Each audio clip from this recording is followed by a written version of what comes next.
What if Izuku Midoriya was so goddamn powerful that he had to lobotomize his own emotions just to stop accidentally ending the world before breakfast? No quirk, different power, just pure, unhinged psychic energy, and one kid trying desperately not to go off. Yeah, we're doing this. Welcome, Legends, to Chronos Recom. I wrote this story myself, so if you have any suggestions or what-ifs you want to see, drop it in the comments below. Also, just wanted to let you know I've got a Patreon set up now for anyone who wants to support the channel directly. You can get early access to stories, submit direct fan requests, and get exclusive content. It's totally optional, but if you want to help keep these stories coming, check it out. Links in the description. And don't forget to subscribe, like, and hit that bell so you never miss an upload. Let's dive into this story. Here's how it started, not with a prophecy, not with a glowing symbol in the sky or a whisper from the spirit world. It started the way most catastrophic things start, with a 4-year-old boy who didn't know what he was, standing on a playground in Musutafu, Japan, on an afternoon so ordinary that not a single person alive would have predicted what was about to happen. Izuku Midoriya was small. That's worth saying up front because the smallness of him mattered later when people tried to reconcile what they'd seen with the boy who'd done it. He had green hair that went in every direction like it had its own agenda. He had freckles, he had a round, soft face and wide eyes that looked at everything with the particular attentiveness of a child who was already at 4 listening harder than anyone around him. He was quiet but not shy. He smiled easily. He was, by all external metrics, an unremarkable boy in an unremarkable neighborhood doing unremarkable things. And somewhere deep inside him, buried so far down that even the best psychic scanners in the world wouldn't have found it, was the soul of something that had already lived once before. Something that had already learned the hard way what happens when power runs unchecked. Something that had already destroyed and rebuilt and chosen in another life, in another world, in a body with a different name and a different face, to be kind anyway. He didn't remember any of it. Not consciously, not in the way you remember a dream or a song, but the power remembered. The power had never forgotten.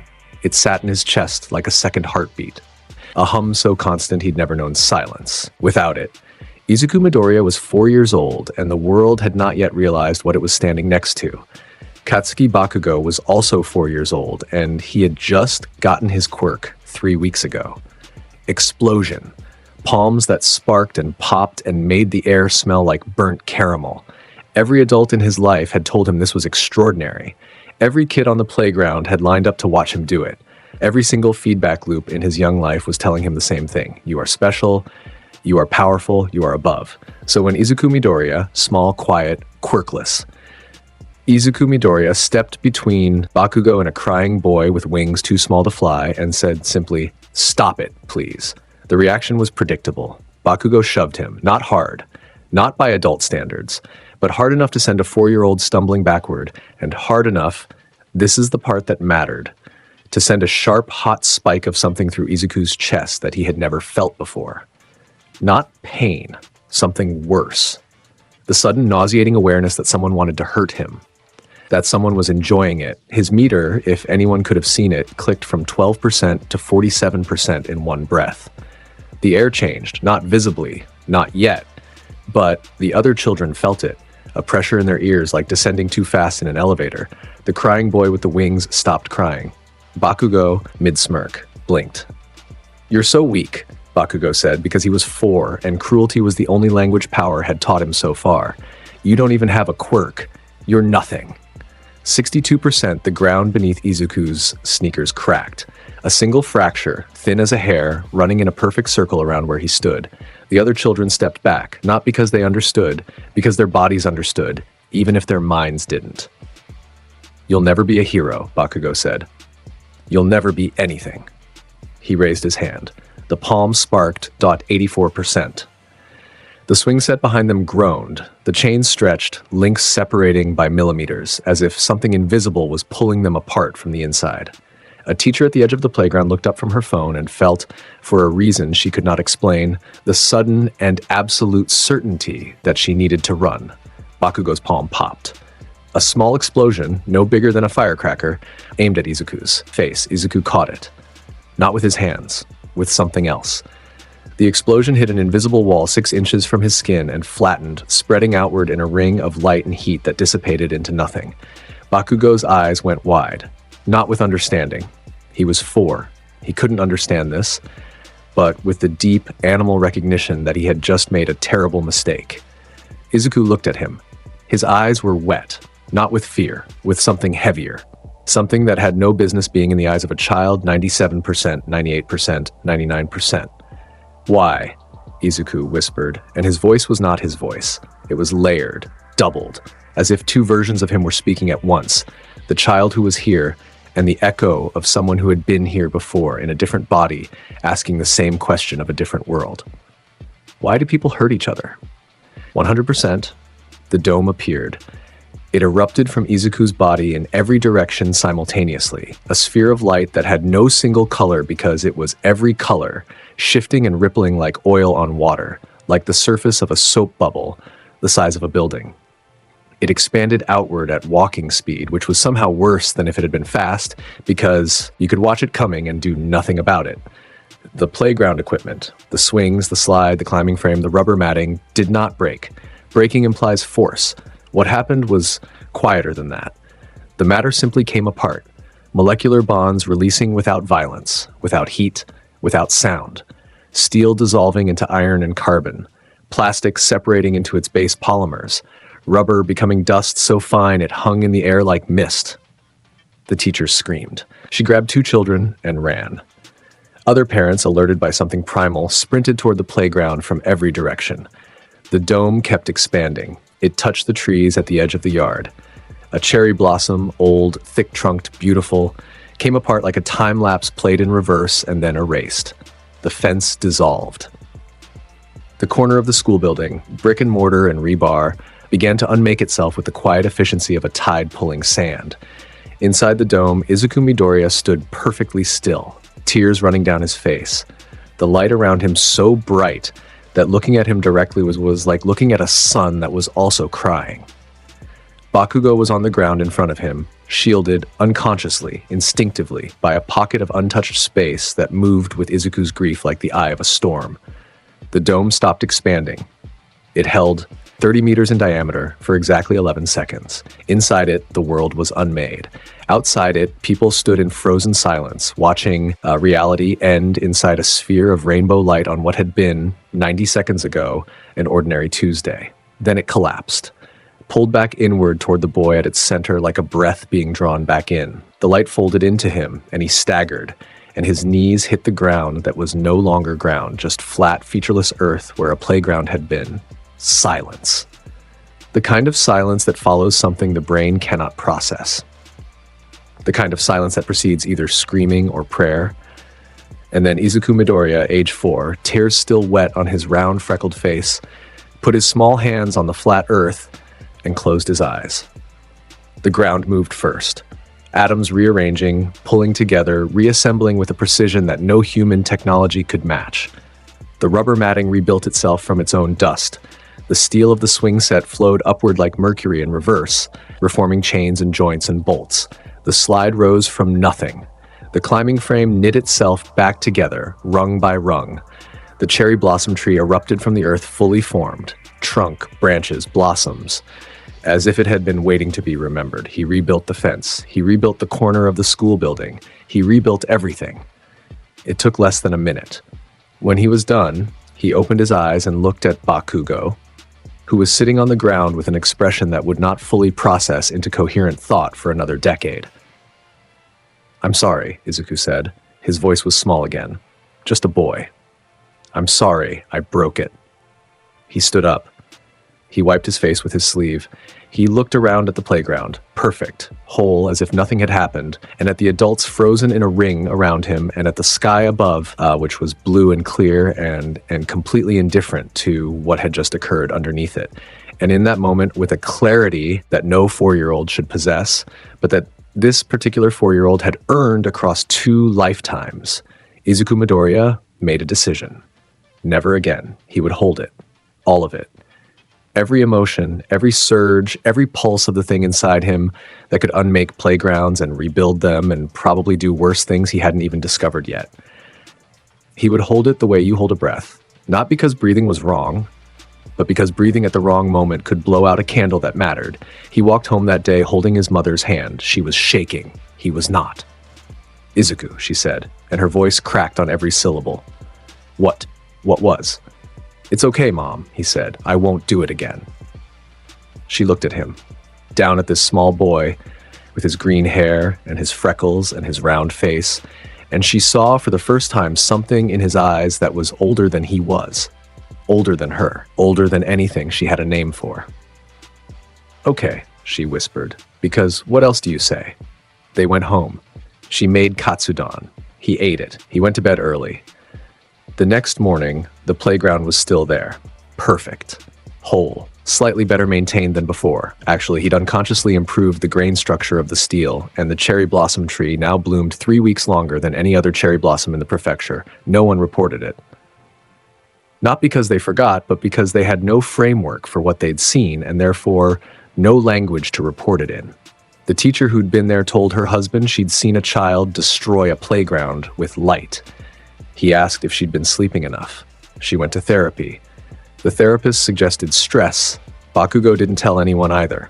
But he remembered. In his bones, in his teeth, in the particular way his palms went cold whenever Izuku Midoriya was nearby for the rest of their shared childhood. He remembered. And Izuku Midoriya, from that day forward, ran at a steady, measured, carefully maintained 15%. The years that followed were outwardly uneventful. That's a word that requires context. Uneventful for a boy containing the psychic equivalent of a nuclear arsenal means something different than it does for other people. For Izuku, uneventful meant he went to school, he did his homework, he ate his mother's cooking, he watched hero analysis videos with an attention to detail that would have made intelligence agencies uncomfortable, and he did not destroy a single thing. Not once. He was diagnosed Quirkless at age 5. The doctor pointed to his pinky toe joint, an extra joint, the vestigial marker that genetic destiny used to separate the quirked from the unblessed, and delivered the news with the particular gentleness that medical professionals reserve for terminal diagnoses and disappointed children. Inko Midoriya cried. Izuku didn't. "That's okay," he said. And it was okay, because what the doctor had just told him was technically true. He didn't have a quirk. Quirks were genetic mutations, heritable, classifiable, registered, understood. What Izuku had was none of those things. It didn't show up on genetic screenings because it wasn't genetic. It didn't register on quirk factor analysis because it had no quirk factor. It existed outside the system entirely, a holdover from a previous life that the universe had apparently decided to carry forward without informing anyone. He was not in the quirk registry. He had no classification, no type, no official recognition of any kind. On paper, Izuku Midoriya was a perfectly ordinary quirkless boy. On paper, he was nothing. In reality, he was the most powerful being in Japan, possibly the world, possibly the century. He didn't think about it like that. He thought about it the way someone with perfect pitch thinks about hearing. It was just there, constant and undeniable, and it would be strange to congratulate himself for it.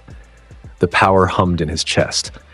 Objects around him floated when he daydreamed in class, pencils, erasers, once an entire desk, and he'd quietly set them back down before anyone noticed.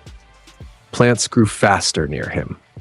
The small succulent on his bedroom windowsill had become a sprawling vine that covered the entire wall, which he trimmed every Sunday with a thought. He could feel the psychic imprint of every living thing within 100 meters at all times, the specific electrical texture of each mind, the emotions they radiated like body heat. He could feel Bakugo's rage from across the school. It felt like touching a hot stove, constant, scalding, and directed almost entirely inward in ways Bakugo himself didn't understand. They didn't talk much after the playground. Bakugo went one direction, louder, angrier, more desperate to prove something that shouldn't have needed proving, and Izuku went another, quieter, stiller, more contained. By the time they were 14, Bakugo was the undisputed king of Aldera Middle School. He had the quirk, the grades, the attitude, and the army of sycophants who followed him because proximity to confidence felt like safety. He was going to UA. Everyone knew it. He said it loudly and often. Izuku was the invisible boy who sat in the back row and took notes that no one ever looked at. He was polite. He was unremarkable. He was the kind of kid that teachers forgot existed between roll calls. He was also, on any given day, running at about 18% while keeping a running internal inventory of the structural stress tolerances of every building within walking distance, because at some point it had become a habit and he didn't see a reason to stop. He could feel the foundation settling in the east wing. The load-bearing wall on the second floor had a stress fracture. He nudged it with telekinesis on his way to lunch one day, a microscopic adjustment, atoms repositioning, and saved the school approximately 800,000 yen in future repair costs without anyone ever knowing. He did things like that, small, invisible corrections, a tree root redirected before it broke a water pipe, a loose bolt on a highway overpass tightened from 4 blocks away. A child's balloon about to blow into traffic pulled gently back to the child's hand. He was, in his own quiet way, already a hero. He just didn't have the costume or the paperwork. The day that everything changed, the day that set the rest of his life on its particular and specular course, was not dramatic. There was no villain attack, no crisis, no destiny-altering encounter with a symbol of peace. What happened was this. Izuku was walking home from school, and he felt something die, not nearby, not a person, but something, a psychic signature he'd been passively tracking for weeks without thinking about it, simply stopped. A stray cat. Old, sick, hiding under a bridge near the river. He'd been feeding it with scraps left on the railing, nudged into place with telekinesis so the cat would find them. He hadn't told anyone about it. There was nothing to tell. He just did it. And now the cat was gone, and the absence of its small, warm signal in the ambient field of his awareness was unexpectedly heavy. He stopped walking. He stood on the sidewalk and looked at the sky and felt his meter tick upward. Not fast, not dangerously, just 24%, 26%, 29%. He breathed. He let it settle. And standing there on a sidewalk in Musutafu, watching the clouds move and feeling the echo of a small life that no longer existed, Izuku Midoriya had a thought that he'd been circling for years without landing on directly. He could do more. He was doing the minimum. The invisible corrections, the background maintenance, the quiet kindnesses that no one saw. It was good. It was responsible. But it was also, he realized with a clarity that felt like stepping into cold water, a form of hiding. He was suppressing himself not just out of responsibility, but out of fear. Not fear of his power, but fear of being seen, of being known, of the world looking at him and realizing what he was and reacting with the same frozen, speechless terror that had been on every adult's face at that playground 10 years ago.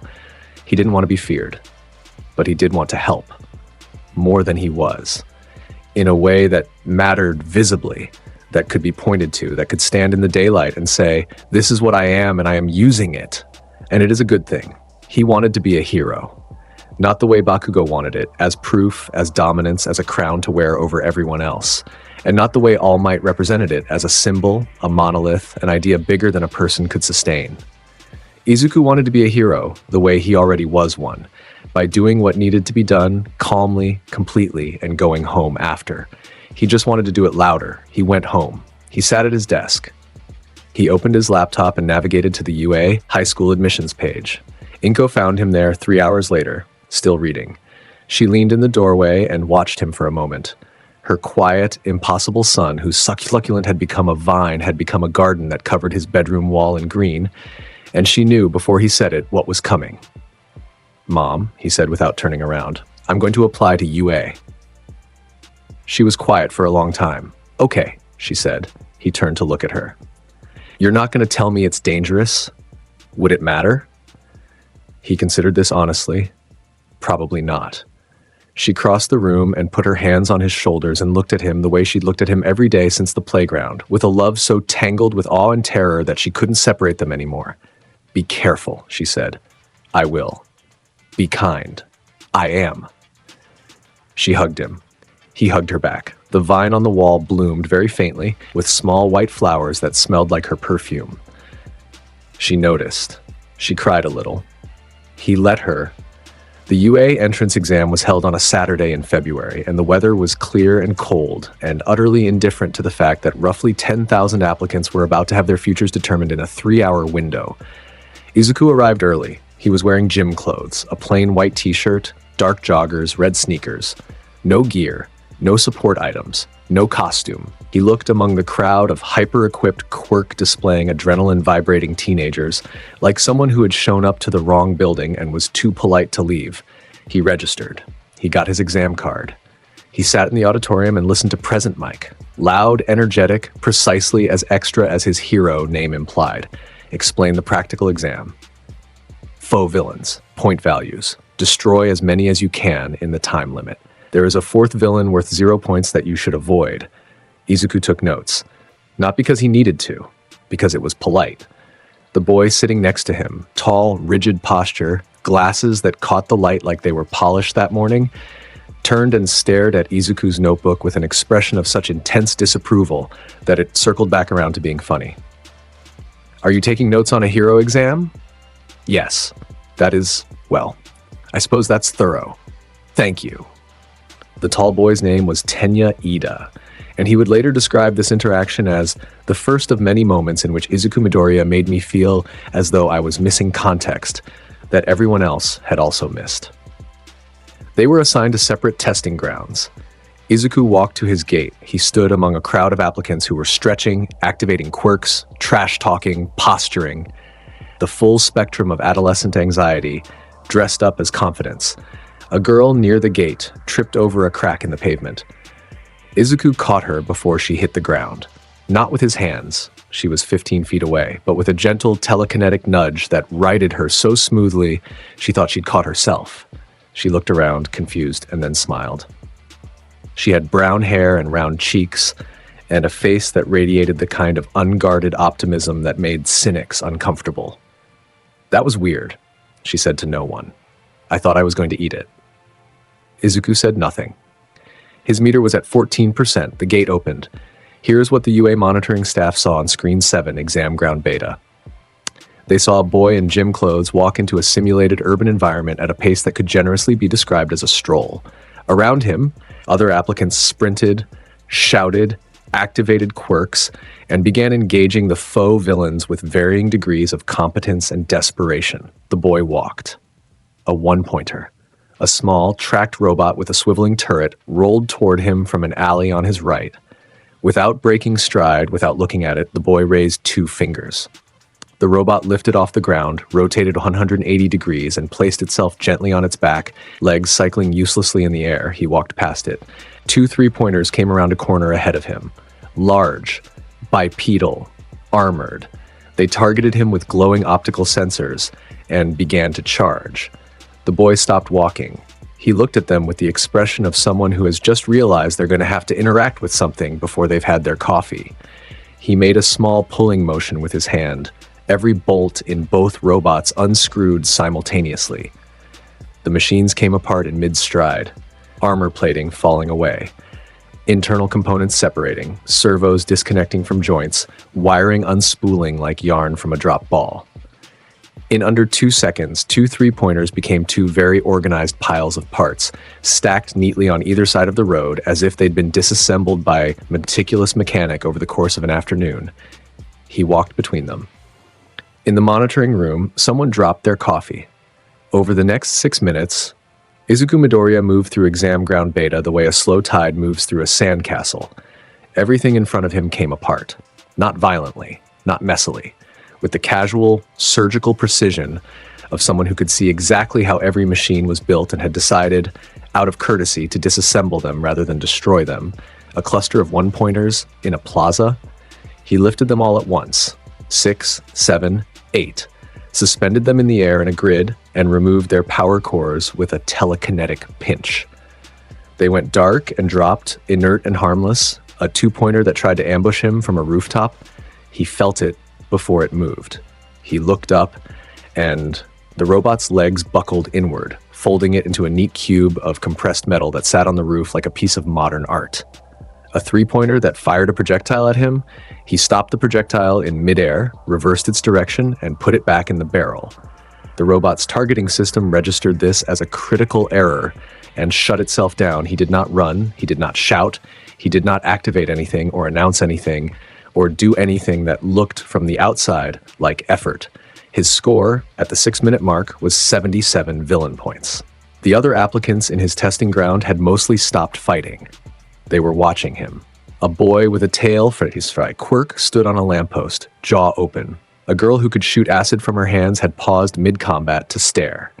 Someone, somewhere, whispered, "What the hell is that guy's quirk?" Nobody answered, because nobody knew. And then the ground shook.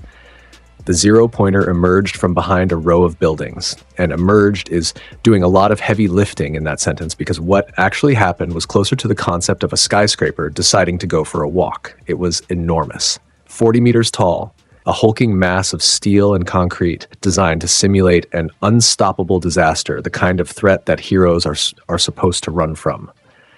Its shadow swallowed entire city blocks. Applicants ran. The rational ones, the ones with good survival instincts, turned and sprinted in the opposite direction with the urgency of people who understood what 0 points meant. This thing was not worth fighting. It was worth fleeing. Izuku didn't run. He also didn't advance. He stood in the middle of the street and looked up at the zero-pointer with the calm appraisal of someone sizing up a piece of furniture they're not sure will fit through the door. Then he heard it, not with his ears. With the ambient psychic awareness he'd carried since childhood.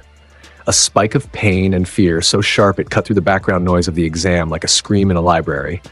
The girl, the one who'd tripped at the gate. She was on the ground 50 meters from the zero-pointer's advancing foot, pinned under a chunk of debris that had fallen from a collapsed storefront. Her leg was trapped. She was pulling at the rubble with both hands, and her face was a mask of terrified determination, and the shadow of the zero-pointer was falling over her like a closing curtain. Meter clicked. Not from anger, not from fear, from something simpler than that. 21%, 24, 26%, not high, not dangerous, enough. He moved. To the applicants watching, it looked like teleportation. One moment he was standing in the street.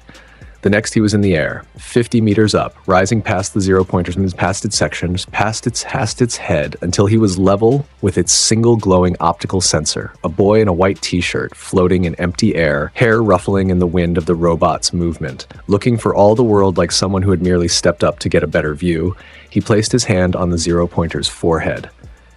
What happened next was difficult for the monitoring cameras to capture, because it happened on a level that cameras aren't built to see. Izuku pushed psychic energy, not force, not kinetic impact, but raw, unfiltered energy, into the robot systems. Every system, simultaneously, like plugging a fire hydrant into a garden hose. The zero-pointer's circuitry overloaded in a cascade that started at the point of contact and radiated outward at the speed of electricity. From the outside, it looked like the robot lit up. Its eyes blazed white. Arcs of energy, visible, crackling, vivid blue, danced across its surface. Every joint, every panel, every sensor, all of it glowed, hummed, and then, with a sound like a thunderclap played through a cathedral organ, the entire machine exploded outward. Not downward. Outward, Izuku directed the blast. Every piece of shrapnel, every chunk of steel and wire blasted away from the ground, away from the buildings, away from the pinned girl, outward and upward, a blooming flower of destruction that rained its petals into empty sky. He floated down, slowly. Slowly, the debris under which the girl was pinned lifted off her leg and set itself aside like a closed book. He landed next to her. "Are you okay?" She stared at him. Her mouth was open. Her eyes were the size of dinner plates. There was dust in her hair and a scrape on her forehead, and her pinned leg was clearly bruised. And she was looking at Izuku Midoriya with the expression of someone who had just seen God, and God was wearing red sneakers. That was, your ankle might be sprained, he said. You should see the medics. You just blew up a building-sized robot by touching it. Yes, it was more of an overload than an explosion. Are you putting weight on that foot? I can't. You're floating. He looked down. He was, in fact, still hovering about 4 inches off the ground. He set himself down with a small, slightly embarrassed correction. Sorry. Habit. What is your quirk? He considered this. I don't have one. She stared at him for 3 more seconds. Then she laughed. A bright, disbelieving, slightly hysterical laugh that was the beginning of a friendship that would reshape both of their lives. I'm Ochako Uraraka, she said. Izuku Midoriya. Midoriya, I think you broke the exam. He helped her to the medical station. Recovery Girl healed the sprain in seconds and looked at Izuku over the rims of her glasses with the particular expression of a woman who had seen a lot of strange things in her life and had just added a new entry to the list. You're an interesting one, she said. Thank you, he said, because he didn't know what else to say. In the monitoring room, the playback of Screen 7 had been rewound 4 times. Present Mike had stopped talking, which was a documented first. 13 was gripping the edge of the console. Ectoplasm had created 2 clones of himself so that 3 versions of him could watch simultaneously, and all of them were confused. Principal Nezu, small white-furred, eyes like polished obsidian, and possessing an intelligence that frightened people who were smart enough to understand how smart he was, sat in his chair and watched the footage with his paws folded in his lap. On screen, a boy in a white t-shirt walked through a combat zone at a leisurely pace, disassembling military-grade hardware with hand gestures, and then exploded a 40-meter robot by touching it. Well, Nezu said, everyone in the room waited. That's new. He pulled up the boy's file. Izuku Midoriya, Aldera Middle School, no quirk registered, no quirk factor detected. Genetic screening, normal. Medical history, unremarkable. Recommendation letters, 0. Prior hero course applications, 0. On paper, this boy was nothing. On screen, this boy had just scored 152 villain points and 60 rescue points in under 8 minutes. Run the quirk analysis again, said Aizawa Shota, who was lurking in the corner of the room like a shadow that resented being in a well-lit space. His voice was flat and controlled and had the particular edge of a man whose instincts were telling him something that his rational mind didn't want to hear. They ran it. They ran it twice. They ran a deep scan, a factor analysis, a genetic decomposition, every tool the most advanced hero academy in Japan had available. Nothing. No quirk. No mutation. No factor. No signature. Izuku Midoriya, according to every metric they had, was a baseline human. Aizawa stared at the screen. On it, the boy was helping a girl to the medical station. He was smiling. He was 4 inches off the ground and didn't seem to notice. That's not a quirk, Aizawa said. No, Nezu agreed pleasantly. I don't believe it is. Then what is it? Nezu's smile was the smile of something that had just discovered a new equation and intended to enjoy solving it for a very long time. Isn't that a wonderful question? 2 weeks later, Izuku got his acceptance letter. The holographic projection of All Might. Enormous, gleaming, the physical embodiment of the word reassurance, boomed congratulations and informed him of his scores. Top of the practical exam. Top of the overall standings. Welcome to UA. Izuku watched the whole thing, nodded, and turned to his mother. I got in. Inko Midoriya, who had been hovering in the doorway and silently crying for the last 90 seconds, crossed the room and hugged him hard enough to compress his internal organs. I know, she said into his shoulder. I know you did. The vine on his wall bloomed again. White flowers. The whole room smelled like spring. He started the next Monday. UA. Was everything the brochures promised and several things they didn't. It was enormous. A campus that sprawled across an obscene amount of prime Musutafu real estate, bristling with training facilities and research labs and exactly the kind of infrastructure you'd build if you had unlimited funding and a principal who thought architecture was a competitive sport. The main building looked like an H if the H had been designed by someone who wanted every student to feel, upon entering, that they were walking into the mouth of something important. Izuku walked through the gate with his backpack on and his meter at a steady 12%.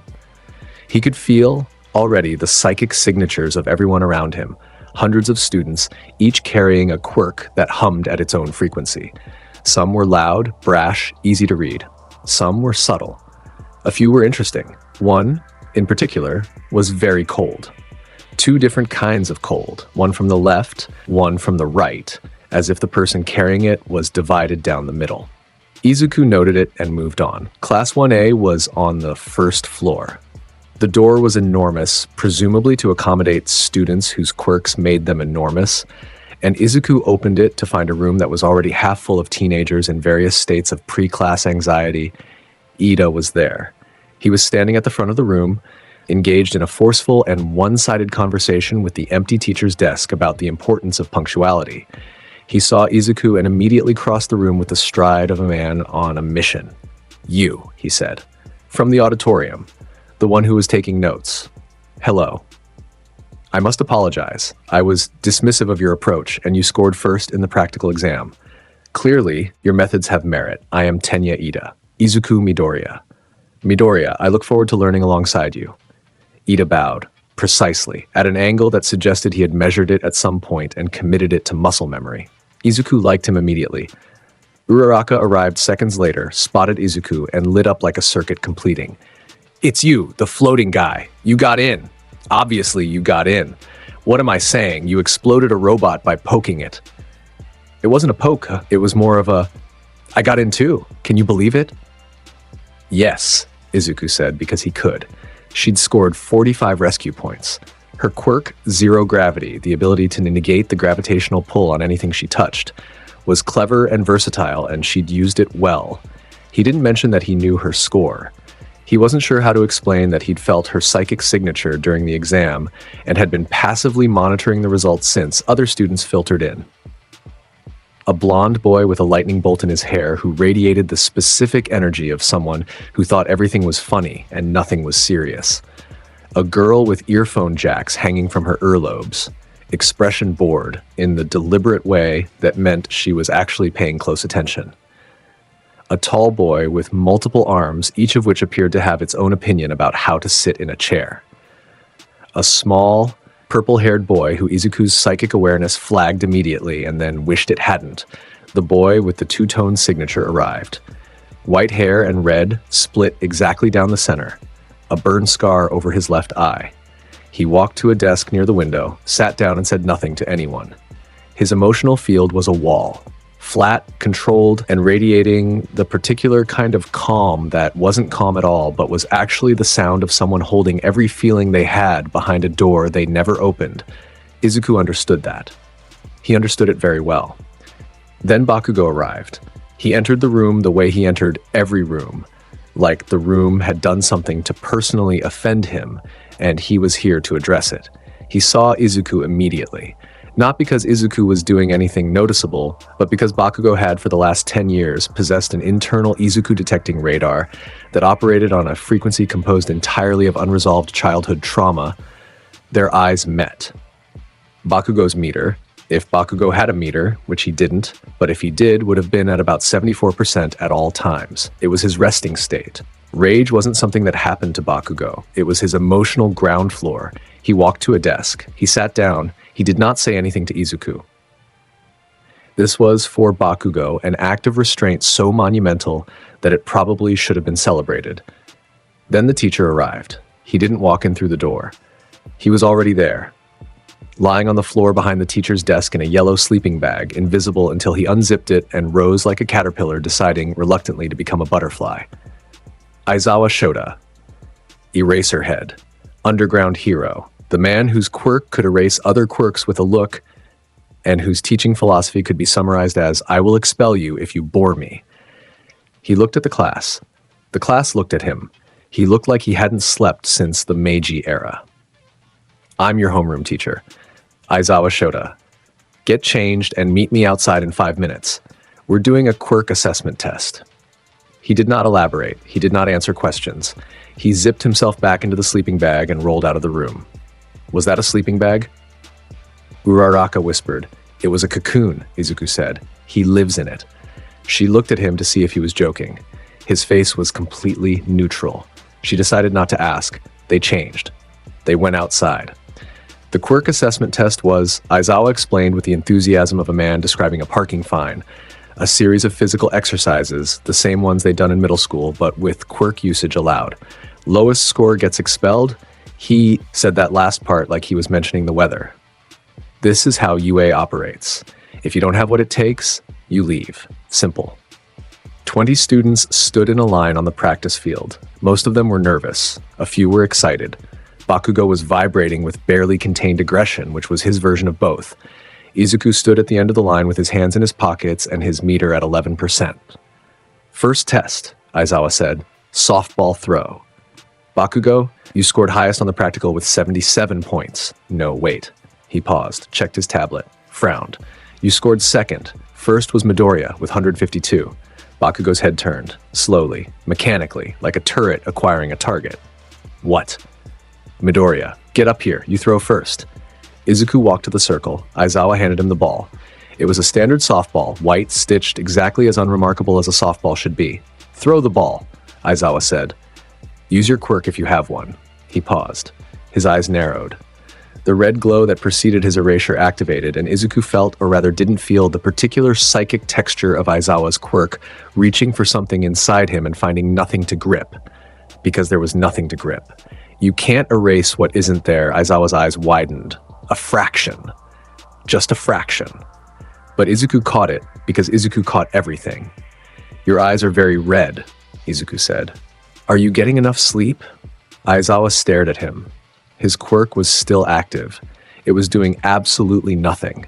He was expending energy to maintain an erasure field that was floating around this boy like water around a stone, affecting nothing, touching nothing. He deactivated it. His eyes stopped glowing. His dry eye kicked in immediately and he blinked twice, which was the Aizawa equivalent of screaming. Just throw the ball. Izuku looked at the softball. He tossed it gently, about 3 feet straight up, and then, with a thought, a small, precise, focused application of telekinetic force, he pushed. The ball vanished. Not dramatically, not with a sonic boom or a flash of light. It simply accelerated so quickly that the human eye lost it in the first frame. One moment it was in the air above Izuku's hand. The next it was a white dot in the sky. The next it was gone. Aizawa looked at the measurement device. He looked at it for a long time, then he turned the screen around so the class could see it. It read, "What?" said Kaminari, the blonde boy with the lightning bolt. "What?" said Sero, a boy with tape dispensers on his elbows. "What?" said Bakugo. The ball left the atmosphere, Aizawa said flatly. It is currently in low Earth orbit. The device defaulted to infinity because it wasn't programmed for this scenario. Silence. The particular breed of silence that occurs when 20 teenagers simultaneously discover that the quiet kid in the back of the class can put a softball into space. Uraraka made a sound that was halfway between a laugh and a gasp. Ida adjusted his glasses 3 times in rapid succession. The two-toned boy, Todoroki, looked at Izuku with an expression that was, for the first time all day, not blank. Bakugo's hands were sparking, not deliberately, involuntarily. His palms were sweating nitroglycerin in response to a stress event that his body recognized even if his brain hadn't caught up. That's not. What the hell kind of quirk is that? He demanded. He doesn't have a quirk, Aizawa said. The silence got worse. What do you mean he doesn't have a quirk? Bakugo's voice was climbing toward a register usually reserved for emergency sirens. He just threw a ball into space. His file says quirkless. Every scan confirms it. No quirk factor, no genetic mutation. Whatever he did just now, it isn't a quirk. Aizawa's voice was controlled. His eyes were not. They were fixed on Izuku with the intensity of a man who had just encountered something outside his operational framework and was quietly, professionally terrified of it. Izuku stood in the throwing circle with his hands back in his pockets. His meter was at 14%. He hadn't even needed to go higher. Okay, Aizawa said. Next test. The rest of the quirk assessment was a study in diminishing returns. In the 50-meter dash, Izuku lifted himself telekinetically and moved from start to finish in 0.4 seconds. The device beeped uncertainly, as if it suspected cheating, but couldn't identify a mechanism. In the grip strength test, the dynamometer cracked, then crumbled, then ceased to exist as a functional measurement tool. Izuku apologized. They gave him another one. He squeezed gently. The readout said 8,400 kilograms. It was later determined that this was not his actual grip strength, but simply the maximum the machine could register before its internal components were compressed beyond function. In the standing long jump, he cleared the sandbox, the track, the fence, and the adjacent parking lot before realizing he should probably stop and lowering himself back to the ground. The side steps were the most normal result. He did them quickly, efficiently, with good form, no telekinesis, no psychic enhancement, just a boy doing side steps. He scored well, not inhumanly, just well. You didn't use your, whatever it is, Uraraka said afterward. It didn't seem necessary, he said. In the sit-ups, he did 200 in 3 minutes. Again, no powers, just fitness. Ida, who was standing nearby, nodded with furious approval. The distance run, the flexibility test, the ball throw was already logged. Aizawa moved through each event with the grim efficiency of a man who knew the results were a foregone conclusion and was just filling out the paperwork. At the end, the final rankings appeared on his screen. Izuku Midoriya, first. By a margin that made second place look like 20th, Bakugo was fourth, behind Todoroki and Yaoyorozu. This would have been impressive in any other context. In this context, it was gasoline. Hey! The voice came from behind Izuku with the subtlety and restraint of a detonating munitions depot. He turned. Bakugo was there, palms lit, eyes wide, body coiled in the particular way that meant he was about to do something that could generously be described as inadvisable. Fight me, Bakugo said. No, fight me. No, thank you.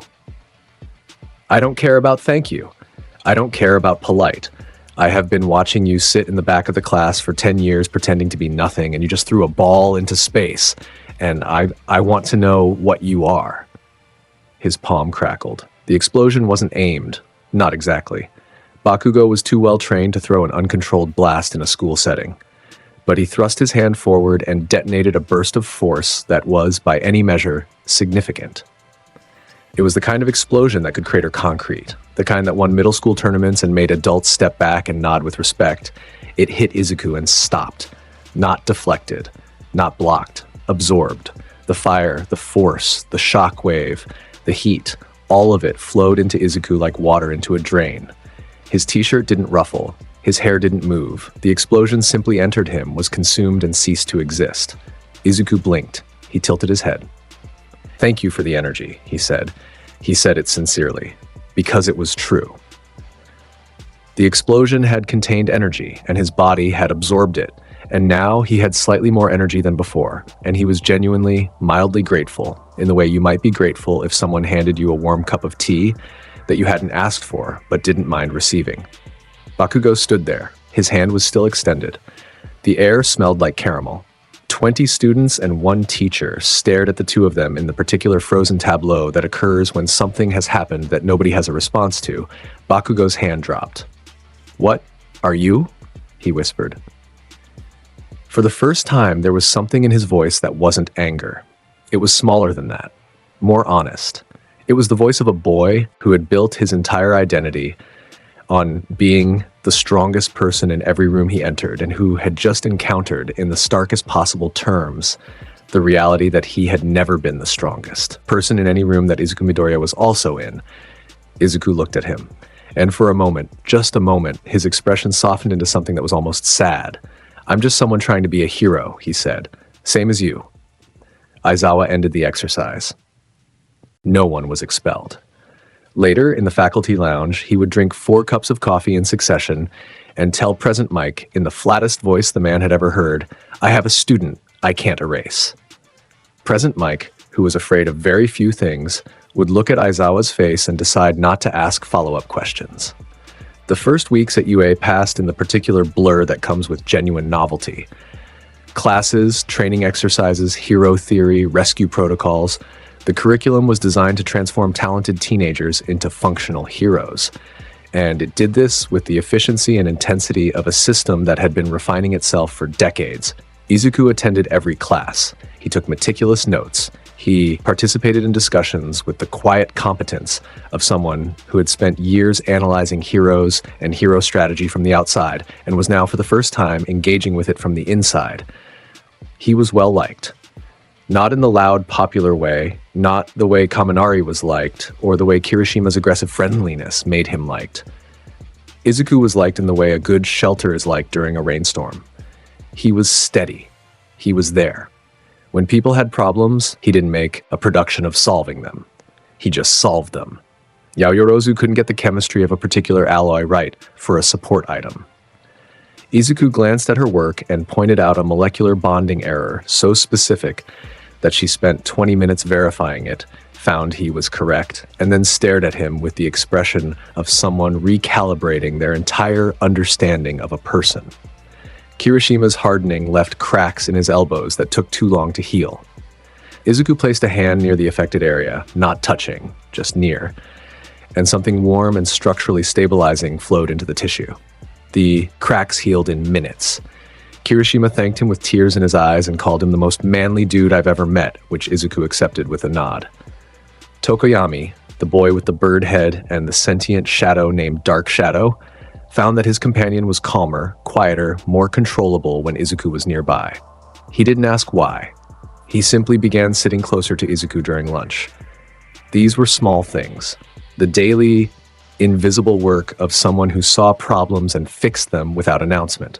The vine on his bedroom wall, the cat under the bridge, the bolt on the overpass. Just larger now.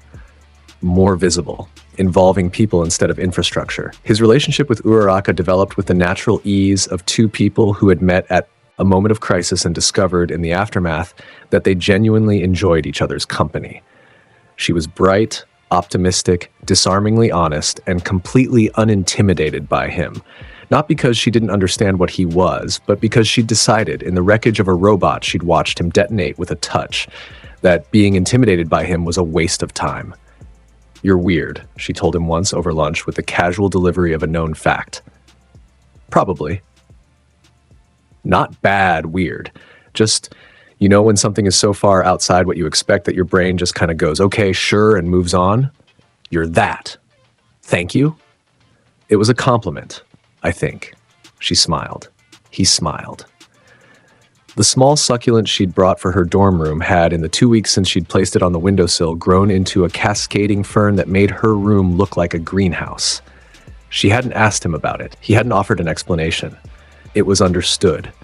Ida became a fixture at Izuku's side, not as a follower, but as a self-appointed organizational counterweight.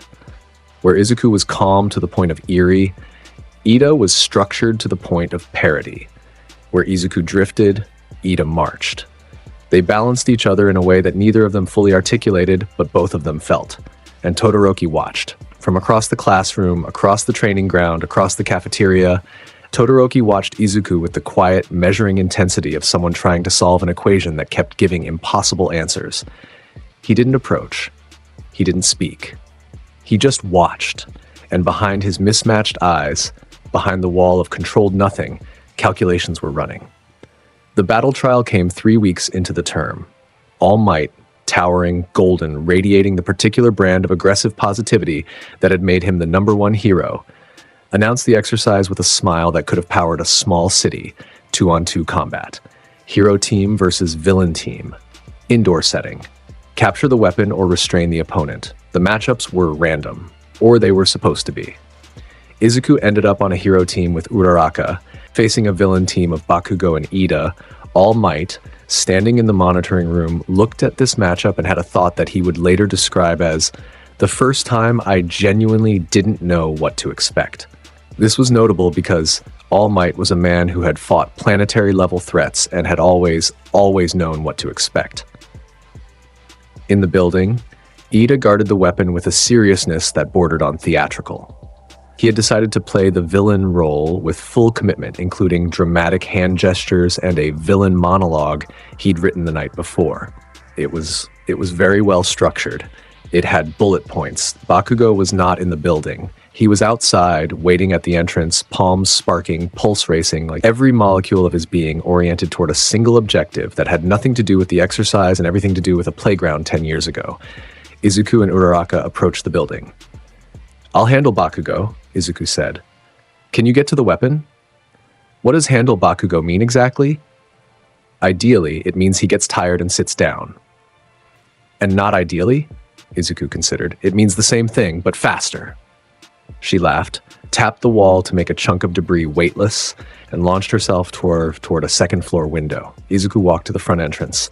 Bakugo was there. They stood 10 meters apart. Bakugo's gauntlets, massive, grenade-shaped devices designed to store and amplify his sweat into devastating blasts, gleamed under the fluorescent lights. His stance was low, aggressive, every muscle loaded for a burst of explosive movement. Izuku stood upright, hands at his sides, expression neutral. "I'm gonna beat you," Bakugo said. The words came out hard, bitten, each one a separate declaration of war. "I don't care what you are. I don't care what you can do. I am going to beat you." "Okay," Izuku said. "Stop saying okay." "Would you prefer acknowledged?" Bakugo launched. Explosion propelled. He crossed the 10-meter gap in under a second. Right hand cocked back, palm aimed for a direct hit. It was fast. It was practiced. It was, by any objective measure, an excellent opening attack. Izuku didn't move. Bakugo's hand swung toward his head and hit an invisible wall 3 inches from contact. The explosion detonated against the barrier, fire and force spreading around Izuku like water around a rock, dissipating harmlessly on both sides. Bakugo hung there for a moment, suspended by the aborted momentum of his own attack, close enough that Izuku could see the individual beads of sweat on his forehead. "You're leading with your right," Izuku said mildly. "Your left side is open." The fury in Bakugo's eyes intensified to a degree that should have required safety equipment to observe. He spun, kicked, detonated both palms in a double blast aimed at Izuku's midsection. All absorbed. He dropped low, swept a leg at Izuku's feet. Izuku floated 6 inches upward, the sweep passing harmlessly under him. Bakugo attacked again, and again, and again. Combination after combination, explosion after explosion, every technique he'd spent his life developing, deployed with the desperate, escalating intensity of someone throwing everything they had at a wall that wouldn't crack. Izuku absorbed every blast. He deflected every strike. He did not attack back, not once. He simply stood, or floated, and let Bakugo exhaust himself against the immovable fact of what Izuku was. In the monitoring room, All Might watched. His smile had not changed. It never changed in public. But behind his eyes, in the place where Toshinori Yagi lived inside All Might's perpetual performance, something very quiet was happening. He was watching a boy dismantle the most aggressive fighter in the class by doing nothing. And he was realizing, with the slow, inevitable weight of a truth too large to process all at once, that he was not watching a student. He was watching something else. Bakugo's attack slowed. Not because he chose to slow down, but because his body was reaching its limits. Sweat production dropping, explosions getting smaller, his breathing ragged, harsh, the sound of someone who had sprinted at full speed and hit nothing. He stood in the corridor, hunched over, palms smoking, and looked at Izuku with an expression that was no longer anger. It was despair. "Why won't you fight me?" His voice cracked. "Why won't you take me seriously?" Izuku's meter ticked. 19%, 21%. Not danger, not suppression strain, just sadness. The quiet, specific sadness of watching someone hurt themselves against a wall that was never going to move. "I am taking you seriously," Izuku said. "I have been taking you seriously since the playground." Bakugo flinched. Actually, physically flinched, the full-body recoil of someone who just had a wound touched, that they'd been pretending was healed. "That's why I'm not fighting you," Izuku said, "because taking you seriously means knowing that a fight between us isn't a fight. It's me hurting you for no reason, and I don't want to do that." The corridor was silent except for Bakugo's breathing. Then from above, Uraraka's voice crackled over the intercom. "I got the weapon!" Ida's actually a really good villain, by the way. In the background, Ida could be heard saying, "Thank you for the feedback. I prepared extensively." The exercise was over. Hero team wins. Bakugo stood in the corridor for a long time after Izuku walked away. When he emerged, he did not speak to anyone. He sat in the observation room and watched the remaining matches with an expression that was not anger, not sadness, not anything that had a simple name. It was the expression of someone in the process of rebuilding their internal architecture, and it was painful, and it was necessary, and it was the first honest thing Bakugo had done in a long time. All Might pulled Izuku aside after class. They stood in an empty hallway. All Might in his muscle form, enormous, golden, taking up approximately 60% of the available space. Izuku, by contrast, occupied roughly the same amount of space as a desk lamp. "Young Midoriya," All Might said. His voice was carefully modulated, the voice he used when something mattered and he didn't want to get it wrong. "I've watched your performance in the entrance exam, in Aizawa's assessment, in today's exercise. Thank you for watching. You are extraordinary. Thank you. I don't know what you are.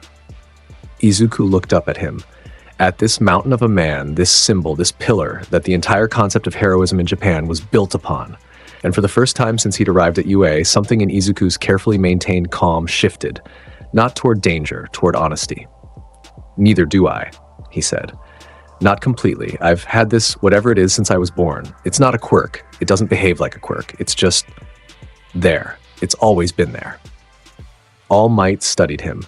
Behind the smile, behind the permanent, unbreakable smile, Toshinori Yagi was doing the math.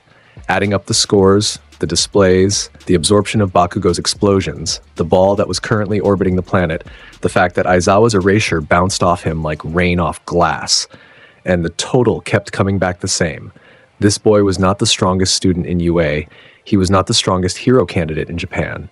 He was, by every measure that mattered, operating at a level that made the word strongest feel quaint. Do you know what you want to be? All Might asked. A hero. Why? Izuku was quiet for a moment. When he spoke, his voice was simple and clear and held no drama. Because I can help. And it would be wrong not to.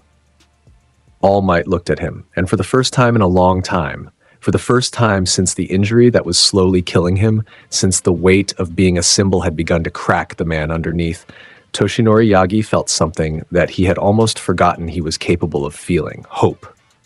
Not hope in himself. Hope in the future. Then be a hero, All Might said. Be the kind of hero you've already been. He walked away. His muscle form flickered as he turned the corner. A cough, muffled. A spot of blood, hidden. Izuku heard it, felt it. The psychic signature of the #1 hero up close was surprising. It was strong, yes, impossibly strong, but it was also fraying, thin in places, like a rope holding an enormous weight, and the threads were separating one by one under the strain. He said nothing. It wasn't his to say. But the vine on his bedroom wall grew 3 inches that night, and in the morning a new flower bloomed on it, small, golden, shaped like a star. The USJ was supposed to be a routine rescue training exercise. That's worth saying because the gap between what something is supposed to be and what it becomes is the space in which most important stories live. 13, the space hero, had designed the facility, a massive dome containing multiple disaster zones, each simulating a different catastrophic environment. Flood, landslide, conflagration, downpour. It was impressive in the way that expensive, well-designed things are impressive. Clearly functional, clearly intentional, and clearly not designed with the possibility in mind that someone would hijack it. Class 1A arrived by bus. Aizawa led them in. 13 began the orientation, speaking about the dual nature of quirks, how the same power that saves can destroy, how responsibility is not optional, how the line between hero and disaster is often just intent. Izuku listened. His meter was at 13%, the Vine equivalent of a calm Tuesday. Then the air in the center of the facility tore open and everything went wrong. The portal was purple-black, swirling with the particular visual quality of something that should not exist in 3-dimensional space. Figures emerged, dozens, then more. Villains of varying size, quirk and apparent threat level, pouring through the gateway like ants from a kicked hill. At the front, 2 figures. The first was thin, pale, covered in disembodied hands that clung to his face and body like parasites. His posture was a slouch. His energy, Izuku read it instantly, automatically, the way you read a traffic light, was unstable, angry, entitled. The psychic signature of someone who had never been told no by anyone who survived the telling. Tamura Shigaraki. Izuku didn't know the name yet. He would, the second was not human, not anymore. It was enormous. A hulking, brain-exposed, shock-absorbing mass of bioengineered muscle with eyes that held nothing behind them. No thought, no will, no personality, just programming, just purpose. The Nomu, a thing built to kill. Aizawa-sensei, Izuku said quietly. Aizawa was already moving, his capture weapon unspooled, his goggles dropped, and he was in the air before most students had finished processing what they were seeing. Stay back, he ordered. 13, protect the students. 13 moved to comply. The purple-black portal expanded, and a figure emerged from it, mist-bodied, yellow-eyed, polite in the way that makes politeness menacing. I'm afraid, the mist said, that we cannot allow you to leave. The mist expanded. Students scattered. Ida shouted instructions. Bakugo fired a preemptive blast into the swirling fog that accomplished nothing except smelling like caramel. The mist wrapped around groups of students and displaced them, warped them to separate zones within the facility, isolating them, dividing them. Izuku didn't move. The mist reached for him, touched him, tried to teleport him. Nothing happened. The mist recoiled. The yellow eyes flickered with what might have been surprise, if mist can be surprised. It tried again. Izuku stood in the same spot, completely unaffected, as the warp gate slid around him and failed to gain purchase, like water trying to grip glass. "That's strange," the mist said. "My quirk doesn't seem to work on you." "No," Izuku agreed. He could feel his classmates, all of them, scattered through the facility, their psychic signatures flaring with adrenaline and fear. Uraraka was in the landslide zone dealing with 3 low-level villains. Ida was near the entrance, running not away but toward help, because Ida's first instinct was always the correct one. Todoroki was in the flood zone, already forming ice, already fighting, his emotional wall cracking just enough to let something cold and sharp through. They were okay, struggling, but okay. These small-time villains were not enough to overwhelm UA students, but down in the central plaza, Aizawa was not okay. Izuku could feel it. The hero's psychic signature, controlled, disciplined, professional, was being hammered. Not by the small fry, by the Nomu. The thing had engaged Aizawa directly, and Aizawa's erasure had no effect on it because the Nomu's strength wasn't a quirk that could be erased. It was physical, structural, built into its body at the cellular level. The Nomu hit Aizawa. And Aizawa, for all his skill, for all his speed and tactical brilliance, was still a human body under the capture weapon and the goggles. The hit connected. Bone cracked. Aizawa's signature flickered with pain. Izuku's meter moved 22%, 25%, 30%. Not fast, not uncontrolled, but moving. Moving because Izuku was watching a good man get hurt by something that was not alive, not sentient, just violence given a shape and pointed at the nearest target. He looked at the mist villain. "Excuse me," he said. "I need to go down there." He stepped off the edge of the platform and floated down to the central plaza, descending through 60 feet of open air with the unhurried pace of an elevator. Below him, the villains looked up. The Nomu paused mid-swing, Aizawa's broken arm in its grip, and tracked this new variable with its empty, programmatic eyes. Shigaraki watched him descend. His visible eye, the one not covered by the hand on his face, narrowed. "Who's the kid?" he said. Izuku landed.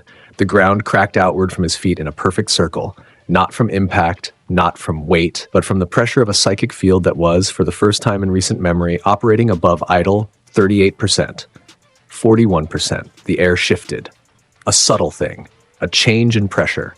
The dust on the ground began to vibrate in patterns like sand on a speaker. Small objects, pebbles, debris, shards of concrete, lifted an inch, 2 inches, hovering in place. The low-level villains nearest to Izuku stepped back. Not voluntarily. Their bodies stepped back because their bodies understood, on a level that bypassed conscious thought entirely, that something fundamental about the space they were standing in had just changed. "Let him go," Izuku said. His voice was calm, conversational. The tone of someone asking a coworker to pass the stapler. The Nomu looked at him. Its grip on Aizawa's arm tightened. "Nomu," Shigaraki said, scratching his neck with 4 fingers, keeping the 5th extended. "Kill the kid." The Nomu released Aizawa. Aizawa dropped. Izuku caught him telekinetically, lowering the broken hero to the ground with the gentleness of setting down a glass of water. Then the Nomu charged. It was fast, genuinely fast.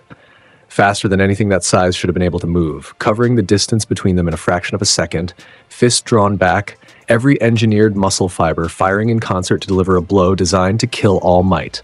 The fist hit Izuku's barrier. The shockwave was staggering.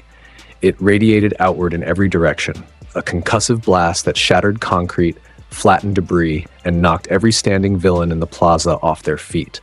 The ground cratered. The air itself seemed to recoil. Izuku did not move, did not flinch, did not blink. The Nomu's fist was pressed against empty air, 6 inches from Izuku's face, and the barrier between them held with the absolute unyielding certainty of a law of physics. Because that's what it was. Not a technique, not a strategy, not a quirk. It was the simple reality that Izuku Midoriya had decided that this thing would not touch him, and reality agreed. The Nomu pulled back and hit again. harder. The ground beneath Izuku's feet shattered into the gravel. The shockwave blew out windows and buildings 300 meters away. The barrier held. Again. A flurry of blows, each one carrying enough force to level a building, each one landing against nothing, each one reverberating through the facility like the heartbeat of an angry god. Izuku stood and took it all. Not through effort, through certainty. 52%, 54%. His expression was changing. The calm was thinning. Underneath it, something was emerging. Something that looked at the broken body of Aizawa on the ground behind him, at the mindless violence of the thing in front of him, at the boy with the hands on his face who had sent it, and felt not fear, not grief. Anger, 78%, 84, 89%. The air pressure in the facility dropped. Students in distant zones felt it. A pop in the ears, a sudden chill, the instinctive urge to look toward the center of the dome. Todoroki, mid-fight, stopped and turned. Bakugo, 3 zones away, felt his palms go cold for the second time in his life. Shigaraki watched. His eye had widened. The scratching at his neck had stopped. "What is this kid?" He murmured, 94%, 97%. The Nomu's fist struck the barrier one more time. Izuku caught it, not with the barrier, with telekinesis. The Nomu's entire arm, shoulder to fingertips, seized in place, gripped by invisible force, held as immovably as if it had been set in concrete. The creature pulled. It strained. Every engineered muscle in its body fired in an attempt to free itself. It didn't move. 100%. Animosity. Izuku's hair rose, not from wind, from the psychic energy erupting from his body, a visible distortion that rippled the air like heat haze, turning the space around him into a shimmering, crackling aura of raw force. His eyes went red. Not the dull red of irritation, the vivid, arterial red of something that had been patient for a very long time and had just finished being patient. He didn't speak. He didn't announce. There was no battle cry, no declaration, no dramatic monologue. There was just movement. Immediate, explosive, and final. He lifted the Nomu. The entire thing. 300 kilograms of bioengineered murder weapon raised off the ground by an invisible hand, dangling in the air like a marionette with its strings caught, and then Izuku slammed it into the ground. The impact crater was 12 feet across and 4 feet deep. The Nomu's shock absorption activated, distributing the force, preventing structural damage. It began to regenerate. It tried to stand. Izuku picked it up again. He slammed it into the ground on the left, then the right, then straight down. Then he hurled it into a concrete pillar with enough force to turn the pillar into powder and put the Nomu through it and 2 walls behind it. Before it could land, he caught it again, pulled it back through the wreckage, and smashed it into the fountain in the center of the plaza, which exploded into water and stone and twisted metal. He was using the Nomu like a flail, against every available surface. The ground, the walls, the ceiling. The architecture of the USJ became a weapon as he swung this engineered monstrosity through it, with the relentless mechanical intensity of someone taking out every piece of frustration they'd stored over a lifetime on a thing that could survive the process. The Nomu regenerated. Its shock absorption tried to keep up. It healed a crack, and Izuku opened 3 more. It reformed a limb, and Izuku bent it in a direction that limbs don't go. It tried to push back with its strength, and found that strength against this was a category error. Then Izuku did something new. He gripped the Nomu with both hands, not physically, telekinetically, and wrung it, like a towel. The Nomu's body twisted, its shock absorption fighting the torsion, its regeneration firing desperately, and Izuku held the twist and felt the engineered structure of the thing strain and crack and struggle under a force that it had simply not been built to withstand. Shigaraki screamed. It wasn't a word. It was a sound, the raw, unprocessed sound of someone watching their winning move get disassembled in real time. "That's cheating," he shrieked. "That's cheating. That's not fair. He was made to kill All Might. He was made to..." Izuku looked at him. Just looked. The red eyes, the distortion aura, the absolute inhuman calm of rage that had passed through fury and come out the other side into something cold and precise and total. Shigaraki stopped talking. His hands went to his neck. He scratched. His visible eye was wide enough to show white all around the iris. Izuku dropped the Nomu. It hit the ground in a heap of partially regenerated tissue and bent limbs, still alive, still trying to reform, but functionally no longer a threat to anyone who wasn't also a threat to the concept of matter itself. Then, Izuku raised one hand, palm out, and pulsed. It was a psychic concussion wave. Not lethal, not permanently damaging, but overwhelming to every conscious mind in its radius. It moved outward from his body at the speed of thought, passing through walls and barriers like they weren't there, and every villain in the USJ, every low-level thug, every hired quirk user, every disposable piece of Shigaraki's invasion force, dropped simultaneously, like someone had flipped a switch. Not dead, not injured, just off. Their lights went out. They would wake up in approximately 20 minutes with headaches and the deeply unsettling feeling that they'd been turned off and on again like a computer. Shigaraki staggered. The wave hit him, and he felt his consciousness flicker. But the mist villain was there, already wrapping around him, already pulling him back toward the portal. "We're leaving," the mist said, and for the first time there was urgency in his voice. Not strategy, not composure. Fear. The portal closed. They vanished. Izuku floated, 2 feet off the ground, hands in his pockets, red eyes fading back to green, the aura dissipating, the pressure dropping, the vibrating debris settling back to the ground. With a series of soft clicks and scrapes, his meter dropped. 87%, 64%, 43%, 29%, 15%. The USJ was silent, except for the settling of dust and the distant sound of water leaking from the destroyed fountain. Students were emerging from their zones, drawn by the aftermath, picking their way through unconscious villains with expressions that ranged from stunned to terrified to genuinely confused. Todoroki arrived first. He stood at the edge of the central plaza and surveyed the damage, the craters, the destroyed pillars, the twisted Nomu lying in a regenerating heap, the unconscious bodies scattered across the facility like fallen leaves. His face showed nothing, but his psychic signature, the wall, the flat-controlled nothing, had a crack in it, and through that crack, Izuku could feel something that wasn't cold at all. Bakugo arrived second. He looked at the plaza. He looked at Izuku. He opened his mouth, closed it, and for the first time in his life, had nothing to say.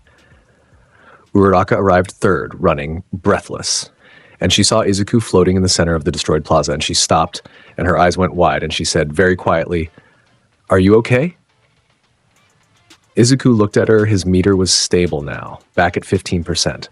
The anger was gone, replaced by the particular kind of exhaustion that comes not from effort but from emotion. The tiredness of having felt something at full volume after years of keeping the volume at a whisper. "I'm okay," he said. "Is everyone else?" "Everyone's fine. Did you just knock out every villain in the building?" "Yes." "At the same time?" "Yes." She looked at the Nomu, at the craters, at the destroyed architecture. "Cool," she said, and she meant it. And the way she said it, simple, honest, unjudging, was the exact right thing to say to a boy who had just let his anger off the leash for the first time in a decade and was very quietly terrified about it. He floated down. His feet touched the ground. He went to Aizawa, knelt, and placed his hand near the hero's broken arm. A warm, stabilizing energy flowed from his palm, not healing exactly, but supporting, holding the fracture in place, reducing pain, buying time until Recovery Girl could do the real work. Aizawa's eyes opened. One of them was swollen shut. The other focused on Izuku with difficulty.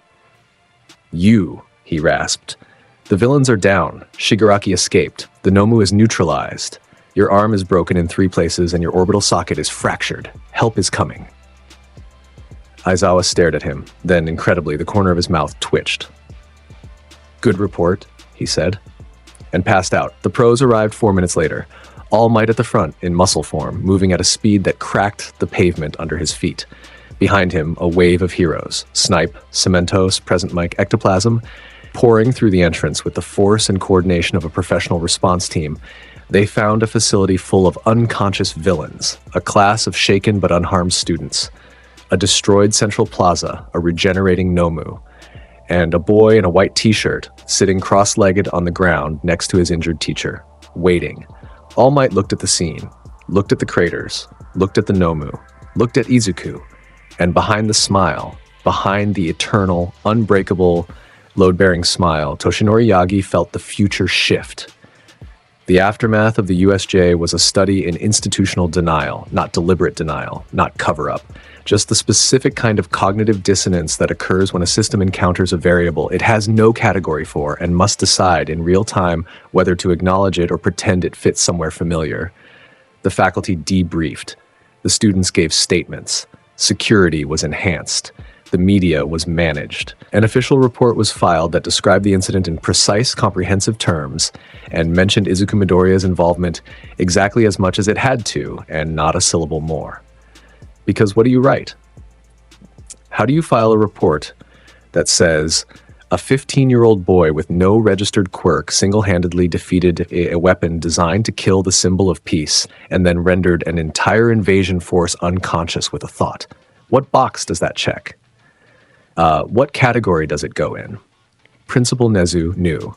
He sat in his office with the report in his small white paws and read it 4 times, and then set it down and looked out his window at the campus, where somewhere right now a boy was eating lunch and taking notes and being quiet. And he thought about the future with the kind of precision that only the smartest being on the planet was capable of. He thought about the quirk singularity. The theory that quirks were getting stronger with each generation, compounding, amplifying, heading toward a point of crisis that no one could see clearly, but everyone could feel approaching. He thought about how every model, every projection, every scenario had assumed that the crisis would come from within the system. A quirk too powerful, a mutation too unstable, a combination too volatile. No one had considered that the answer might come from outside the system entirely. No one had considered that the most powerful person in the world might not have a quirk at all. Nezu smiled. It was the smile of someone who had been given a very interesting puzzle and intended to enjoy it thoroughly. Izuku, meanwhile, ate his lunch and thought about the USJ and felt, with a clarity that was uncomfortable, the memory of how good it had felt. Not the violence, not the destruction, the release. The brief, exhilarating, terrifying freedom of letting his anger exist at full volume, of lifting that engineered monster and smashing it to the ground and feeling for the first time in years the raw power inside him moving without restraint. It had felt good, and that scared him more than the Nomu had, because he remembered the playground. He remembered the Rainbow Dome. He remembered what he had decided at 4 years old, standing in the ruins of his own emotion, never again. And he had held to it. For 10 years, he had held to it. And today he had let go. And the result had been effective and necessary and objectively the right call. And it had felt like flying. And that was the most dangerous thing about it. Power that feels good to use is power that gets used more than it should. He sat in the cafeteria and pushed rice around his plate and felt his meter at a steady, controlled 15%. And he made a decision. He would not avoid his power. The USJ had proven that hiding didn't work, that the world would come to him whether he was visible or not, and that when it came, he needed to be ready. But he would be deliberate. He would be intentional. He would not let the feeling of release become the reason for action. He would be, as he had always been, kind first. You're thinking really hard. Uraraka sat down across from him with a tray of food and a face that was still slightly shell-shocked from the morning but was already, characteristically, pivoting toward forward motion. Maybe. About the USJ? Partially. The part where you used a monster as a baseball bat. Or a different part. A different part. She ate a piece of mochi, chewed, considered him with the direct, unblinking assessment that was, Izuku was learning, her default mode when she decided to be serious. You're worried you went too far. He looked at her. She met his eyes. You didn't, she said. For the record, you saved Aizawa-sensei, you stopped the Nomu, and you took out every villain in the building without killing any of them. That's not too far. That's heroism. It felt good? Yeah, that's allowed, Midoriya. You're allowed to feel good about saving people. He opened his mouth, closed it, opened it again. Thank you, Uraraka. You're welcome. Eat your rice. He ate his rice. The succulent in the cafeteria windowsill, which had been a succulent yesterday, was now a small shrub with tiny purple flowers. Nobody mentioned it. It was becoming a pattern. The sports festival was announced 2 weeks after the USJ, and the energy at UA shifted from recovery to competition with a speed that would have given anyone outside the hero industry whiplash. The sports festival was not a school event. It was a cultural institution. The biggest stage in the hero world, broadcast to every country with a television signal, watched by more people than any event short of a global crisis. Pro heroes attended to scout. Agencies sent representatives. The media descended like a storm. For the students of UA, it was an opportunity. For the students of Class 1A, who had survived the USJ and were now the most talked about first-year class in the school's history, it was something closer to a spectacle. The world was watching. Izuku registered for the festival. He didn't train differently. He didn't strategize. He did his homework, attended his classes, and continued making small, invisible corrections to the structural integrity of the UA campus that no one asked him to make and no one knew about. A hairline crack in the stadium support beam. Fixed. A loose connection in the broadcast tower's wiring. Rerouted. A bird's nest on the stadium roof that was about to be destroyed by maintenance crews. Moved gently to a tree in the courtyard. This was his heroism. The kind no one sees. The kind he'd been doing his whole life. The sports festival would be something else. Something loud and visible and for the first time, deliberately on display. He was fine with that. It was time. The first event was an obstacle race. Not the same configuration as any year before. Nezu redesigned it annually, presumably out of a deeply rooted desire to keep things interesting for himself.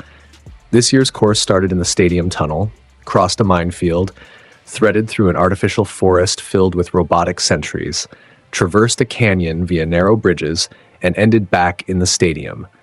200 students, one finish line, the starting gun-fired. In the tunnel, the crush was immediate. 200 bodies compressing into a space designed for maybe 50, quirks activating, elbows flying, the particular savagery of adolescents who have been told that their future depends on the next 15 minutes. Todoroki made his move instantly. A wave of ice erupted from his right foot, freezing the ground behind him, trapping dozens of students in crystalline ankles. He shot forward, clearing the tunnel, gaining distance. Efficient. Decisive, cold. Bakugo launched himself over the crowd with explosions, propelling himself through the air with the aerodynamic grace of a particularly angry firework. Others followed. Ida, engines blazing, weaving through gaps with mechanical precision. Yaoyorozu, creating equipment on the fly. Tokoyami, dark shadow clearing a path. Izuku walked. He walked out of the tunnel at his own pace, the crowd parting around him, not because he pushed them, but because the ambient pressure of his psychic field, at a casual 20%, made standing within arm's length of him feel like standing next to a speaker playing a frequency just below hearing. Uncomfortable, in a way you couldn't name. The instinct was to move away, and people followed the instinct. He emerged from the tunnel. The minefield spread before him, a vast, flat expanse of ground embedded with proximity sensors and explosive charges, designed to knock competitors off course without causing permanent injury. Izuku floated over it. Not fast, not dramatically. He simply lifted himself 4 feet off the ground and drifted across the minefield like a dandelion seed, hands in his pockets, expression serene, while below him competitors dodged, triggered, and were launched in various directions by pink explosions that looked like birthday party effects, but hit like concussion grenades. Present Mike, commentating from the booth with the energy of a man who had been specifically designed by the universe to narrate things loudly, was losing his mind. What is he doing? He's floating. Class 1A's Izuku Midoriya is floating over the minefield like he's on a Sunday stroll. Is that even allowed? Aizawa, sitting next to him, said nothing. His arm was in a cast. His face was in a bandage. His expression was the expression of a man who had decided, after the USJ, to stop being surprised by this particular student and simply document everything for posterity. His ability isn't classified as a quirk, Aizawa said eventually. There are no rules against it because there are no rules that apply to it. That's not an answer, Eraserhead.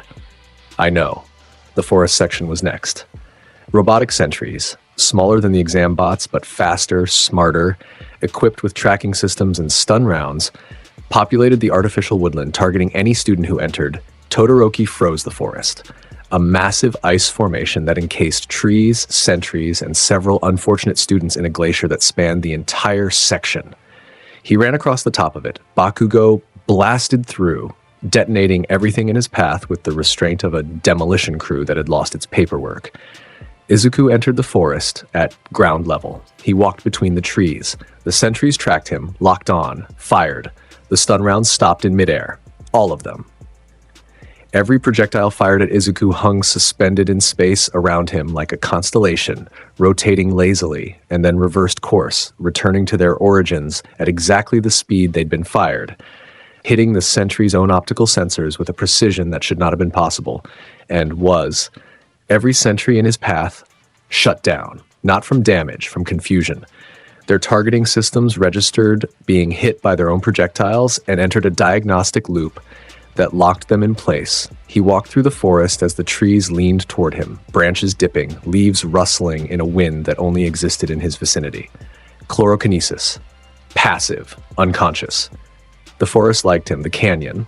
Narrow bridges over a deep artificial ravine. Students jostled, blocked, pushed. Izuku floated across the open air of the canyon, not using a bridge at all, and landed on the other side. He re-entered the stadium. He was third. Todoroki first, Bakugo second. Both had moved faster, both had attacked the course with aggressive speed while Izuku had walked. It didn't matter. Third was fine. Third put him in the next round. What mattered was the way the crowd looked at him when he re-entered the stadium. The way the noise, 80,000 people screaming and cheering and reacting, dropped by half when the boy in gym clothes drifted through the entrance without a scratch, without sweat, without any visible evidence that he had exerted himself at all. He landed. He sat in the competitor area. He took out his notebook and made notes about the course design. Ida, arriving sixth and breathing hard, sat next to him and stared at the notebook with an expression that suggested he was reconsidering several fundamental assumptions about competitive spirit. The second event was a cavalry battle. Teams of 4, headbands representing point totals. The team with the most points at the end advances. The first place finisher from the obstacle race wore the highest value headband and became the primary target. Todoroki wore the 10 million points. Every team in the arena looked at him with the specific combination of hunger and terror that accompanies high-stakes competition. Izuku was approached by 3 people within seconds. Uraraka arrived first, because of course she did. Team up? Yes. Tokoyami arrived second, dark shadow curling around his shoulders. Your energy calms him. I'll fight better with you. Welcome. The fourth was a surprise. Mei Hatsume, a girl from the support course with crosshair eyes and an inventor's madness, appeared from somewhere, laden with gadgets, and declared that she needed a team that would let her showcase her inventions on national television. I'll carry someone, she said. I'll carry anyone. I just need screen time. Can you carry me? Izuku asked. How much do you weigh? I can make myself weigh nothing. I love you already. The cavalry battle began. Here's what the audience saw. Every team in the arena went after Todoroki. He was the target. He had the points. His team, Yaoyorozu, Ida, Kaminari, was strong, coordinated, and immediately under siege from every direction. Izuku's team hovered at the edge of the chaos, literally. Uraraka had negated their gravity, Hatsume's hover boots provided thrust, and Izuku's telekinesis handled the rest. They drifted 2 feet above the ground, untouchable, collecting headbands from teams that were too busy fighting each other to notice the floating quad, picking their pockets with invisible hands. Izuku plucked headbands from heads like a pickpocket in a crowd. A telekinetic tug, gentle enough that the person didn't feel it until it was gone. By the halfway point, his team had accumulated the 3rd highest point total without engaging in a single direct confrontation. Bakugo noticed, because Bakugo always noticed Izuku. OI, his team, Kirishima, Sero Ashido, charged across the arena toward Izuku's floating squad with the coordinated aggression of a battering ram with opinions. Stop running and fight, Izuku looked at him. We're not running, we're floating. Same thing. It's really not. Bakugo's team reached them. Kirishima lunged, hardened fist aimed at the gap between Uraraka and Tokoyami. Dark Shadow intercepted, blocking the strike, and Tokoyami sent a counter that knocked Kirishima's arm aside. Sero fired tape from his elbows, trying to latch onto the floating team and pull them down. Izuku severed the tape with a telekinetic blade before it made contact. Bakugo launched himself from Kirishima's shoulders, airborne, palm lit, aimed directly at Izuku's headband with the single-minded determination of a heat-seeking missile. Izuku raised a finger. Bakugo froze in midair. Not painfully, not aggressively. He simply stopped moving, held in place by telekinetic force, suspended 5 feet above the ground with his hand outstretched and his explosion dying in his palm. You should. Protect your own headband, Izuku said. While Bakugo was suspended, Tokoyami's dark shadow reached out and plucked the headband from Bakugo's forehead. Izuku set Bakugo down, gently. Give it back. No. The cavalry battle ended. Izuku's team finished second, overall behind Todoroki. They advanced. Bakugo's team, having lost their headband in the final minutes, scraped into the next round by the narrowest of margins. Bakugo's silence afterward was louder than any explosion he'd ever produced. The one-on-one tournament bracket was posted. 16 students. Single elimination. Izuku's first match was against a boy from the general studies course named Hitoshi Shinso. Purple hair, tired eyes, a quirk that let him control anyone who responded to his verbal provocation. Brainwashing. One word, and you were his puppet. It was a good quirk, a smart quirk. The kind of quirk that would have been devastating against almost anyone. They stood at opposite ends of the ring. Midnight announced the rules. The crowd buzzed.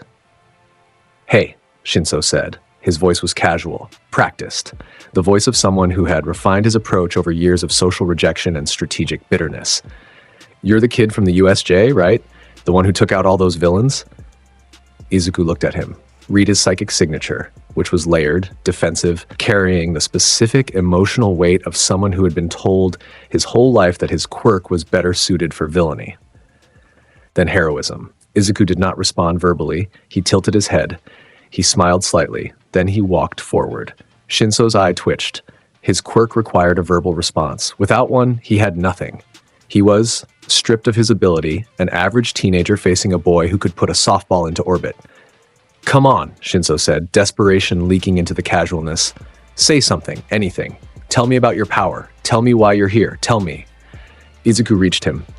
He placed one hand on Shinso's shoulder gently and pushed him backward, not with telekinesis, with his hand.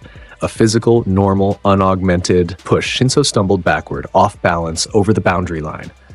Shinso is out of bounds, Midnight declared. Midoriya wins. The match had lasted 11 seconds. Shinso stood outside the lines, staring at Izuku, processing what had just happened. Not the loss that he'd expected. It was the way it happened. No violence, no humiliation, no display of overwhelming power, just a hand on his shoulder and a push. Izuku turned back, paused. Your quirk isn't suited for villainy, he said. The people who told you that are wrong. You'd make a good hero. He walked off. Shinso stared at his back for a long time. The tournament continued. Students fought. Quirks clashed. Matches were won and lost with the drama and intensity that the sports festival was designed to showcase. Bakugo fought like a man possessed.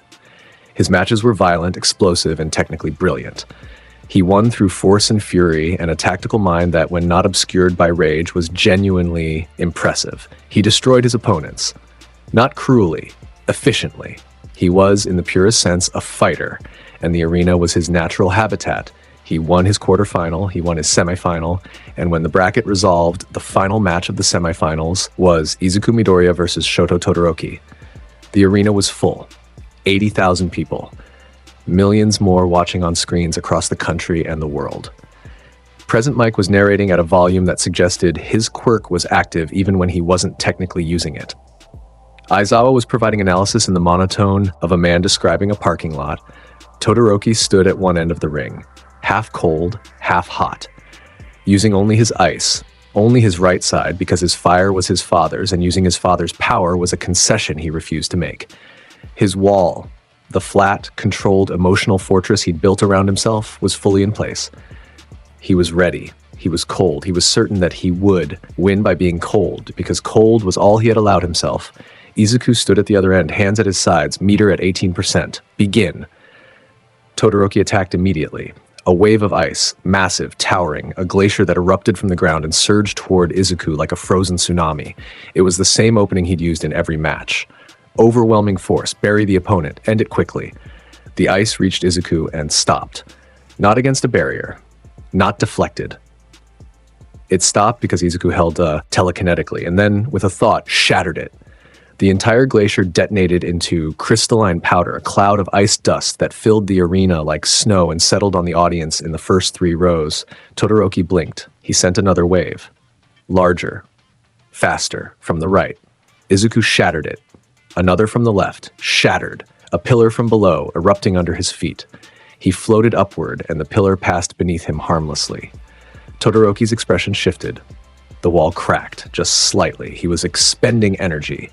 Each ice formation was costing him body heat, and Izuku was breaking them as fast as he made them, and the equation was not sustainable. He created an ice wall around himself, a defensive dome, buying time. Inside it, in the dark, he breathed. Frost formed on his right side. His body temperature was dropping, his movements were slowing.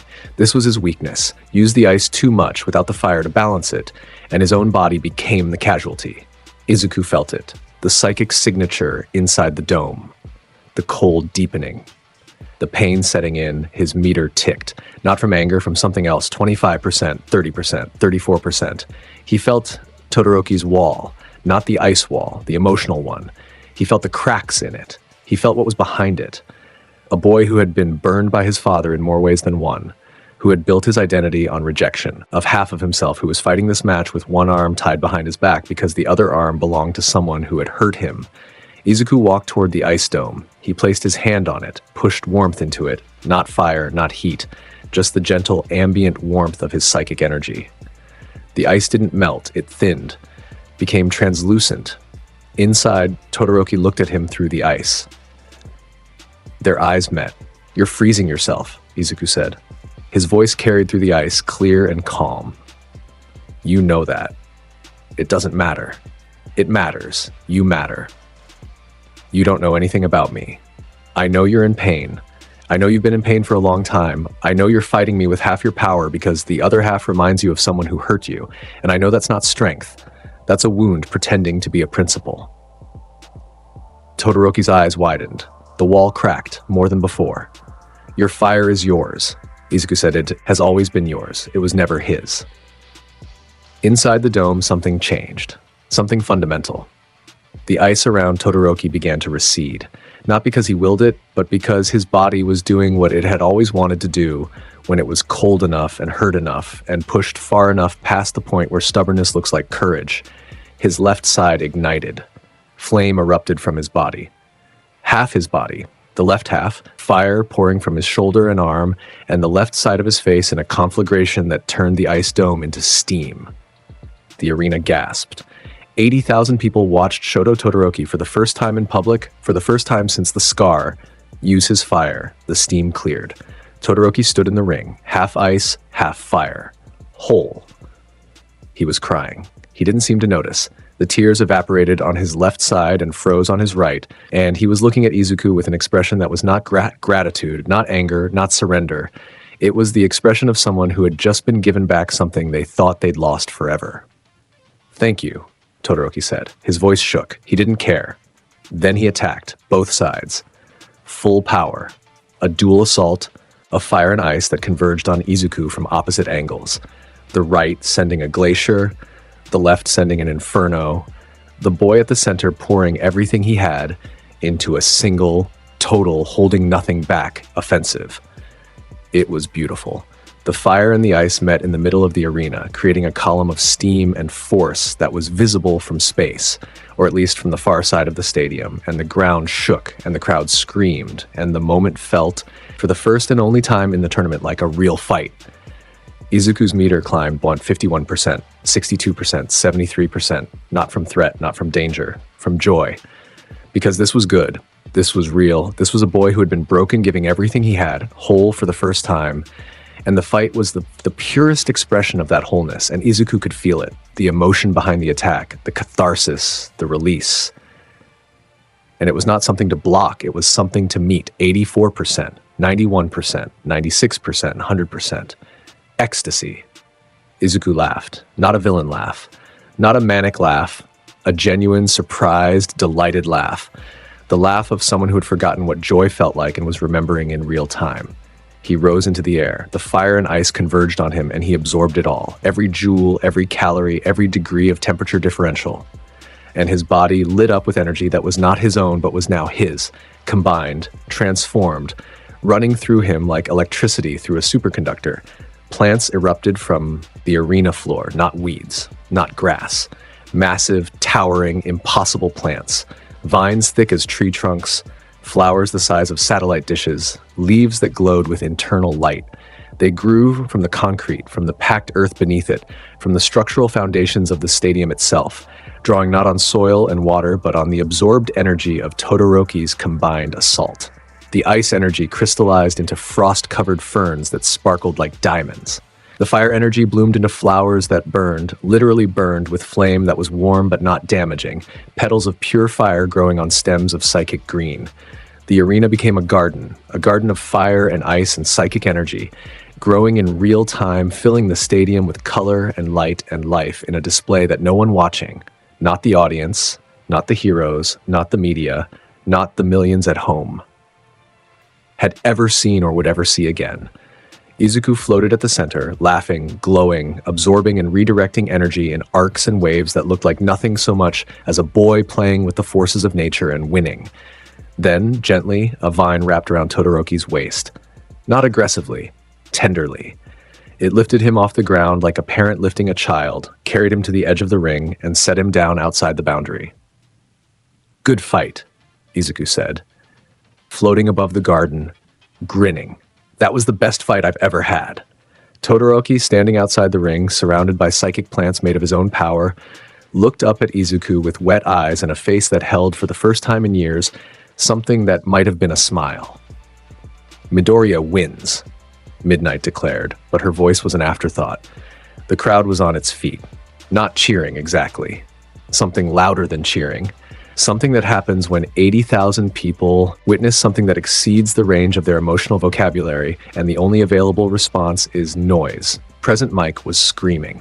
Not words, just sound. He had transcended language. Aizawa, in the commentary booth, said, "His power is not a quirk. We have no classification for what just happened. I'm going home." He did not, in fact, go home. But the sentiment was noted. In the stands, Endeavor, the number 2 hero, Todoroki's father, a man made of fire and ambition and the particular kind of rage that looks like discipline, watched his son use his fire for the first time, at the urging of a boy he'd never heard of, in a match that his son lost while smiling. He did not understand what he was feeling. He would not understand it for a long time. The finals bracket resolved. Izuku Midoriya versus Katsuki Bakugo. The arena had been repaired. The garden was gone. Izuku had reabsorbed the plants after the match, the energy returning to ambient background levels, the vines and flowers and frost ferns disintegrating into motes of light that drifted upward and faded. The concrete was back. The lines were back. The arena was normal. But the audience was not normal. They were charged. They had seen something unprecedented in the semifinals. And now they were watching 2 students from the same middle school. One the loudest, most aggressive combatant in the tournament, the other the quietest and most absurdly powerful. Walk to opposite ends of a ring that suddenly felt much too small. Bakugo stood at his end. He was not posturing. He was not yelling. For the first time in the tournament, for the first time that most of these people had ever seen, Katsuki Bakugo was silent.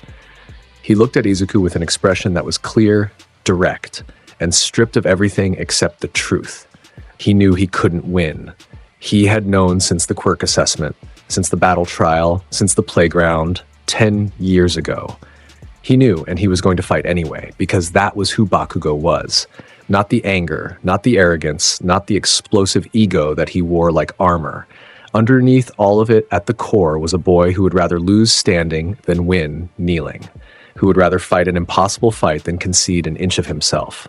Izuku looked at him, and his meter didn't move. It stayed at 15% because this was not a moment that required power. This was a moment that required respect. Begin. Bakugo launched full power from the first second. He came in with an AP shot, focused, compressed, a lance of explosive force aimed at Izuku's center mass with the precision of a rifle. Izuku absorbed it. Bakugo was already behind him, gauntlets armed, pulling the pin on a blast that could have leveled a building. The explosion hit Izuku, engulfed him. Fire, force, shockwave, everything Bakugo had delivered in a single, devastating strike. The smoke cleared. Izuku stood where he'd been, undamaged, unbothered. He'd absorbed the energy, all of it, but he didn't use it. He stood and he waited, and he let Bakugo come again.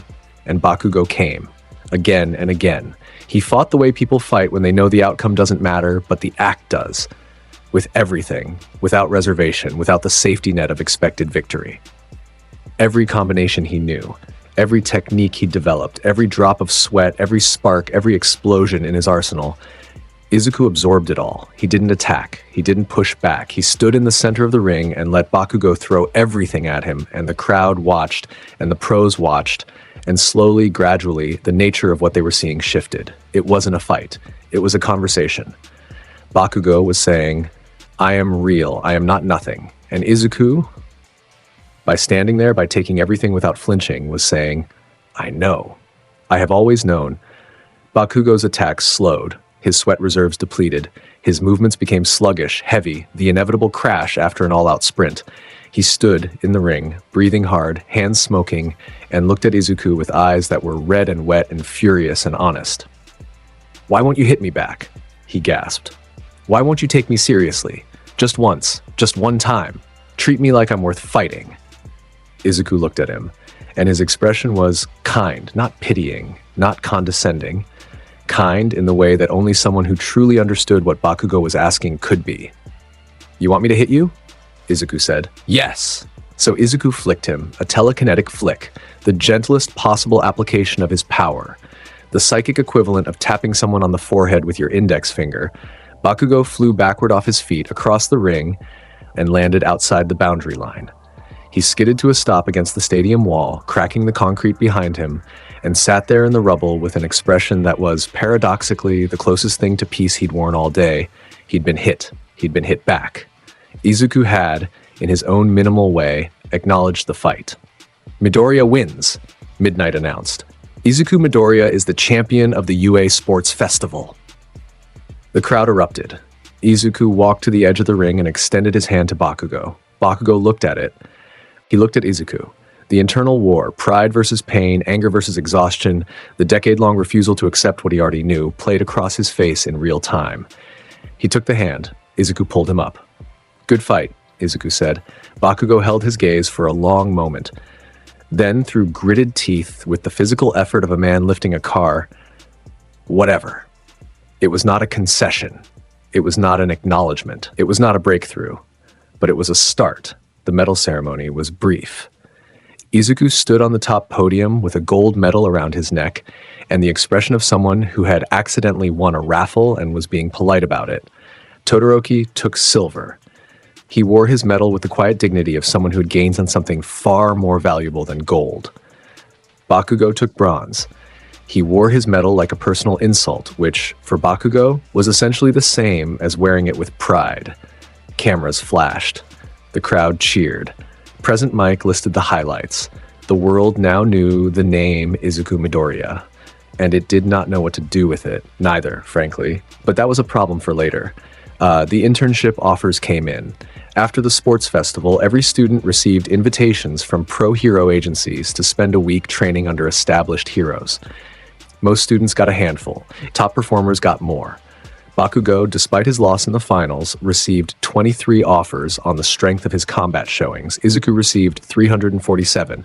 He sat in the classroom staring at the list on his tablet, while around him classmates compared notes and debated options. Uraraka leaned over his shoulder. 347, she said flatly. Yes, 347. Some of them might be duplicates. Midoriya. Every hero agency in the country wants you. He scrolled through the list. Some names he recognized, some he didn't. Some were from agencies he'd analyzed in his notebooks years ago. One was from a hero he'd admired since childhood, a rescue specialist whose methods were elegant and efficient, and exactly the kind of heroism Izuku wanted to practice. But the one that caught his attention was small, tucked near the bottom of the list, from an agency he'd never heard of, Gran Torino. The note attached was short. Saw you at the festival. You move like someone who hasn't learned how to move yet. Come, fix that. Izuku stared at the note.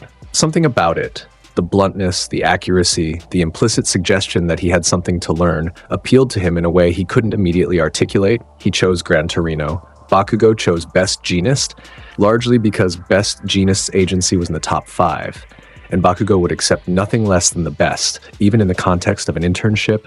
Todoroki, after a long and visibly difficult period of deliberation, chose his father's agency. Not because he wanted to, because he had decided after the sports festival that avoidance was not the same as strength, and that facing the source of his pain was the next step in whatever process Izuku had started in the arena.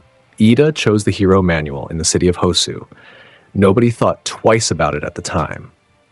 Ida was methodical. Manual was a solid, respectable hero. Hosu was a mid-sized city with a reasonable crime rate. But Izuku felt something when Ida mentioned it.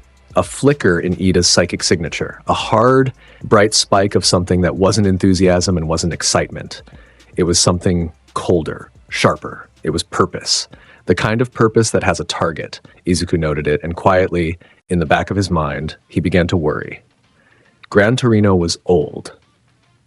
That's the first thing Izuku noticed when he arrived at the tiny, cluttered apartment that served as the hero's agency. Old in the way that implied an accumulation of experience so vast that the body carrying it had simply gotten tired of maintaining appearances.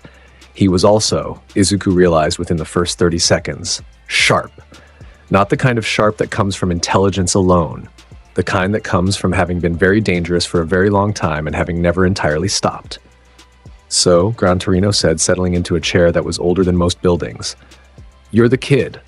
I'm Izuku Midoriya. I know who you are. Saw the festival. Saw the USJ footage. The classified stuff too. Don't look so surprised. I know people." He peered at Izuku with eyes that were roomy and ancient and missed absolutely nothing. "You're powerful. That's obvious. But you move like a civilian. You float. You stand still. You absorb. You don't fight. You endure." Izuku opened his mouth. "Don't defend it. I'm not criticizing. I'm observing. You've been suppressing yourself your whole life, so you've never learned combat movement. You've never had to dodge because nothing can hit you. You've never had to close distance because you can move things from across the room. You fight like someone standing behind bulletproof glass. Technically untouchable, but also technically motionless." Izuku closed his mouth. "I'm going to teach you to move," Gran Torino said. "Not because you need to. Because a hero who can't move is a hero who can't be where they're needed fast enough. Speed isn't about power, it's about positioning. The strongest punch in the world doesn't matter if you throw it from the wrong spot." The training began. Gran Torino's quirk was Jet, the ability to expel air from the soles of his feet at extreme velocity, propelling himself through space like a pinball in a titanium shell. He was, despite his age and appearance, blindingly fast. Not telekinesis fast, not floating fast. Physically, mechanically, reflexively fast. The speed of a body that had spent decades learning to put itself exactly where it needed to be at exactly the right time. He bounced around the apartment, off walls, off the ceiling, off the furniture. Izuku tracked him, easily, his psychic awareness marking the old man's signature through space, but tracking wasn't the lesson. The lesson was responding. "Move," Gran Torino shouted, ricocheting off a bookshelf. "Not with your power, with your body, feet, legs, core, physics, mechanics. Move." Izuku moved, awkwardly at first. He'd spent his life being still, being centered, being a fixed point around which everything else revolved. Moving, really moving, with physical intent and spatial awareness, and the particular coordination that martial artists train for years to develop, was different. He stumbled, he tripped, he collided with a wall that he could have telekinetically moved but wasn't allowed to. Gran Torino hit him, a cuff on the back of the head moving too fast to block physically. Again. He did it again and again. For 3 days, he trained his body, not his power, his body, to respond, to react, to move through space with purpose and efficiency. On the 4th day, something clicked. Izuku combined his telekinesis with physical movement, not replacing his body's motion but enhancing it, using psychic force to accelerate, decelerate, redirect. He moved through the apartment like a bullet made of silk, fast and precise and completely silent, anticipating Gran Torino's movements not just through psychic awareness, but through physical positioning. "There?" Gran Torino said, landing on the back of a couch. That's it. That's what you were missing. Izuku stood in the center of the apartment, breathing hard. Not from exertion, but from excitement. He could feel it, the difference. He'd been a tower his whole life. Now he was a tower that could move. One more thing, Gran Torino said. He sat down. His expression changed from instructor to something more serious. The USJ, the Nomu, the League. What about them? They're not done. The hand kid, Shigaraki, he's being directed. Someone's behind him. Someone bigger. Someone who's been planning something for a long time. He fixed Izuku with a look that held decades of experience and the specific weight of knowledge he wasn't sharing all of. When you meet them again, and you will, don't just be powerful, be ready. Izuku nodded. And keep your meter below 50 unless you mean it. I don't know what that psychic energy of yours does at full tilt, but I saw the footage from when you were 4. Izuku's eyes widened. That footage exists? Kid, I worked with the agency that classified it. There's a satellite recording. You made the international watch list when you were in preschool. The adults decided it was a one-time event and sealed the file. He paused. I pulled it, because I know what to look for. He looked at Izuku with something that was not fear, not awe, but the specific, respectful caution of someone who has been near very dangerous things for a very long time and knows the difference between danger and responsibility. You're not like anyone else. You never will be. So don't try to be. Just be you, but be the version of you that moves. On the 5th day, Izuku's phone rang. It was Todoroki. Midoriya. His voice was tight, controlled. The wall was back up, but there was something pressing against it from inside. Ida is in Hosu. I know. Have you been watching the news? What news? The hero killer is in Hosu. Izuku's meter, which had been a calm 14%, ticked to 20%. The hero killer. Stain. A man who had been cutting a bloody path through the hero community for months, targeting heroes he deemed unworthy, frauds, sellouts, people who wore the title without earning it. His body count was in the double digits. His ideology, a twisted but internally consistent belief that modern heroism was corrupt and needed to be purged, had attracted a following in the underground that made law enforcement nervous. Stain was in Hosu. Ida was in Hosu. And Ida's brother, Ingenium, the hero who had inspired Ida's entire career, had been Stain's most recent victim. Crippled. Career ended. Hospitalized. The spike Izuku had felt in Ida's psychic signature. The cold, hard, sharp purpose. He understood it now. Ida wasn't in Hosu for an internship. He was there for revenge. I'm going, Izuku said. So am I, Todoroki said. How fast can you get to Hosu? 2 hours by bullet train. I'll be there in 20 minutes. He hung up. He looked at Gran Torino, who was already pulling on his boots. Go, Gran Torino said. I'll follow. Izuku didn't fly. He did something Gran Torino had taught him. He moved. Physically propelled by telekinetic force, body positioned aerodynamically, cutting through the air at a speed that conventional physics would have called unacceptable. He crossed the distance between Gran Torino's apartment and Hosu City in 18 minutes, arriving in the dark, arriving alone, arriving with his meter at a controlled, deliberate 30%. He could feel Ida. The psychic signature was easy to find. Bright, structured, vibrating with the particular frequency of someone in extreme emotional distress. Izuku locked onto it and followed, moving through the city at street level. Fast, silent, the wind barely registering his passage, he found them in an alley. It was narrow. Poorly lit. The kind of alley that exists in every city, invisible until something terrible happens in it. Trash and drainage and the smell of old rain. Ida was on the ground. He was injured. Not severely, not fatally, but enough. There was blood on his armor. His engines, the calves that powered his speed, were damaged. He was conscious, and he was staring up at the figure standing over him with an expression that was not fear. It was rage. Hot, blinding, unjust rage. The kind that burns so bright it blinds the person carrying it. Stain stood above him. He was exactly what the reports described, lean, intense, covered in bandages and bladed weapons, radiating the specific energy of a man who had decided long ago to be the judge of an industry he believed was rotten. His sword was drawn. There was blood on it. His tongue extended, tasting the air, and Izuku understood. That was the quirk. Blood curdle. Ingest someone's blood. Paralyze them. Simple. Brutal. Effective. There was someone else in the alley. A pro hero. Native, a local hero who had been Stain's intended target, was slumped against the wall, paralyzed, bleeding from a shoulder wound. Stain looked at Ida the way a teacher looks at a particularly disappointing student. "You came here for revenge," Stain said. His voice was low, rasping, the voice of someone who had been screaming for so long that even his quiet moments sounded like the echo. "Not to save anyone. Not for justice, for revenge. That makes you exactly what's wrong with heroism." "You crippled my brother," Ida said through his teeth. "Your brother was a fraud, a name without substance, a hero who protected his image more than he protected people." Stain's sword rose.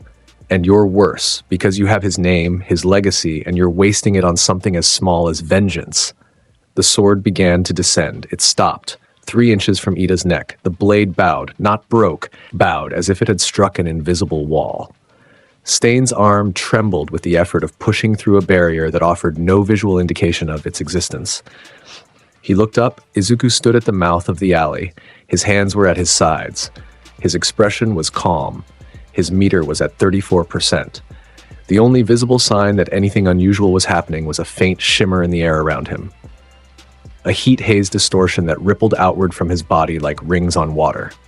"Step away from him," Izuku said. Stain studied him. The hero killer's eyes, dark, intelligent, deeply and specifically crazy in the way that only absolute conviction can make a person, moved over Izuku with the assessing gaze of someone who had killed a lot of dangerous people and was evaluating whether this was another one. "You're the kid from the sports festival," Stain said. "The one who isn't classified.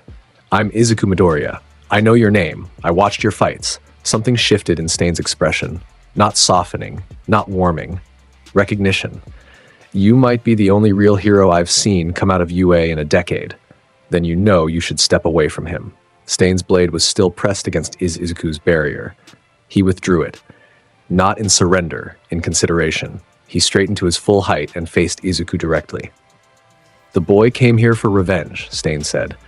"That's not heroism. That's ego. I remove ego from the system. By killing people, by cutting out the rot. People aren't rot. They're people. They're complicated and flawed, and they make mistakes. And killing them for not meeting your standard doesn't fix the system. It just makes the system afraid."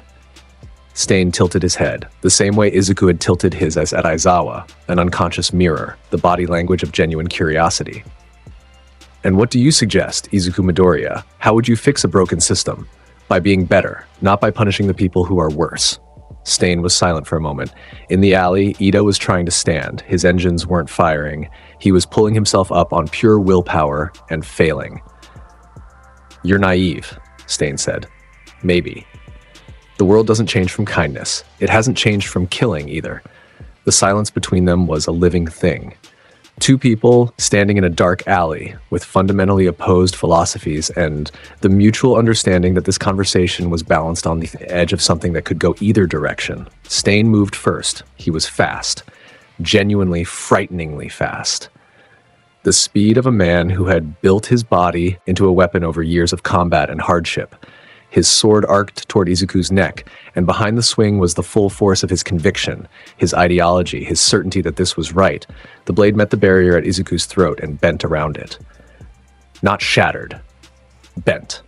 The steel curved away from Izuku's skin in a smooth arc like a river flowing around a stone, and Stain's own momentum carried him forward past Izuku into the alley wall. He recovered instantly, spun, drew a short blade from his belt.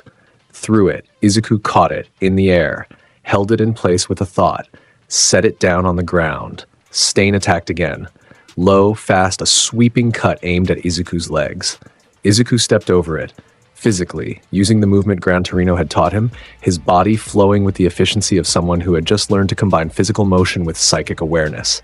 He was behind Stain before the cut finished. The hero killer whirled, blade leading. Izuku caught his wrist, physically this time skin against skin, and held him. Not with strength, with something else. His meter moved 42%, 58%, 71%. Not anger, not ecstasy, not sadness. 83, 90%, 97%. Something different, 100%. Compassion. The world didn't crack. The air didn't distort. There was no visible aura, no dramatic transformation, no cosmic display. What happened was quieter than that. And worse, Izuku placed his hand on Stain's chest, and Stain felt everything. not pain, not psychic attack, not an assault on his senses or his body or his mind. What Izuku transferred was empathy, pure, raw, unfiltered empathy, not Izuku's empathy, Stain's own.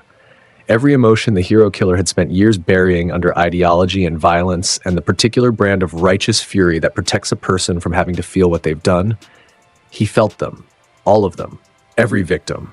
Not their deaths, their lives, the families they'd left behind, the partners who waited for them to come home, the sidekicks who'd found the bodies, the fans who'd cried, the children who'd lost their heroes. He felt the weight of it, all at once. Every consequence of every action reflected back at him with perfect fidelity, combined with something he had never been given and never sought. Understanding, not justification, not agreement. Understanding, the profound, devastating recognition that his pain was real, that his anger at the system was not entirely wrong, that his desire for better heroes was shared by millions of people who would never pick up a sword, and that none of it justified what he had done. Stain collapsed. Not from impact, not from injury. His legs gave out under the weight of something heavier than any physical blow, the accumulated emotional mass of everything he'd tried not to feel, delivered all at once, with compassion. He hit his knees. He was crying. The hero killer. The most feared vigilante in Japan. The man who made pro-heroes check their locks at night. He was on his knees in a dark alley, weeping, and the sound of it was not dramatic or performative. It was the small, broken, private sound of a person who has been confronted with the truth of themselves and found it unbearable. Izuku stood over him.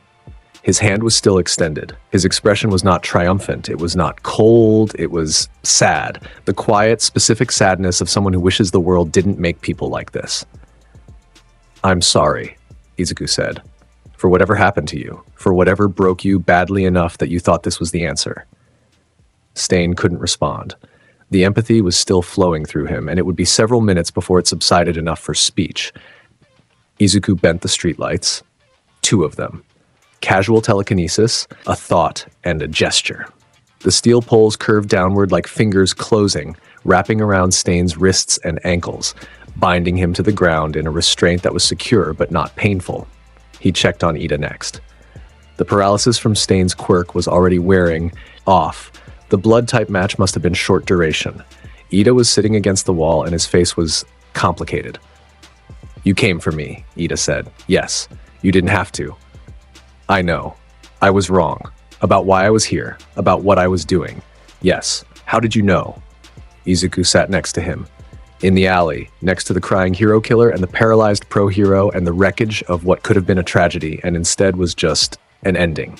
"Because I pay attention," Izuku said, "and because you're my friend, and friends don't let friends go to a city where a serial killer is operating without noticing something's off." Ida's composure, already strained, cracked. He didn't cry. Ida was not a crier, but his jaw tightened and his eyes went bright, and he nodded once with the precision and gravity of a boy who was making a promise to himself that he intended to keep. "Thank you, Midoriya." "You're welcome." Todoroki arrived 6 minutes later, out of breath, frost on one side and heat haze on the other, ready for a fight that was already over. He looked at Stain, bound in streetlights, weeping on the ground. He looked at Ida, sitting against the wall, processing the worst mistake of his young life. He looked at Native, still paralyzed but conscious and staring at Izuku with an expression that could only be described as religious. He looked at Izuku. "I missed it," Todoroki said. "The train was slow?" "The train was exactly on schedule. You were fast. Gran Torino taught me to move." Todoroki looked at Stain again. "Is he crying?" "Yes." "What did you do?" Izuku considered how to explain, decided there wasn't a good way. "I made him feel things." Todoroki, who had been made to feel things by Izuku in front of 80,000 people and on national television, nodded with the understanding of a fellow survivor. "That'll do it." The police arrived. Heroes arrived. The alley was secured. Stain was taken into custody, still bound in the streetlights, which had to be cut off at the base because Izuku had bent them with enough force to make unbending them a structural engineering problem. The official report credited the capture to the efforts of 3 UA students acting in emergency circumstances. The details were classified, Partly for legal reasons, partly because the details included a 15-year-old making a serial killer cry through the power of empathy, and no one was entirely sure how to write that up. Izuku, Todoroki, and Ida were reprimanded. Mildly. The kind of reprimand that everyone involved knew was performative, a necessary procedural gesture in the direction of students shouldn't fight serial killers, that carried no real weight because, functionally, what they'd done was heroic, and everyone knew it. Gran Torino arrived after the police and surveyed the scene with the practiced eye of a man who had seen many things and was adding this to the collection. "You moved," he said to Izuku. "I moved." "Good, don't stop." The train ride back was quiet. Izuku sat by the window and watched the lights of Hosu recede. His meter was at 13%. The compassion had settled. The sadness had settled. Everything had settled back to the calm, steady hum that was his baseline, the ambient noise of being Izuku Midoriya. But something had shifted. Not in his power, in his understanding of it. He had used compassion. Not as an attack, not as a weapon, as what it actually was, the ability to make someone feel what they'd stopped feeling, the ability to break through the walls that people build around their pain and say, clearly and without judgment, this is what you carry. This is what you've done. This is what it costs. It was not a kind ability. It was honest. And honesty delivered at full volume was the most devastating thing a person could experience. He thought about Stain's face, the tears, the collapse. He thought about how easy it would have been to use that power differently, to weaponize the empathy, to overwhelm instead of illuminate, to break instead of reveal. He wouldn't. He knew that. The decision had been made long ago on a playground at 4 years old in the silence after a rainbow dome. But the knowing didn't make it less heavy. His phone buzzed. A text from Uraraka. "Saw the news. Hosu, are you okay?" He typed back, "I'm okay. Everyone's okay." A pause. Then, "Come back safe." "I will." The vine on his bedroom wall, 200 kilometers away, bloomed. Small white flowers. The whole room smelled like his mother's perfume, even though she was asleep and the window was closed and there was no reason for it except that Izuku Midoriya on a train in the dark was thinking about the people he cared about, and his power responded with the only language it had for love. Growth. He arrived back at UA on a Monday morning. He walked through the gate. He went to class. He sat in his seat. He took out his notebook. The class looked at him. All of them. 20 pairs of eyes carrying 20 different versions of the same question, informed by the USJ, by the sports festival, by the news from Hosu, by everything they'd seen and felt and processed and had failed to fully understand. Uraraka sat behind him and didn't say anything. She didn't need to. Her presence was enough. The particular grounding warmth of someone who saw everything and stayed anyway. Todoroki sat by the window. He looked at Izuku and nodded, once, the smallest possible gesture, carrying the largest possible weight. An acknowledgement, an alliance, a friendship forged in fire and ice and psychic plants. Ida sat at his desk with new resolve in his posture and an apology in his eyes that he would spend months finding the words for. And when he did, they would be precise and earnest and exactly right. Bakugo sat in the front row and did not look at Izuku. But his palms were dry. For the first time in months, his palms were dry, and that meant something, even if he wasn't ready to know what. Aizawa entered the room, sleeping bag, bloodshot eyes, arms still in a cast. He looked at Izuku. Izuku looked at him. "Good morning, sensei," Izuku said. Aizawa stared at him for 3 full seconds. Then, barely audible, under his breath, with the tone of a man speaking to the universe itself, "I need a raise." He began the lesson. And Izuku Midoriya, the boy with no quirk and all the power in the world, opened his notebook to a fresh page, picked up his pen, and started writing. His meter held steady at 15%. The vine on his wall kept growing. The world kept turning. And somewhere in low Earth orbit, a softball completed another quiet revolution around the planet, catching the sunlight on each pass, small and white and impossibly, absurdly, beautifully far from where it had started. The pen moved, neat, deliberate strokes. Izuku's handwriting had improved since childhood, which was saying something because it had always been legible, just fast. The kind of handwriting that reflected a mind that was constantly catching up to its own observations. He was writing about structural reinforcement, specifically the way Cementos's quirk interacted with existing architecture. whether the hero was creating new matter or rearranging molecular bonds in existing material. The distinction mattered for rescue scenarios. If Cementos could only reshape existing concrete, then the volume of available material became a limiting factor in any situation where you needed to create barriers. If he was generating new matter, the caloric cost had to be enormous, which meant sustained usage would drain him within minutes. Izuku noted both hypotheses, drew a small diagram, added a question mark.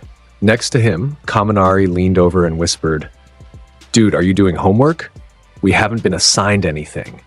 Personal research. On what? Cementos. Why? In case I need to know." Kaminari stared at him for a beat, then turned to Jiro and mouthed, "He's insane." Jiro didn't look up from her own notebook, but one earphone jack twitched in a way that might have been agreement. The weeks after Hosu settled into a rhythm that felt to Izuku like the particular calm before weather that hasn't been forecast yet. Classes continued. Training exercises escalated in complexity. Aizawa pushed them harder, not because of the USJ, not because of the sports festival, but because finals were approaching, and Aizawa treated academic deadlines with the same lethal seriousness he applied to everything else. Izuku trained with purpose now. Not the passive background maintenance approach of his first weeks. The targeted, deliberate practice that Gran Torino had unlocked. He moved. In the training gym, in the practice fields, in the corridors between classes when no one was watching. He moved with his body and augmented with his power, building the integration between physical motion and psychic force until the seam between them disappeared entirely. He sparred with Ojiro, who had the best pure martial arts in the class. Ojiro was fast, disciplined, and fought with a tail that added a third axis to every combination. Izuku limited himself to physical combat plus the minimal telekinetic augmentation that Gran Torino had taught him. No barriers, no flight, no large-scale manipulation. Just movement. Ojiro landed a hit in their fourth session. A tail sweep that caught Izuku across the ribs when he committed too far on a dodge. It stung. Izuku grinned. "Good," he said, resetting. Ojiro looked at him with the expression of someone who had just been told that punching a mountain was an accomplishment. "That's the first time anyone's hit you in training," Ojiro said. "Yes. And you're happy about it?" "It means I'm learning." Ojiro reset his stance. Something shifted in his expression, from the polite caution of a sparring partner who knew he was outmatched to the focused determination of a martial artist who had just been given permission to actually try. They went again. Ojiro landed 2 more hits that session. Izuku learned from all 3. The final exams came, written and practical. The written portion was unremarkable. Izuku scored second, behind Yaoyorozu, because Yaoyorozu's memory was functionally eidetic, and Izuku had spent the study period growing a new branch on the courtyard garden he'd started, instead of reviewing chemistry. The practical exams were 2-on-1 battles against teachers. Each pair of students faced a single faculty member with the objective of either escaping through a gate or restraining the teacher with handcuffs. The pairings were posted, Izuku and Bakugo versus All Might. The matchup was either brilliant or catastrophic, and everyone who read the board had an opinion on which. Aizawa, who had designed the pairings, watched the reactions with the flat satisfaction of a man who understood that discomfort was educational. "Together?" Bakugo said, reading the board. His voice was level. "Controlled. The month since the sports festival had done something to him. Not softened him exactly. Nothing could soften Bakugo, but the rage had been restructured, reorganized. It was still there, every degree of it, but it was being directed now instead of detonated. Together," Izuku confirmed, "against All Might." "Yes." Bakugo stared at the board, then he turned and walked away, over his shoulder without looking back. "Don't get in my way." "Okay, I mean it. I know." The exam ground was an urban simulation. City blocks, intersections, alleys, rooftops. All Might stood at the far end, arms crossed, smile in place, wearing weighted bracers designed to limit his strength to a fraction of his full output. He was supposed to simulate a villain too powerful for any individual student to handle. The lesson was teamwork. The path to victory was the gate at the far end. Izuku and Bakugo stood at the starting point. "He's faster than us," Bakugo said. He was analyzing. His voice had the tight, clipped quality of a mind working at full speed. Even limited. He closes distance before we can react.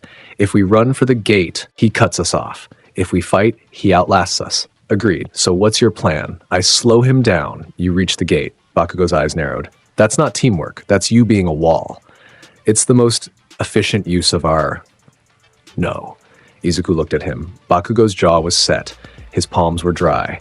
He was looking at Izuku with something that was not anger, was not defiance, was something that had taken months to grow in the same way that Izuku's vines grew, slowly, stubbornly, from a crack in something that shouldn't have supported life. I'm not running while you fight All Might alone, Bakugo said. That's not how I pass. They looked at each other. The history between them was thick enough to walk on. 10 years of playground and classroom and tournament and silence, all of it present, all of it acknowledged in the space between Bakugo's statement and Izuku's response. Okay, Izuku said. Together, then. The buzzer sounded. They moved simultaneously. Bakugo launched right, explosions propelling him along rooftops in a lateral arc. Izuku moved left, low and fast, the way Gran Torino had taught him. Physical movement augmented by telekinetic thrust, cutting between buildings with a speed that left after images. All Might came down the center. Even limited, he was overwhelming, a force that displaced air, cracked pavement, and arrived everywhere slightly before you expected him to. He targeted Bakugo first, because Bakugo was louder. Bakugo met him. Not with a direct assault, he'd learned, painfully and publicly, what direct assaults on immovable objects accomplished. Instead, he feinted high, detonated a flashbang-level explosion aimed at All Might's eyes, and used the moment of distraction to redirect into a strafing run that laid explosions across All Might's right flank. It worked. For about 2 seconds. All Might pushed through the blasts, reached for Bakugo, and would have caught him if the sidewalk under All Might's right foot hadn't suddenly become the consistency of sand. All Might sank 3 inches. His momentum stuttered. Izuku, from a rooftop 2 blocks away, had rearranged the molecular structure of the concrete beneath All Might's foot. Not destroyed it, loosened it, turned solid ground into something that gave just enough to disrupt a stride. Bakugo used the opening. He pivoted, launched himself toward the gate with a double explosion and left a smoke trail like a comet. All Might recovered in under a second. He turned toward Bakugo, accelerating, and ran directly into a telekinetic wall that Izuku slammed down across the intersection like a dropped curtain. The wall held for exactly half a second. All Might hit it, strained it, and broke through. But half a second was enough for Bakugo to gain another 30 meters. They did this for 4 minutes. Tag team disruption. Bakugo drew attention and closed distance to the gate, while Izuku interrupted All Might's pursuit with a constant rotating series of small interventions. A loosened panel here, a shifted dumpster there, a telekinetic tug on All Might's bracer that threw off the timing of a punch by a quarter second. None of it was decisive. All of it was cumulative. All Might was smiling. Not the public smile. The real one. In the final stretch, 50 meters from the gate, All Might decided to stop playing. He crossed the distance to Bakugo in a single stride, arriving with a momentum that made the air audibly protest, and reached for him with both hands. Izuku appeared between them. Not teleported. Moved. The fastest physical movement he'd ever executed, augmented by every ounce of telekinetic force he could channel through his body, arriving at the exact point of interception at the exact right moment. He caught All Might's wrists, actually caught them physically, hands gripping forearms, and his meter spiked to 45% as he poured telekinetic reinforcement into his own body to survive the contact. His shoes tore. The ground cratered under him. His arms screamed with strain. He held. Go, he said to Bakugo. His voice was tight, compressed. The voice of someone holding a door closed against a hurricane. Bakugo went. Not because he was told to, because the gate was right there, and this was the plan, and the plan was working, and following the plan was the right call. He reached the gate. He touched it. The buzzer sounded.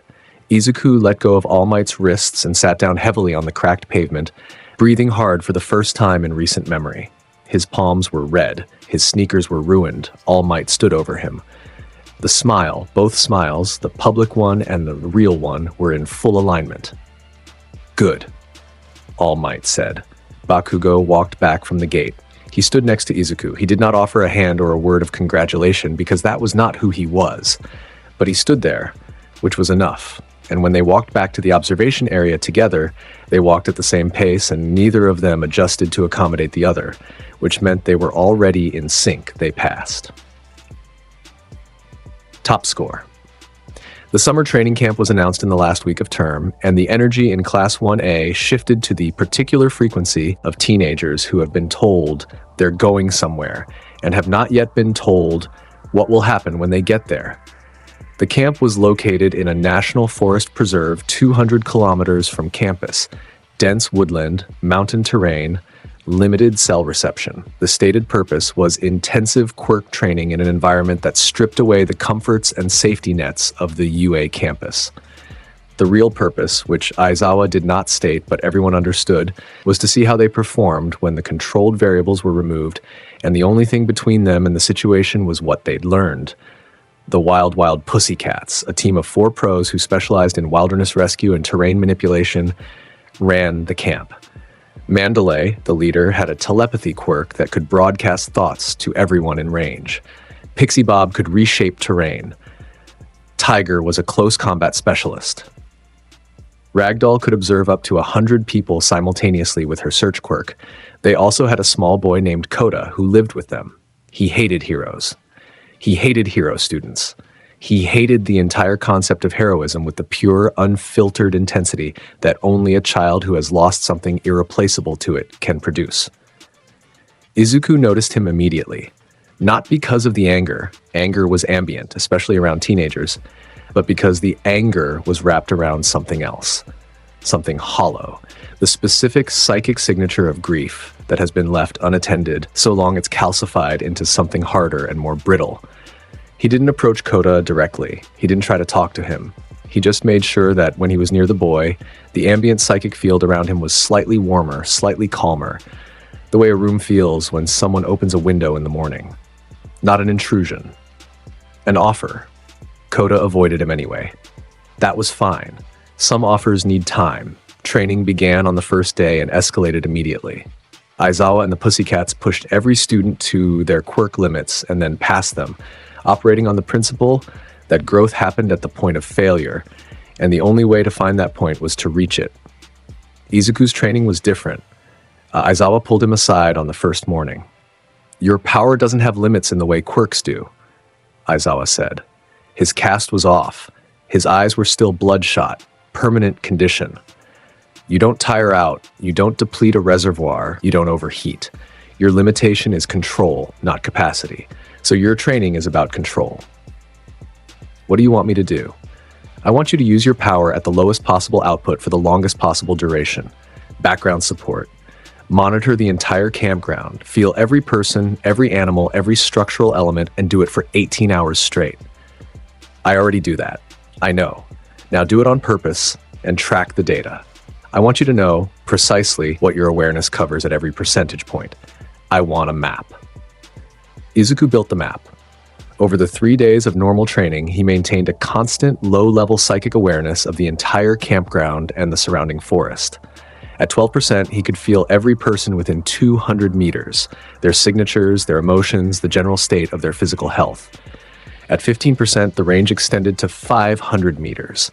At 18%, a kilometer. Every living thing, every structural load, every fault line, every water table, every root system. He wrote it all down, filled 4 notebooks. Aizawa read them with an expression that suggested he was simultaneously impressed and deeply concerned, which was his default expression when it had been since the softball. The second night, Izuku sat on a cliff overlooking the valley. The stars were extraordinary. No light pollution, no city glow, just the raw, uncounted thickness of a sky that hadn't been washed out by civilization. His meter hummed at 13%. Kota was there, not near him, on the far edge of the cliff, knees drawn up, looking at the sky with the specific intensity of a child trying to find something in it that would make the world make sense. Izuku didn't speak. He sat and watched the stars and let the silence do what silence does when 2 people who understand loneliness occupy the same space without demanding anything of each other. After a long time, Kota said, "My parents were heroes." Izuku waited. They died, fighting a villain. They went out and they didn't come back, and everyone said they were brave. The word came out like something chewed. I don't want brave. I wanted my mom and dad. Izuku felt the grief. Not passively, actively, intentionally, the way you lean into a wind. He let himself feel it because denying it would have been disrespectful to the boy carrying it. I'm sorry, Izuku said. Everyone says that. I know. Does being sorry help? No, but not being sorry would be worse. Kota looked at him, small and angry and hollow and wanting so badly for someone to say something that changed the equation. Izuku couldn't change it. He knew that. No amount of psychic power could bring back dead parents or fill the space they left. What he could do was smaller than that. He grew a flower. Small, white. It pushed up from a crack in the rock next to Kota's foot, blooming in the starlight with the quiet, impossible stubbornness of a living thing that had decided to exist in a place where nothing should grow. Kota stared at it. How did you do that? I'm not sure, Izuku said, which was honest. Chlorokinesis was the least understood aspect of his power. It happened around him constantly, responding to his emotions, expressing things he didn't have words for. It just grows near me. Kota reached out and touched the petals. His psychic signature shifted, not healed, not fixed, but the brittleness softened, just a fraction. The way ice softens in the first minute of spring sun, still frozen, but aware that thawing was possible. It's nice, Kota said. They sat on the cliff until the boy fell asleep. Izuku carried him back to the cabin and handed him to Mandalay, who looked at the sleeping child in her arms and then at the flower that had somehow appeared behind his ear, and then at Izuku with an expression that said, very clearly, we are going to talk about this later. They didn't talk about it later. They didn't talk about it later. The third night of the training camp was the last normal night anyone would have for a while. Izuku felt them before anyone else. It was late. The students were engaged in a courage test, pairs walking through the dark forest on a marked trail while Class 1B attempted to scare them. Standard training camp fare. Aizawa was supervising. The pussycats were at the perimeter. Izuku was standing at the trailhead when his awareness caught something at the edge of his range. Not a person. Not an animal. A void. The specific telltale absence of a psychic signature in a place where there should have been ambient life. Something was displacing the natural field. Multiple somethings, moving inward through the forest from 3 directions with the coordinated precision of a planned approach. His meter moved 16%, 18%, 21%. Aizawa-sensei. Aizawa looked at him. Whatever was on Izuku's face was enough. Aizawa's hand went to his capture weapon without asking a single question. How many? At least 30. Approaching from the north, west, and southeast. Coordinated. Some of them are. Izuku paused, reading deeper. Some of them aren't alive. Not in the normal sense. They have physical signatures but no psychic imprint, like the Nomu. Aizawa's expression went flat. The particular flat that meant every system in his body had just switched from standby to operational. Mandalay. Broadcast. Now. Mandalay's telepathy reached every person in range. Attention all students and staff. We are under attack. Return to the central clearing immediately. This is not a drill. The forest erupted, blue fire first, a wall of it, cutting across the northern approach, igniting the canopy with a heat so intense that the trees didn't burn so much as sublimate, wood converting directly to gas. Dabi. Izuku recognized the signature. Cold underneath, cold all the way down, the psychic fingerprint of someone who had replaced every warm emotion with a single, all-consuming purpose, and hadn't noticed the difference. From the west. Compression. A villain Izuku had files on but had never encountered. Mr. Compress, whose quirk could reduce anything he touched to a marble-sized sphere. The intelligence said he needed contact. The intelligence, Izuku noted, was correct, but the way Compress moved suggested he was very, very good at making contact happen before you knew he was there. From the southeast, smaller threats. Hired muscle. Powered thugs with quirks that range from dangerous to inconvenient. And behind them, moving with the deliberate, scratching, twitching gait of something that had been put together wrong and hadn't stopped moving because stopping wasn't in the programming. Nomu. 3 of them. Smaller than the USJ variant. Faster. And behind them all, stepping through a warp gate that opened in the center of the northern approach like a wound in the air, was Tamura Shigaraki. He looked different. Not physically. He still had the hands, the slouch, the visible skin conditions that came from stress and scratching, and the particular hygiene practices of someone who had spent most of their formative years in a basement. But his signature had changed. Denser. Heavier. As if something had been added to him since the USJ, or something that had always been there had been turned up. Izuku's meter moved. 28%. 34%. He could feel his classmates. Scattered through the forest on the Courage Trail, their signatures flaring with adrenaline as Mandalay's broadcast hit. Some were already moving toward the clearing. Others were engaged. Bakugo's signature was incandescent, already fighting, the sound of explosions echoing through the trees. Todoroki's was sharp, ice and fire alternating, covering retreat routes. Ida was moving fast, gathering students, engines firing, they were handling themselves. Months of training, combat exercises, real-world encounters. They were not the same students who had been separated and scattered at the USJ. They were responding, but the Nomu were heading for the students, not the staff. The hired villains were dispersing into the forest with targeting information. This wasn't a random assault. This was planned. Specific. They had files. Izuku felt the moment a villain reached a student, Tokoyami, in the deep forest, Dark Shadow already agitated by the darkness and the fear, the sentient Quirk swelling in power and threatening to break containment. A villain with a blade. Quirk closed on him. Tokoyami's signature spiked with panic. Izuku moved, Gran Torino's training, body and power integrated. He crossed 400 meters of forest in 3 seconds, arriving in the small clearing where Tokoyami was struggling against Dark Shadow's expansion just as the blade villain lunged. The villain's attack stopped 2 feet from Tokoyami's back. Izuku held the blade telekinetically. The villain's arm locked in place and then flicked his wrist. The villain was launched sideways through the trees with enough force to break branches on the way through and not enough to break anything important. He would wake up sore. He would wake up. Tokoyami. The bird-headed boy turned.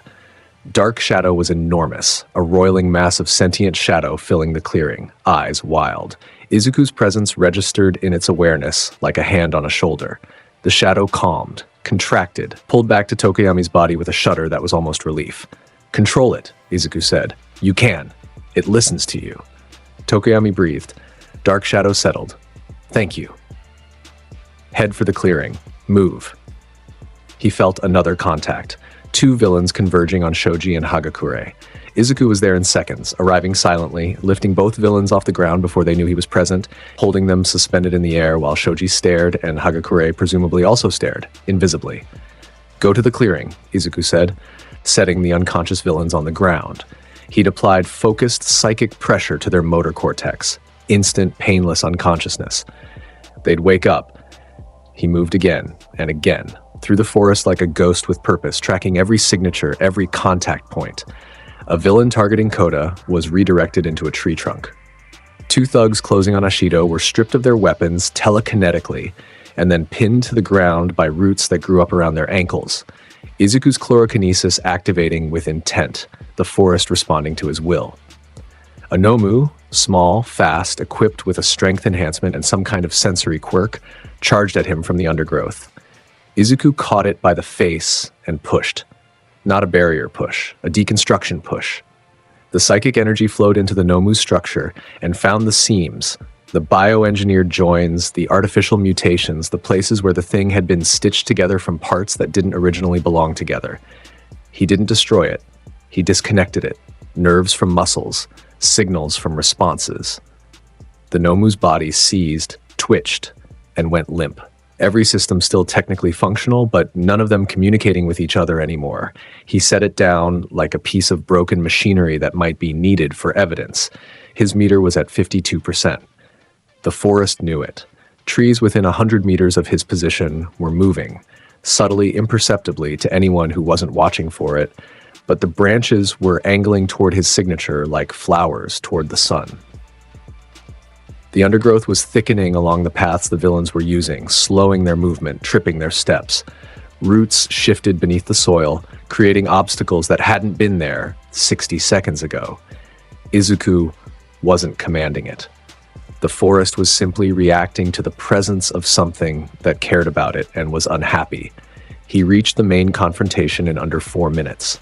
The central clearing, where the campfire had been, where students had been laughing 3 hours ago, was now a battlefield. Aizawa was engaged with 3 villains simultaneously: capture, weapon a blur, quirk, erasure, cycling between targets with the precise timing of someone who had been doing this for 15 years. The Pussycats were defending the perimeter. Students who had reached the clearing were grouped together, fighting back to back. Bakugo was in the thick of it. Of course he was. He was fighting 2 villains at once, with the violent efficiency that made him dangerous and the tactical awareness that made him effective. Kirishima was with him, hardened and grinning, the 2 of them operating as a unit that functioned on the level of instinct rather than communication. Todoroki held the southeastern approach alone. A wall of ice 30 feet tall sealed the gap between the trees, and anything that came through it met fire.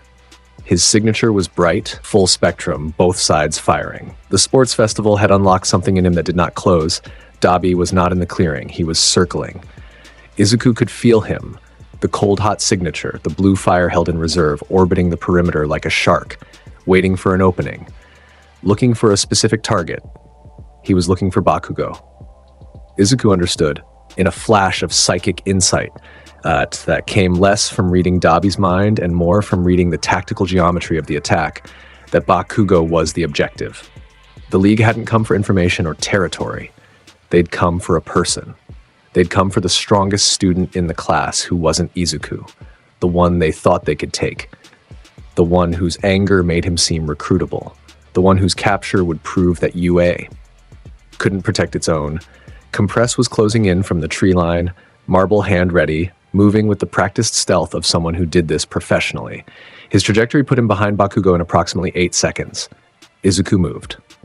7 seconds. 6. He crossed the clearing in a blur that made Aizawa flinch, and 3 students duck. Compress reached for Bakugo from behind, fingers extended, quirk activating, the moment of contact that would reduce the most explosive boy in Japan to a marble in a magician's pocket.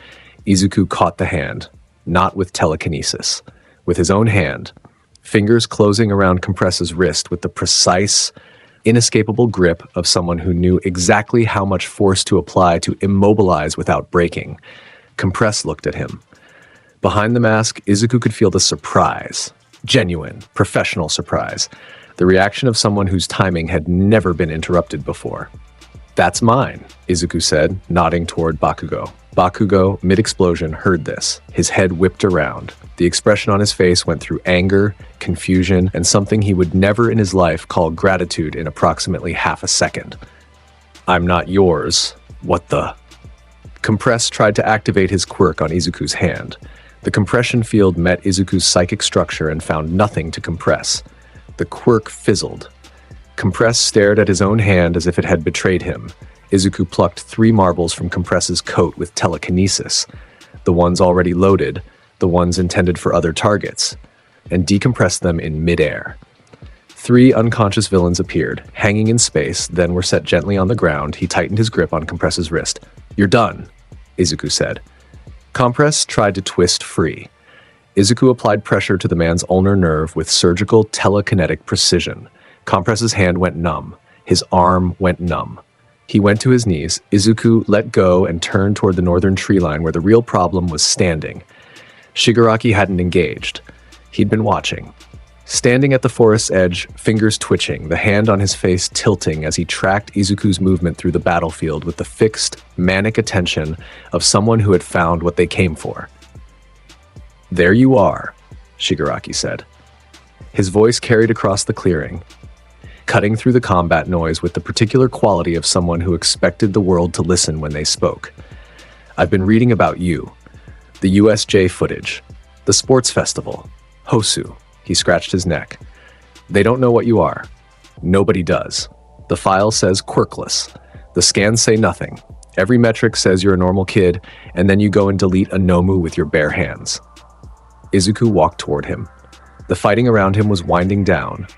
Villains falling, students pressing advantages, the Pussycats securing perimeter breaches. The 2nd and 3rd Nomu had been intercepted by Tiger and Aizawa respectively. The hired muscle was mostly down. The clearing between Izuku and Shigaraki was 20 meters of trampled grass and scattered embers from Dabi's fires, 67%, 72%. "You shouldn't have come here," Izuku said. His voice was quiet, not threatening. The calm of someone stating a fact about the weather. Shigaraki's smile widened under the hand mask. "Why? Because you'll stop me? You'll stop me the way All Might stops things? The way heroes stop things?" He spread his arms, all 5 fingers on each hand. "I came here because I wanted to see it, the thing everyone's afraid of, the thing they can't classify." He took a step forward. His foot touched the grass and the grass died. A circle of gray decay spreading outward from the point of contact like a stain. "Show me." 78%, 82%. The air pressure in the clearing dropped. Every person present felt it, that elevator descending sensation, the pop in the ears, the instinctive awareness that the rules governing the space they occupied had just been edited by something that didn't ask permission. Shigaraki took another step, reached out a hand. All 5 fingers extended toward Izuku. The hand met the barrier. It was not like the USJ. The USJ barrier had been reactive, solid, impenetrable, but passive. This barrier was active. When Shigaraki's fingers' length made contact, the barrier pushed back. Not with force, with something worse. The barrier was dense enough that touching it felt like touching a wall made of compressed certainty. The psychic equivalent of a material so fundamentally stable that the concept of decay could not find purchase on it. Shigaraki pushed. His decay, stronger now, enhanced, capable of chewing through steel and concrete in seconds, met the barrier and accomplished nothing. The barrier didn't resist the decay. It was simply indifferent to it. Decay required molecular interaction. The barrier wasn't molecular. It was will, shaped into a field, held in place by a mind that had been practicing containment since before it could read. Shigaraki's smile faltered. He pushed harder, his right hand splayed against the invisible surface, all 5 fingers pressing, decay pouring off him in waves that killed the grass, the insects, the microbial life in the soil for 3 meters in every direction. Nothing. The barrier was warm. That was the part that disturbed Shigaraki most. It should have been cold, should have been aggressive, should have been the impersonal resistance of a wall or a weapon. Instead, it radiated warmth. The ambient psychic warmth of someone who was not afraid and was not angry and was choosing deliberately not to escalate. Shigaraki's hand trembled. "What are you?" He whispered, 87%, 91%. The trees moved, not in the wind. There was no wind. The trees at the edge of the clearing, the ones that hadn't been burned, the ones that were still alive, hundreds of them in every direction, leaned toward Izuku. Their branches dipped, their roots shifted in the soil with a sound like distant thunder. The undergrowth surged, new growth, rapid and impossible, vines crawling across the ground, flowers opening in the darkness, the entire forest within Izuku's range, responding to the psychic pressure of a boy who loved living things and was being forced to consider violence against them. A vine wrapped around Shigaraki's ankle. He decayed it, another grew in its place. He decayed that one too, 3 more, 5, 10. Growing faster than he could destroy them, because Izuku's chlorokinesis at this percentage was not a parlor trick. It was an ecosystem responding to a command that hadn't been spoken aloud 95%. "Shigaraki," Izuku said, "take your people and leave." Shigaraki looked at his feet. Vines everywhere. The ground alive and moving. The trees closing ranks like a wall. The air heavy with the smell of growth and ozone and the particular electric quality of a psychic field running at 95% capacity. He looked at the clearing. His remaining forces, the ones still conscious, were being overwhelmed. The students had rallied, the staff had contained the attack, designed around speed and targeting, had been blunted by the single variable that every plan involving Class 1A failed to account for. He looked at Izuku, and for the first time in this version of his life, the first time since a hand had been put on his face and a voice had told him that the world was his to take. Tomura Shigaraki felt something that he didn't recognize because he had never been allowed to feel it. Doubt. "Kurogiri," he said. The warp gate opened behind him, purple-black, swirling. "This isn't over," Shigaraki said. It was supposed to be threatening. It came out small. "I know," Izuku said. Shigaraki stepped backward into the gate. Dabi followed, blue fire extinguishing as he vanished.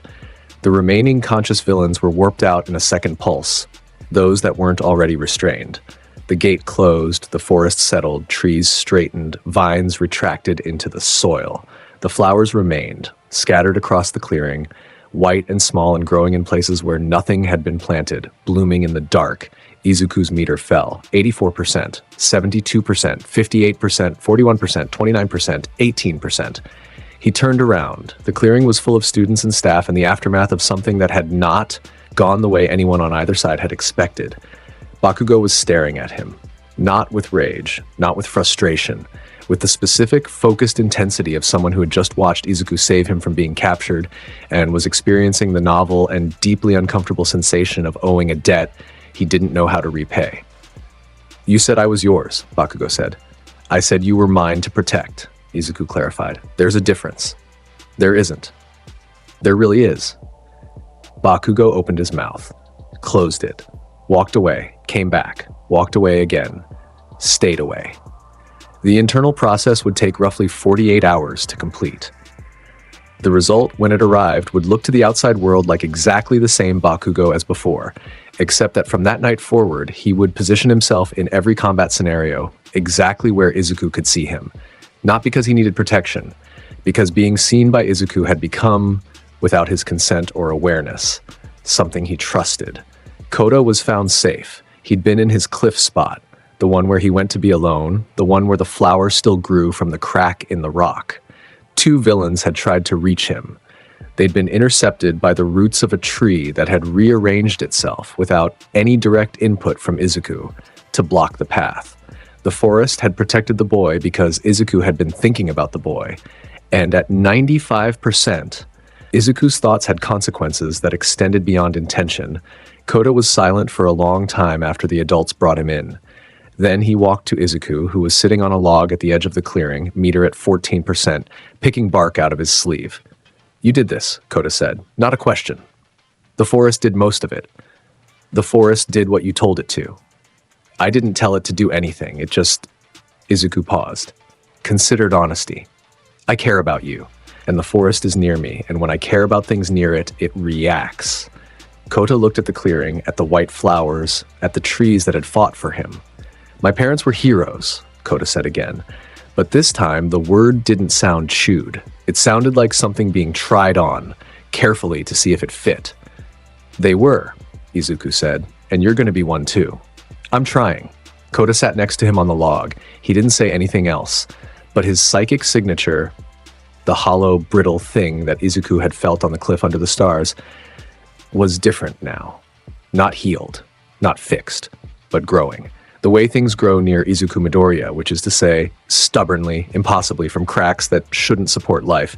The provisional hero license exam was held 6 weeks later in a facility that made UA. This campus looked like a studio apartment. The National Hero Public Safety Commission's examination center occupied an entire converted military base, multiple testing environments, real-time disaster simulations, over 1,500 applicants from every major hero school in Japan, all competing for the credential that separated students who were training to be heroes from students who were legally permitted to act as heroes. Izuku arrived with Class 1A wearing his hero costume for the first time. It was understated, dark green jumpsuit, reinforced at the joints, with red accents, and a utility belt that contained exactly nothing because he didn't need equipment. The design had been a collaboration with Hatsume, who had been initially ecstatic about working with him, and then progressively more frustrated as she realized that the most powerful person in the school had no use for any of her inventions. What about a communication device? I can project my thoughts to anyone within a kilometer. What about a grappling hook? I can fly. What about a Hatsume? What? I appreciate you. The costume is great. I don't need anything else. She'd stared at him for a long time, then handed him a pair of iron-soled boots she'd designed with enhanced traction. "For when you decide to walk instead of float," she said, and walked away with the particular dignity of an inventor who refused to accept that someone had made her entire profession optional. The boots were good. He wore them. The exam center was full. Students from Shiketsu, Ketsubutsu, Seiai, Isamu, every school with a hero course had sent their best. The atmosphere was competitive in the way that large-scale standardized testing always is. Everyone pretending to be confident while internally running probability calculations about their own inadequacy. Izuku stepped off the bus and the atmosphere changed. Not dramatically. Not the way it changed when his meter climbed. This was subtler. The particular hush that falls over a crowd when someone walks in whose reputation precedes them by enough distance that everyone has had time to form an opinion. The sports festival had been watched nationally. The USJ was classified but leaked. The forest attack had been in the news. Every student in the facility knew his name. Most of them had theories about what he was. All of the theories were wrong, which didn't stop any of them from being held with conviction. A student from Shiketsu, tall, sharp-featured, wearing a hat that seemed to be a school requirement, approached Izuku directly. His name was Inasa Yoarashi. His quirk was Whirlwind, the ability to control wind with devastating force and range. He had been ranked first in the UA entrance exam the year before Izuku and had declined his admission. "You're Midoriya," Inasa said. His voice was loud in the way that suggested it was always loud, regardless of context. "I watched the sports festival. Your fight against Todoroki was the most passionate thing I've ever seen." He bowed. Deeply, at an angle that made Ida's bows look casual. "I'm going to give my all in this exam, and I hope you will too." "Thank you," Izuku said. "I will." Inasa straightened, beaming, and walked away. Izuku noted with interest that the man's psychic signature was exactly as loud as his voice. Open, honest, radiating enthusiasm at a frequency that could probably be measured by weather equipment. A student from Ketsubutsu approached next. Shindo Yo. Earthquake quirk, confident smile, handshake that lasted half a second too long. "The famous Izuku Midoriya," Shindo said. "I've been looking forward to meeting you." Izuku read his psychic signature in less than a second. The confidence was performance. The friendliness was tactical. Underneath it was sharp, calculated intelligence and the specific emotional posture of someone who had been briefed on Izuku and was fishing for data. "Nice to meet you," Izuku said with perfectly calibrated pleasantness. He shook the hand and let go and offered nothing. Shindo's smile dimmed by exactly 1 watt. The first phase of the exam was a combat evaluation. 1,500 students in an open urban simulation. Every student wore 3 targets, 2 on the shoulders, 1 on the back. Hit all 3 of another student's targets with special balls provided at the start, and you pass. Lose all 3 of your own, and you're out. The rules were simple. The execution was chaos. The starting horn sounded, and the simulation city became a war zone. Quirks activated everywhere. Alliances formed and shattered within seconds. Students who had trained together turned on each other the moment the math favored it. Within the first minute, every school's strategy became apparent. Shiketsu fought individually, each of their students confident enough to operate solo. Ketsubutsu worked in coordinated squads, targeting UA.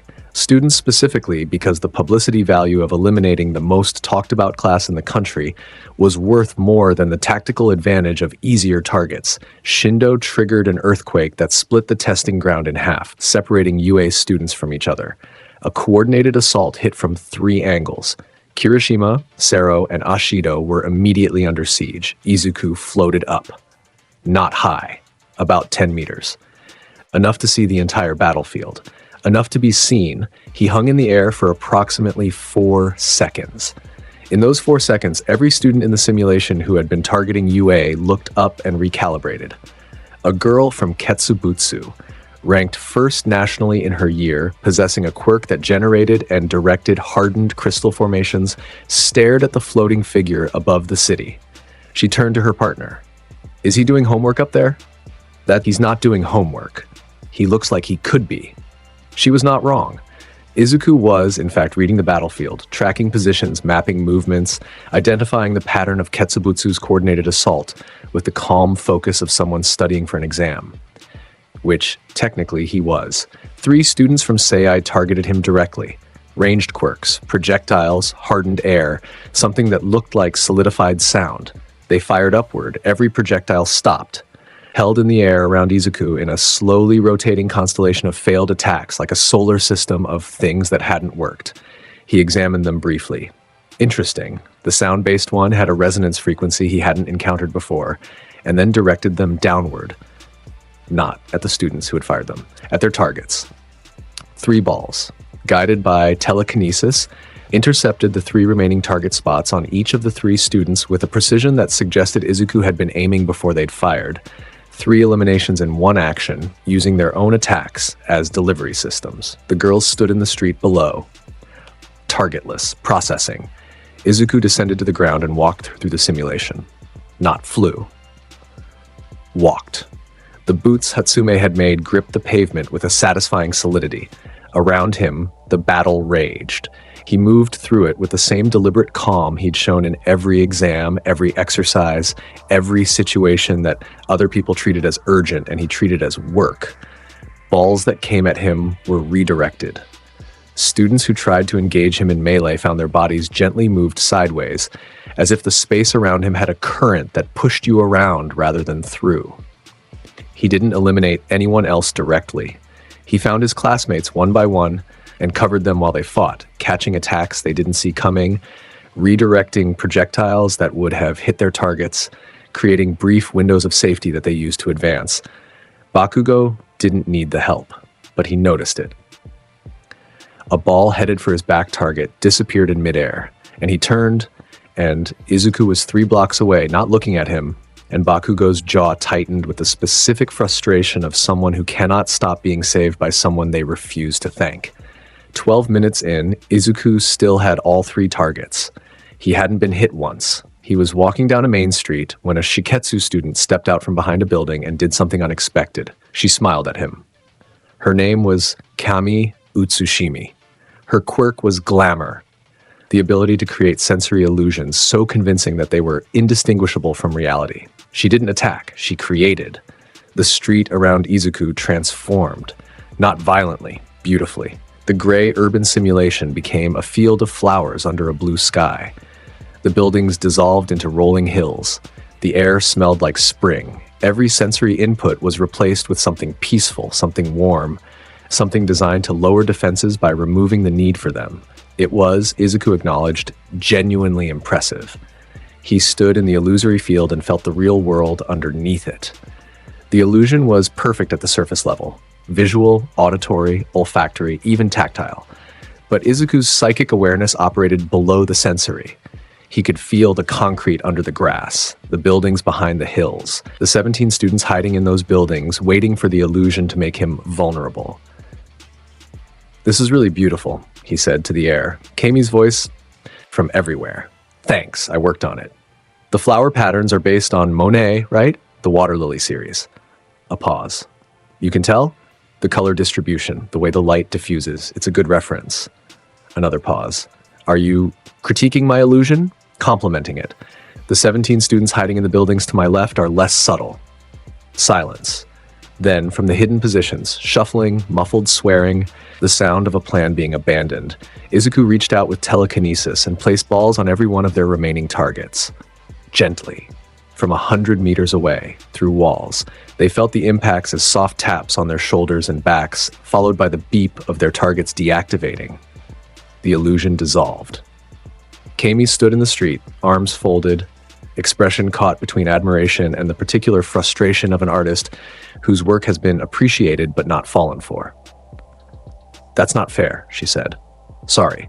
No, I mean, that's literally not fair. You can sense through illusions. My quirk doesn't work on you. Your quirk is wonderful. It just doesn't work on me. That's the same thing as not working." He placed a ball on her back target as he walked past. She flinched at the tap. "You would make a great hero," he said, without turning around. "Your quirk isn't about combat. It's about empathy. You can make people feel things they need to feel. That's more valuable than any fight."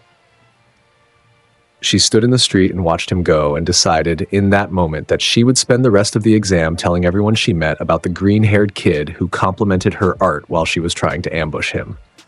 The exam ended. Izuku passed with the highest score in the history of the Provisional Hero License Examination.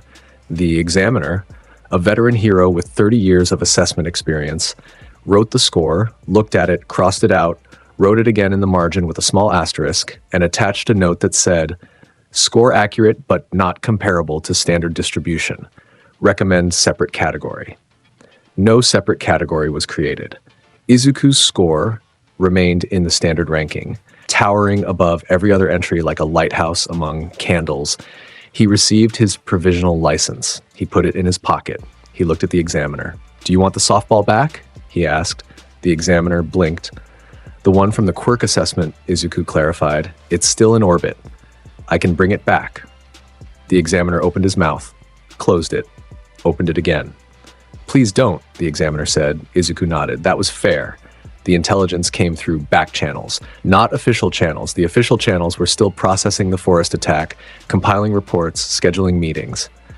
The real information came through Night Eye, All Might's former sidekick, a man whose quirk, foresight, the ability to see a person's future, had shown him something about the next 6 months that he refused to discuss but could not ignore. The Shy Hasaikai were manufacturing weapons, not conventional weapons, quirk-destroying weapons. Bullets that, upon contact, permanently erased the target's quirk. Not suppressed, not dampened, erased, gone, as if it had never existed. The source of the bullets was biological. A girl, 7 years old. Her name was Eri. Her quirk, Rewind, the ability to reverse a person's body to a previous state, was being harvested, cultured, weaponized. They were breaking her down and building her back up in a cycle that had no end because it wasn't designed to end. She was not a person to the people who held her. She was a resource.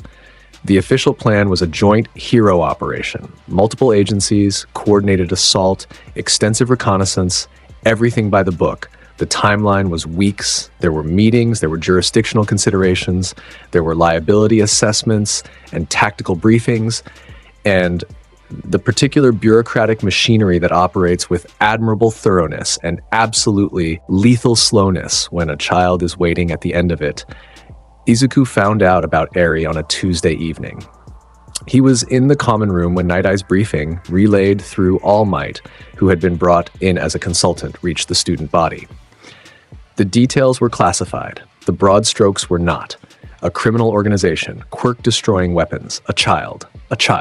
He went to his room, he sat on his bed, the vine on his wall, which had covered the entire surface and was now creeping across the ceiling, bloomed with flowers that were not white.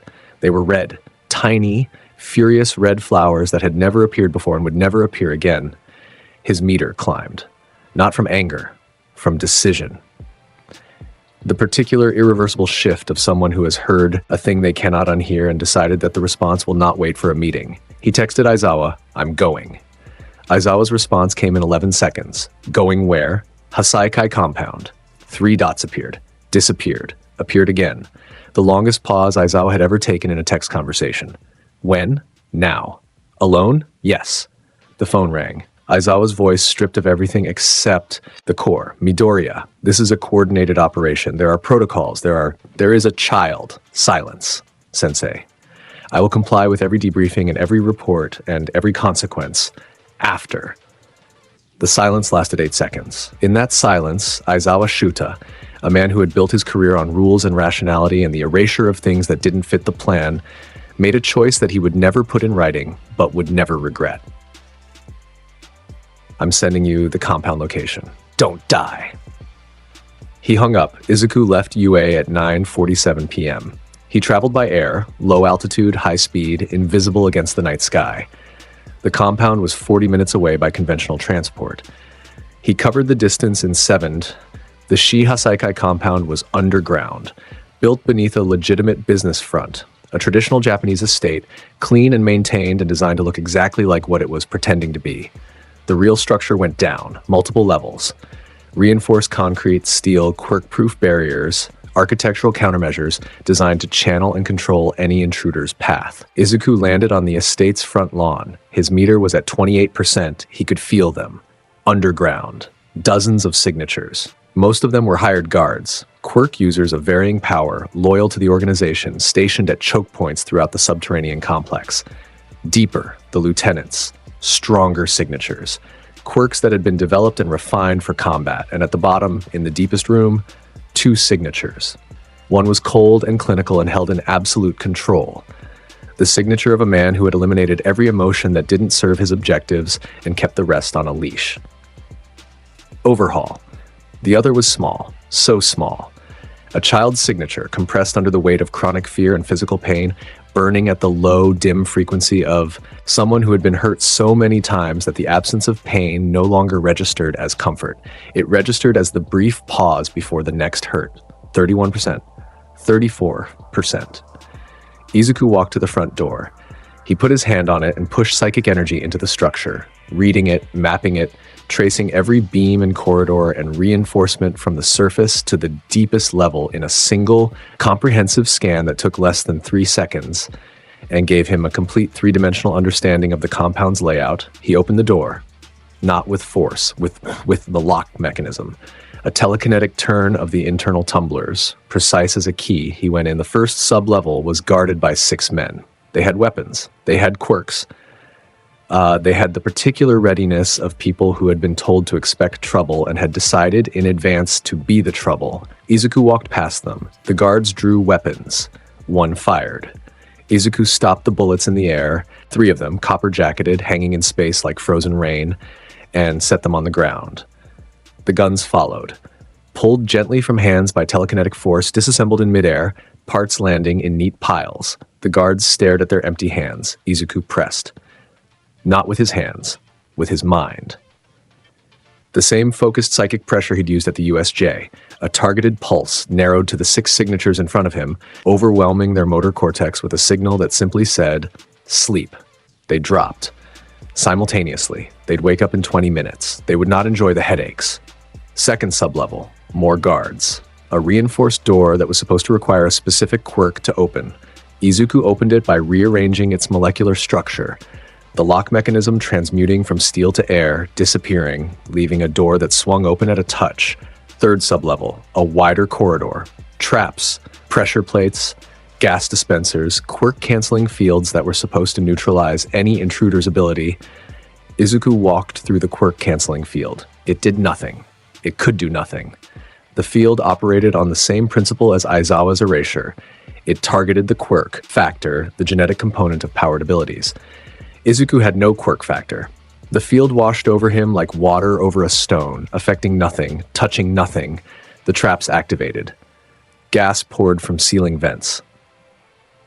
Izuku held his breath, created a psychic bubble around his body that filtered the air at the molecular level, and continued walking.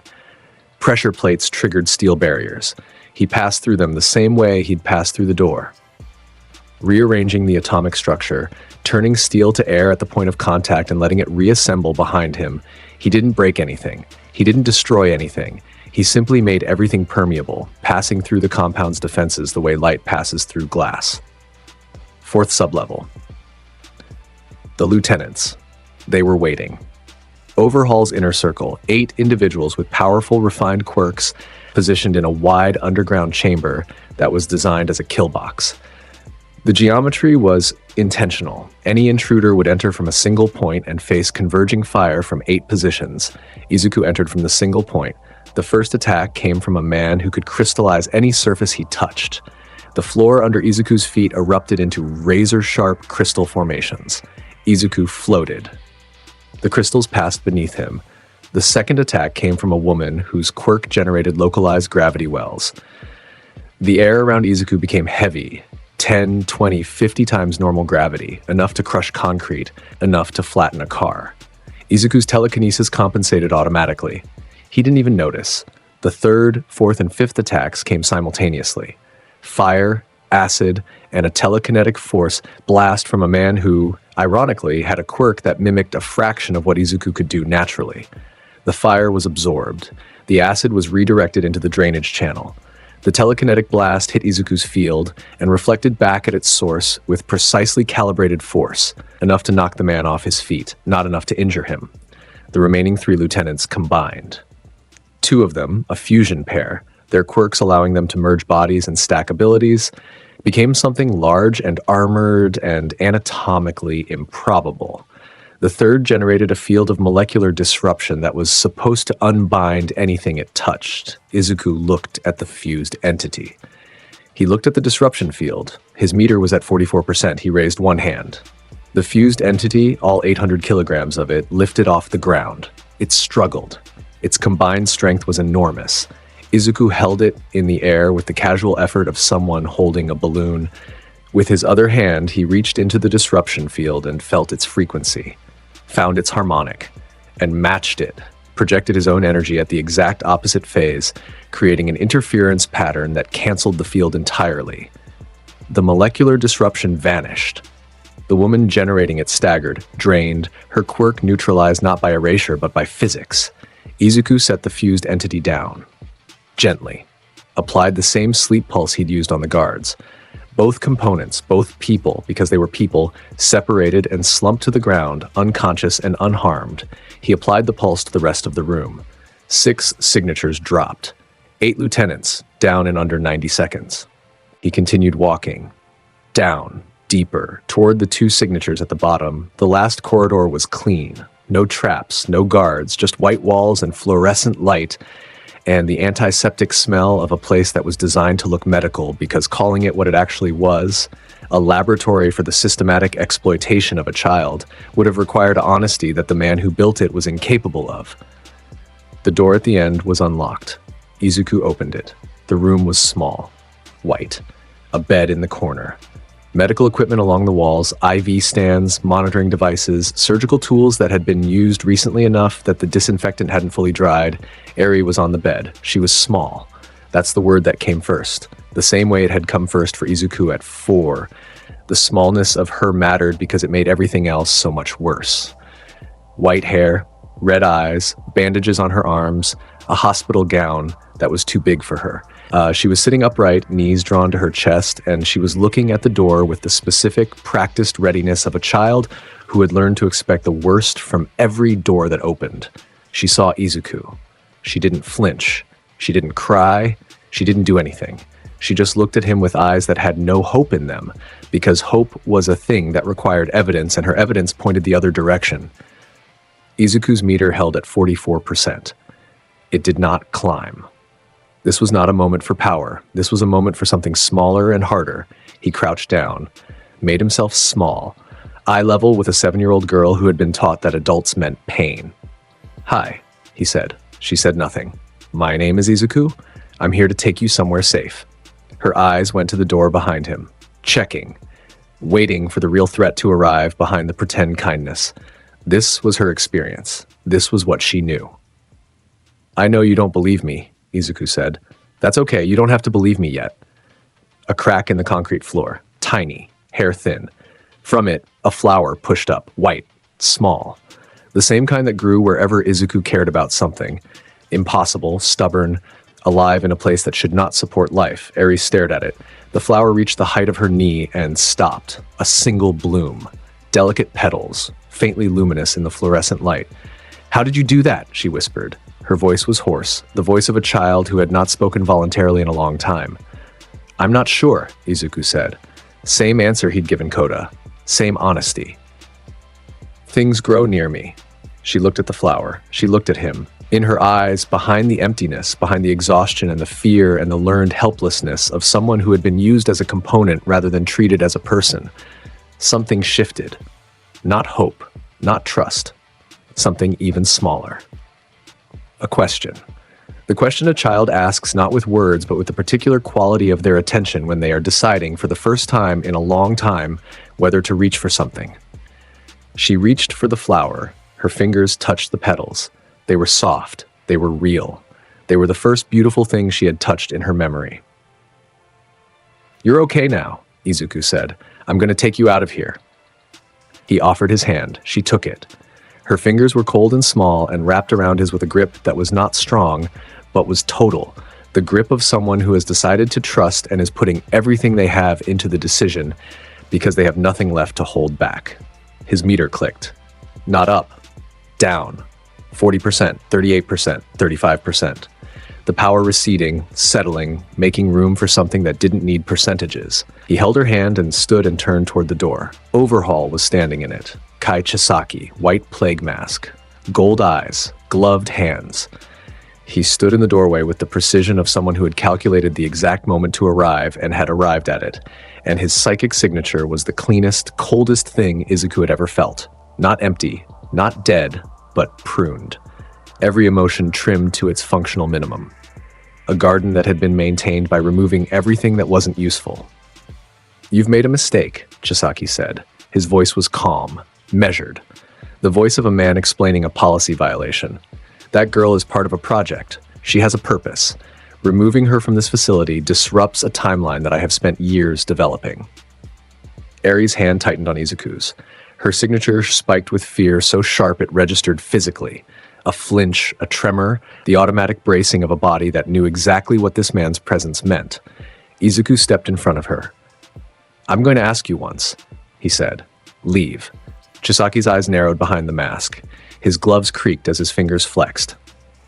"You've disabled my people. You've walked through my defenses. I'm aware of what you are, Izuku Midoriya. The intelligence is incomplete, but the pattern is clear."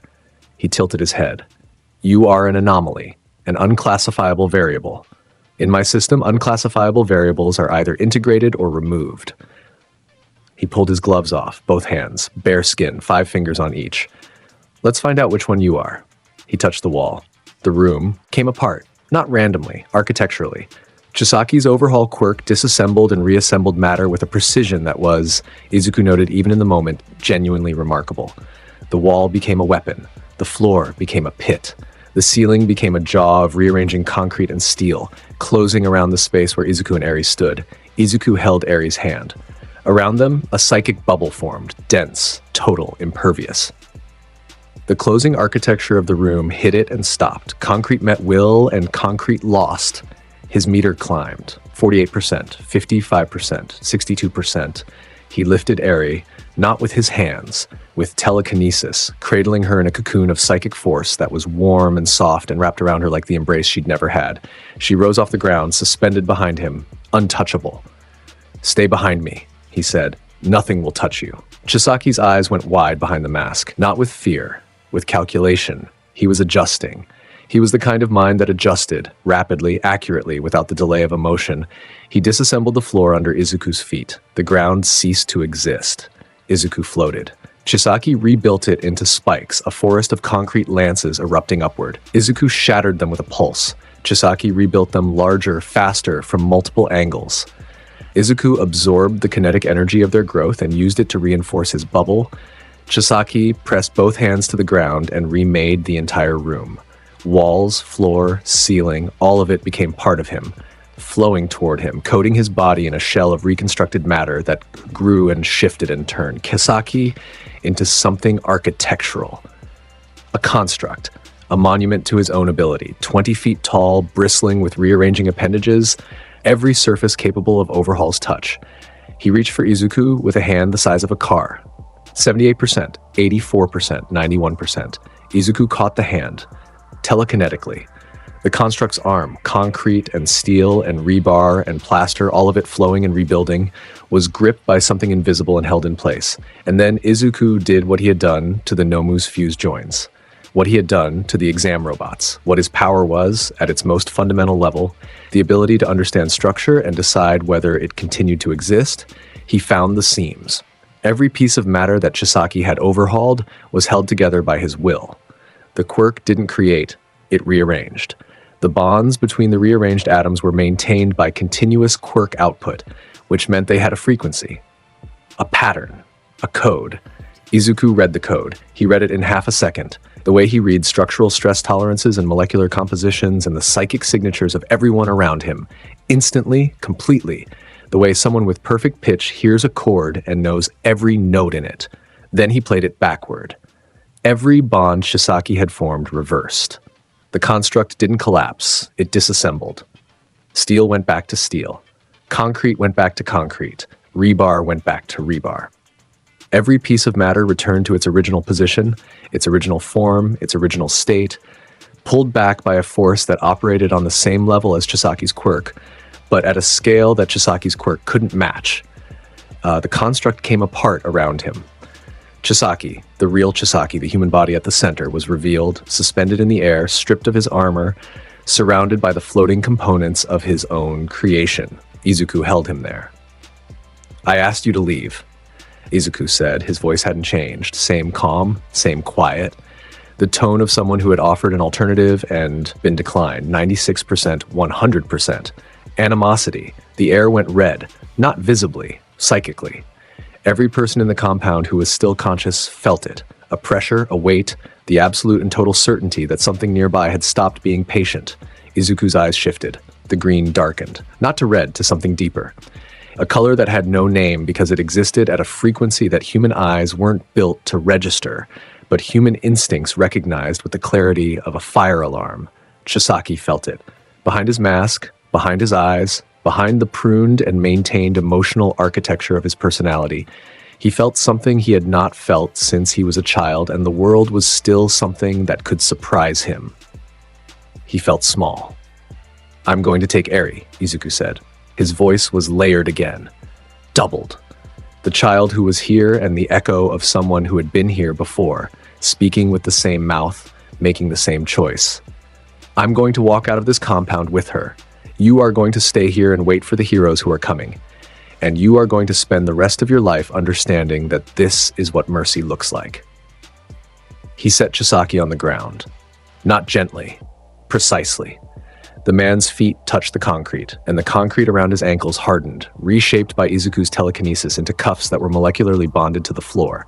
His hands were next, encased in spheres of compressed material, fingers separated, unable to touch anything. Chisaki was bound, completely, by his own architecture rearranged against him. Izuku's meter fell. 89%, 74%, 58%, 42%. He turned to Eri.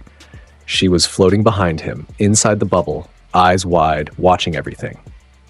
She had seen power before, Chisaki's power, used to break things, to take things apart and put them back together wrong.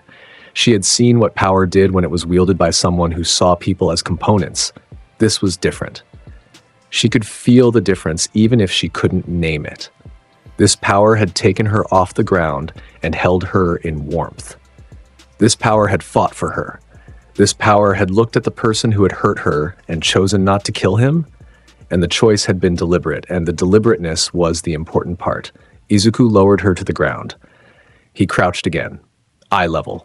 "Let's go home," he said. "I don't have a home," she said. "You do now."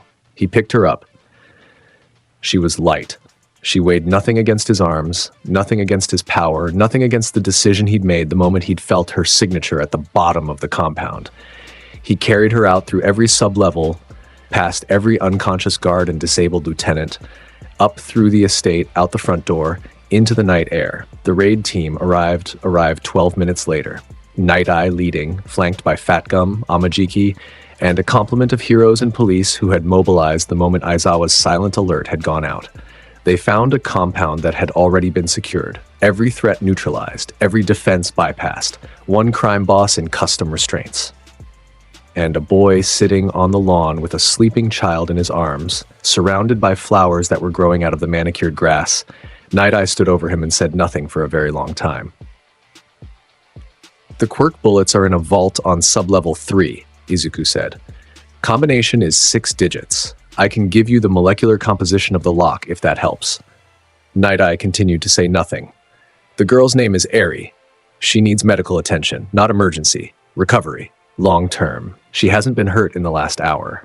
He paused. I made sure. Night Eye found his voice. It was not the voice he had expected to use. "You went in alone." "Yes." "Against a fortified criminal compound." "Yes." "Without authorization." "I had Aizawa-sensei's location data." "That is not the same as authorization." "I know." Night Eye looked at the sleeping child, at the flowers, at the boy who had, in the time it had taken the official operation to mobilize, completed the objective, secured the target, and was currently sitting on the lawn as if he were waiting for a bus. "You are going to be in considerable trouble," Night Eye said. "Yes," Izuku said. "After." There was no after.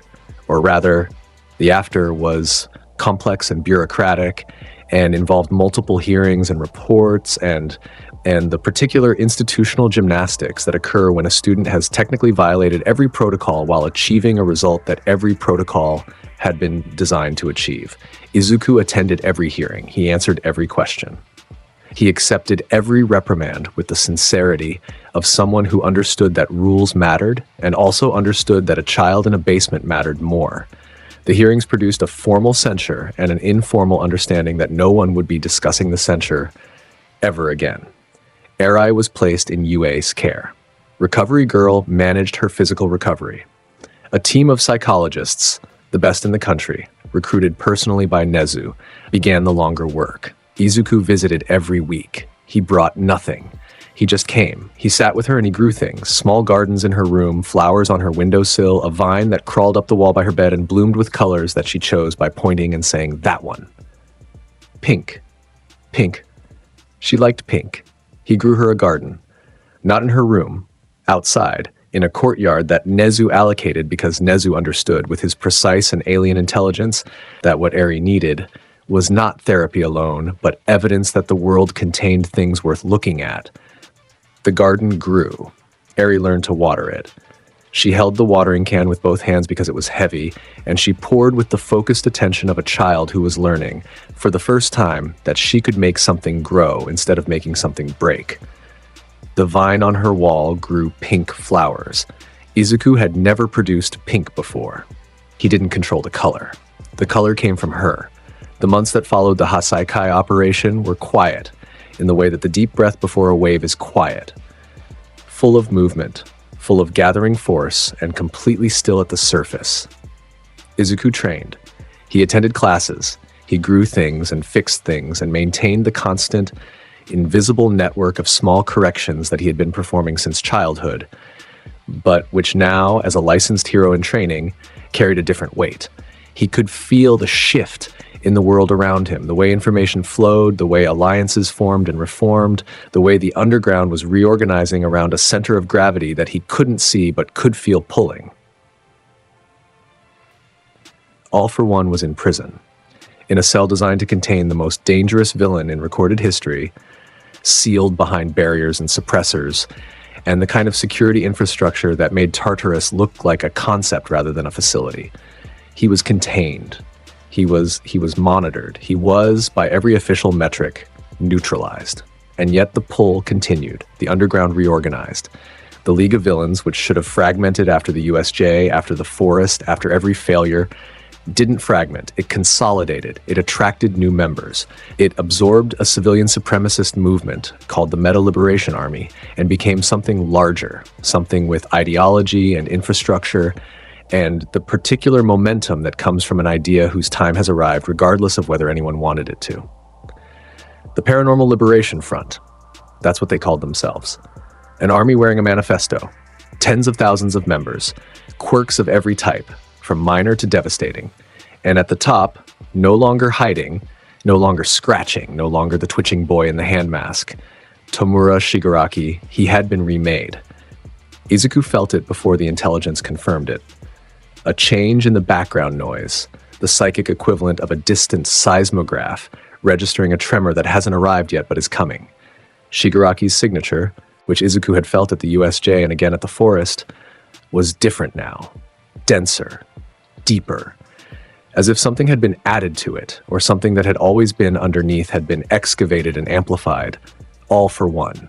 The quirk.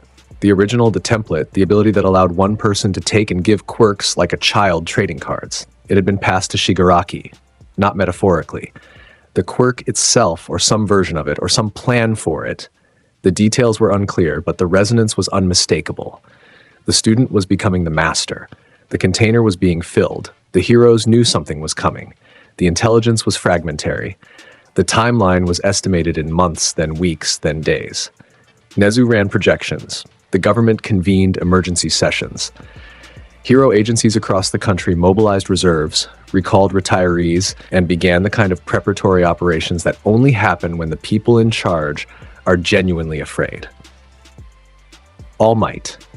No longer in his muscle form, no longer able to maintain it, the embers of One for All having passed to a successor whose name Izuku didn't know, and whose existence was the most closely guarded secret in the hero community, sat in his small office and looked at surveillance photos, and felt for the first time since his prime the full weight of what was coming. He called Izuku, not to his office, to the beach. The beach. Dagoba Municipal Beach, the same beach that in another version of this story would have been the site of a very different meeting. Here, it was just a beach. Clean, because the city had cleaned it. Quiet, because it was winter. They stood on the sand. All Might in his true form, thin, sunken, coughing blood into a handkerchief he thought Izuku didn't notice. Izuku noticed. He always noticed. "It's gonna be bad," All Might said. No preamble, no smile, just the truth, delivered by a man who had spent his life smiling through worse. "Shigaraki, the front, they're going to hit us with everything, and when they do, the conventional response won't be enough. I know. I can't fight anymore. You know that. I know. The next generation, your generation, is going to carry this. And you, Midoriya," All Might stopped, coughed, wiped his mouth, his eyes sunken and tired, held something that was not tired at all. "You're going to carry more than anyone should have to." Izuku looked at the sea. The waves were gray and cold and relentless.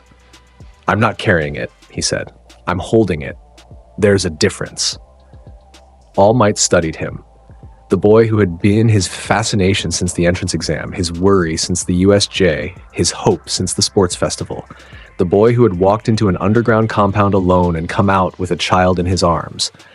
The boy whose power had no origin, no classification, no limit that anyone had found. "Be careful," All Might said. "I will." "Be kind."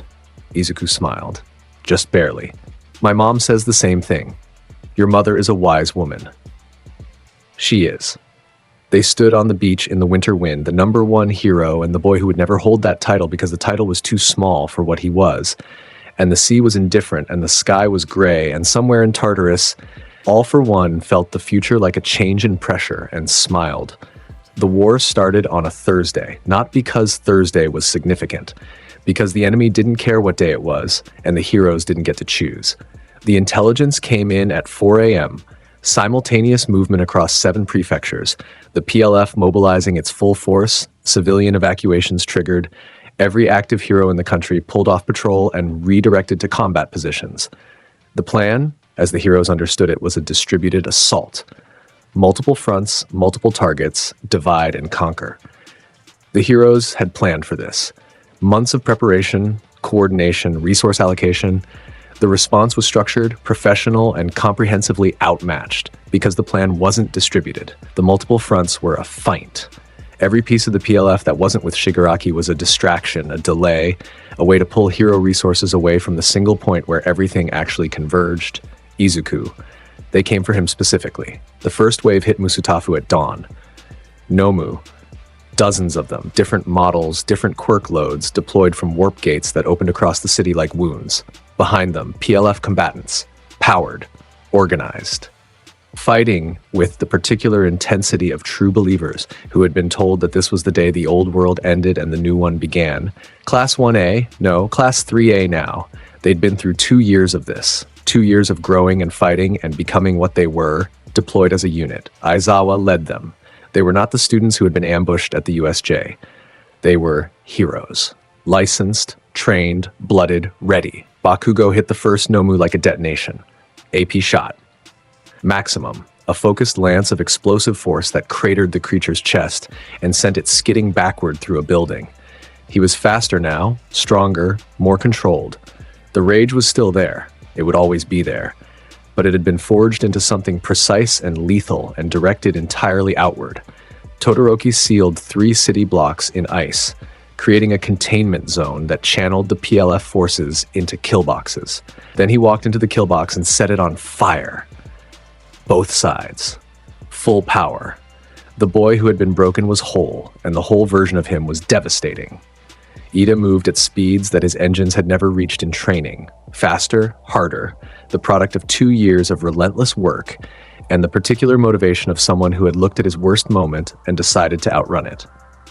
He evacuated civilians from the combat zone at a rate that emergency services couldn't match. Uraraka fought with the quiet, total efficiency of someone who had learned, somewhere between the entrance exam and now, that kindness and combat are not opposites. She nullified gravity on debris that would have crushed evacuation routes. She floated PLF members into the sky and left them hanging until the police could collect them. She fought hand-to-hand when she had to, using the martial arts training she'd pursued with a dedication that had surprised everyone except Izuku, who had felt the determination in her signature since the day they met. They were all good. They were all impressive. And they were all, as the scale of the assault became clear, not enough. Izuku was at the center.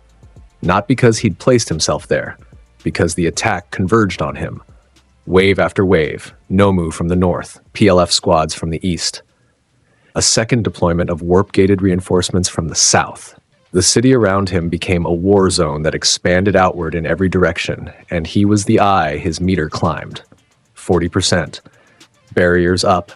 The Nomu hit them and bounced. He caught the bounced ones telekinetically and dismantled them in mid-air, the same surgical deconstruction he'd used since the entrance exam, finding the seams, separating the engineered joins, reducing bioweapons to inert components about 55%. He was moving now. Gran Torino's training perfected over 2 years. Physical movement augmented by psychic thrust, cutting through the combat zone with a speed and precision that made tracking him difficult even for the cameras that would later try to reconstruct the battle's timeline %. Buildings were falling. Izuku caught them, not with visible effort, with the distributed, simultaneous telekinetic output of someone who could feel every structural failure in a square kilometer radius and address them concurrently. A collapsing apartment complex was held in place by invisible force while Ida evacuated the residence. A crumbling overpass was reinforced at the molecular level while Todoroki cleared the cars beneath it. A hospital full of patients and staff, and the particular vulnerability of people who could not move themselves, was cocooned in a psychic bubble that turned it into the safest building in the city, 75%. He was working. The distinction mattered. This was not power unleashed. This was power employed. Izuku Midoriya, operating at 75% of something that had no known ceiling, performing the simultaneous, sustained, comprehensive work of being everywhere at once because that was what the math required. Then the sky split. Not metaphorically. The warp gate that opened above Musutafu was the largest anyone had ever seen, a kilometer across, purple-black, pulsing with the energy of a quirk, being pushed beyond its design specifications. Through it, descending like a god who had decided that entrance was a competitive sport, came Tomura Shigaraki. He was different. The hands were gone. The slouch was gone. The twitching, scratching, unstable boy from the USJ was gone, replaced by something that stood straight and moved with purpose and radiated a signature so dense that Izuku felt it from 3 kilometers away like a hand on his chest. Shigaraki landed in the center of the city. His feet touched the ground, and the ground died. Decay spreading outward in a circle that consumed asphalt, concrete, soil, infrastructure, everything. The circle expanded. 50 meters. 100. 200. Buildings within the radius crumbled to dust. Cars dissolved. The road became nothing. Everything his decay touched became a gray, featureless waste, spreading with the steady, inexorable pace of something that didn't need to hurry because hurry implied the possibility of being stopped. Izuku felt it. The expansion of nothing, the erasure of structure, and underneath it, the signature. Doubled, layered, Shigaraki and All for One occupying the same body, the same mind, the same space, 2 frequencies playing at once in a harmony that was not harmonious. His meter hit 90%. He moved. Toward the center. Toward Shigaraki. Toward the gray expanding circle of decay that was eating the city he'd grown up in, the city where his mother lived, the city where he'd walked home from school and fed a cat under a bridge and decided on a sidewalk watching clouds that he could do more. The collision happened at the edge of the decay zone. Izuku's psychic field met Shigaraki's decay. The 2 forces pressed against each other, creation against destruction, will against entropy. The power of a boy who grew things against the power of a man who unmade them. The boundary between them was visible. A shimmering line in the air where reality was being argued over by 2 forces that could not compromise. The shockwave flattened everything in 100 meters. Heroes scrambled to move civilians. The sky cracked, a pressure differential visible from orbit, the atmosphere itself protesting the energies being displaced beneath it. "There you are," Shigaraki said. His voice had 2 frequencies. One was his, one was not. "I've been looking for you." "You found me," Izuku said. His meter was at 93%. Shigaraki attacked, not with his hands, with everything. Decay expanded in a directed assault, a wave of molecular dissolution aimed at Izuku like a targeted strike. Behind it, stolen quirks, strength that hit like a freight train, speed that closed distance in a blink, force multiplication, shock generation, a layered, compounding attack that added power with each passing second, because All for One's network was still active, still feeding, still adding quirks to the arsenal from defeated fighters across the battlefield. Izuku's barriers absorbed the first wave. The decay slid off them like oil off water. Will could not be decayed. The physical strikes hit and were redirected, the kinetic energy channeled into the ground, into the air, anywhere that wasn't into Izuku. He pushed back. A telekinetic counterstrike that sent Shigaraki skidding backward through the waste zone, carving a trench in the gray dust. Shigaraki caught himself, realigned, and came again. Faster, harder. More quirks layering on. Regeneration, adaptation, a reactive evolution that was learning from each exchange and compensating 95%. The decay hit the barrier, and the barrier strained for the first time. A visible distortion, a flicker.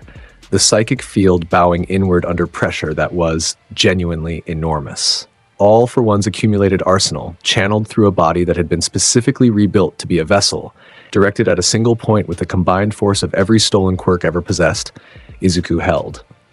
His feet were in the rubble. His arms were at his sides. His expression was not calm, it was concentrated.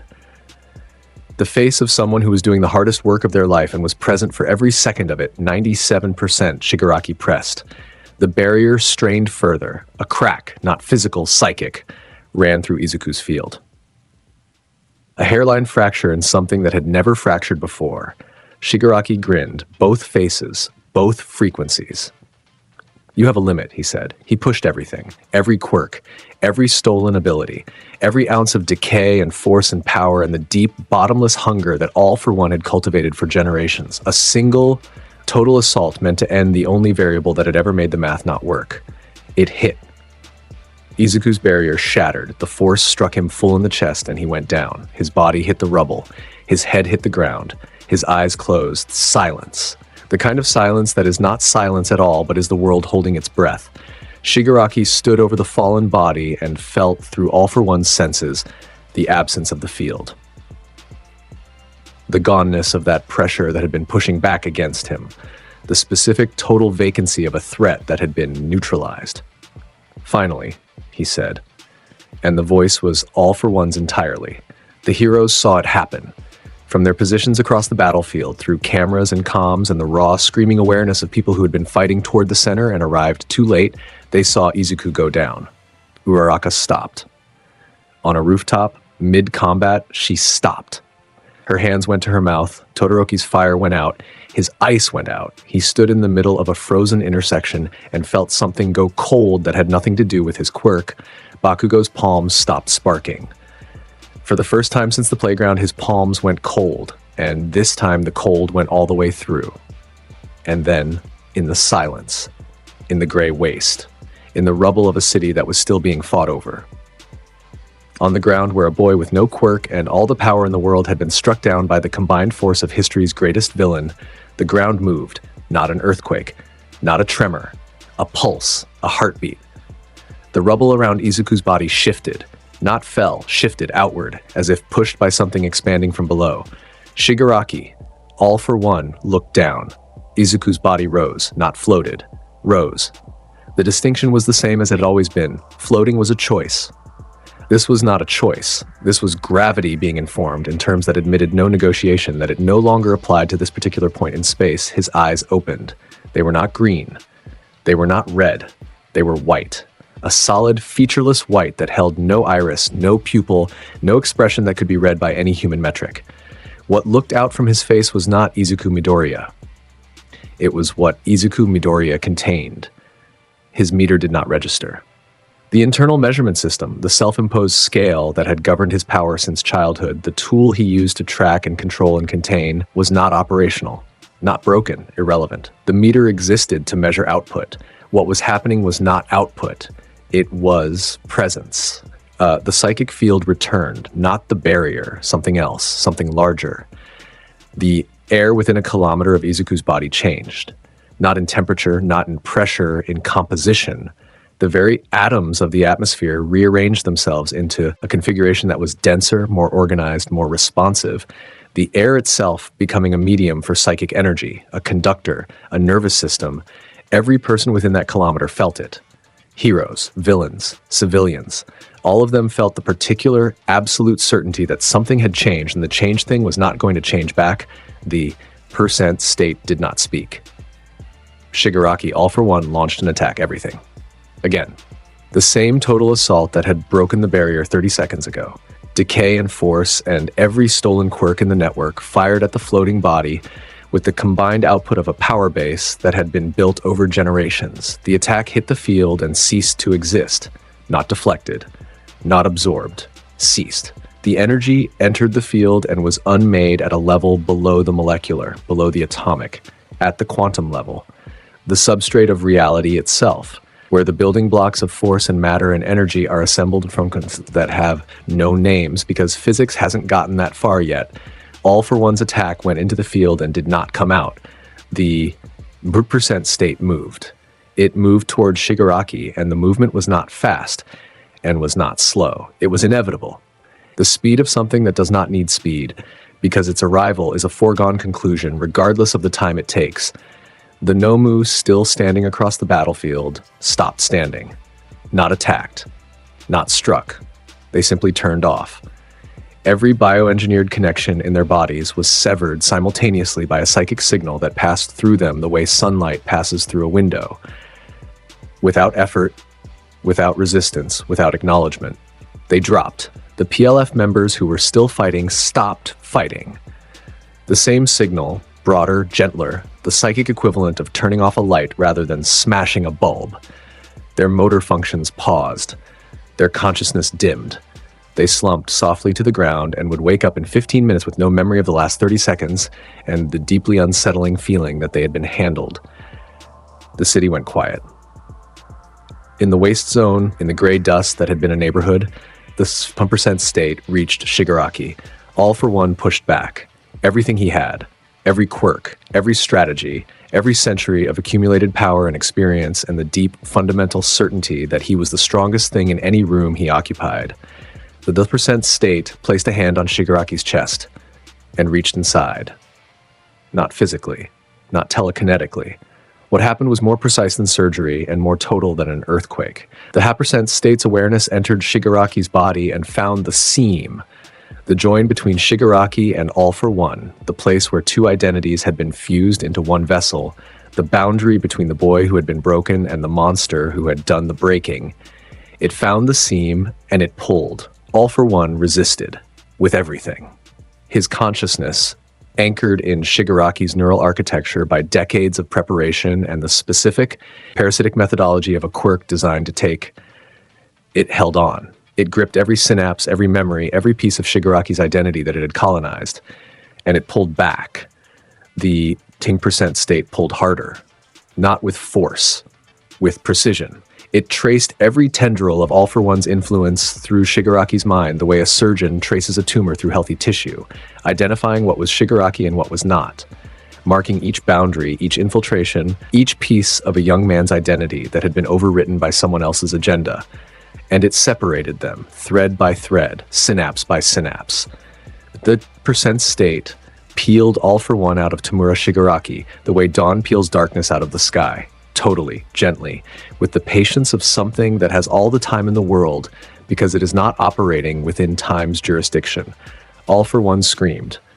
Not with Shigaraki's mouth, with something else, a psychic scream, a frequency of pure will, the sound of something that has been alive for longer than anyone should be alive, howling against the reality of its own ending.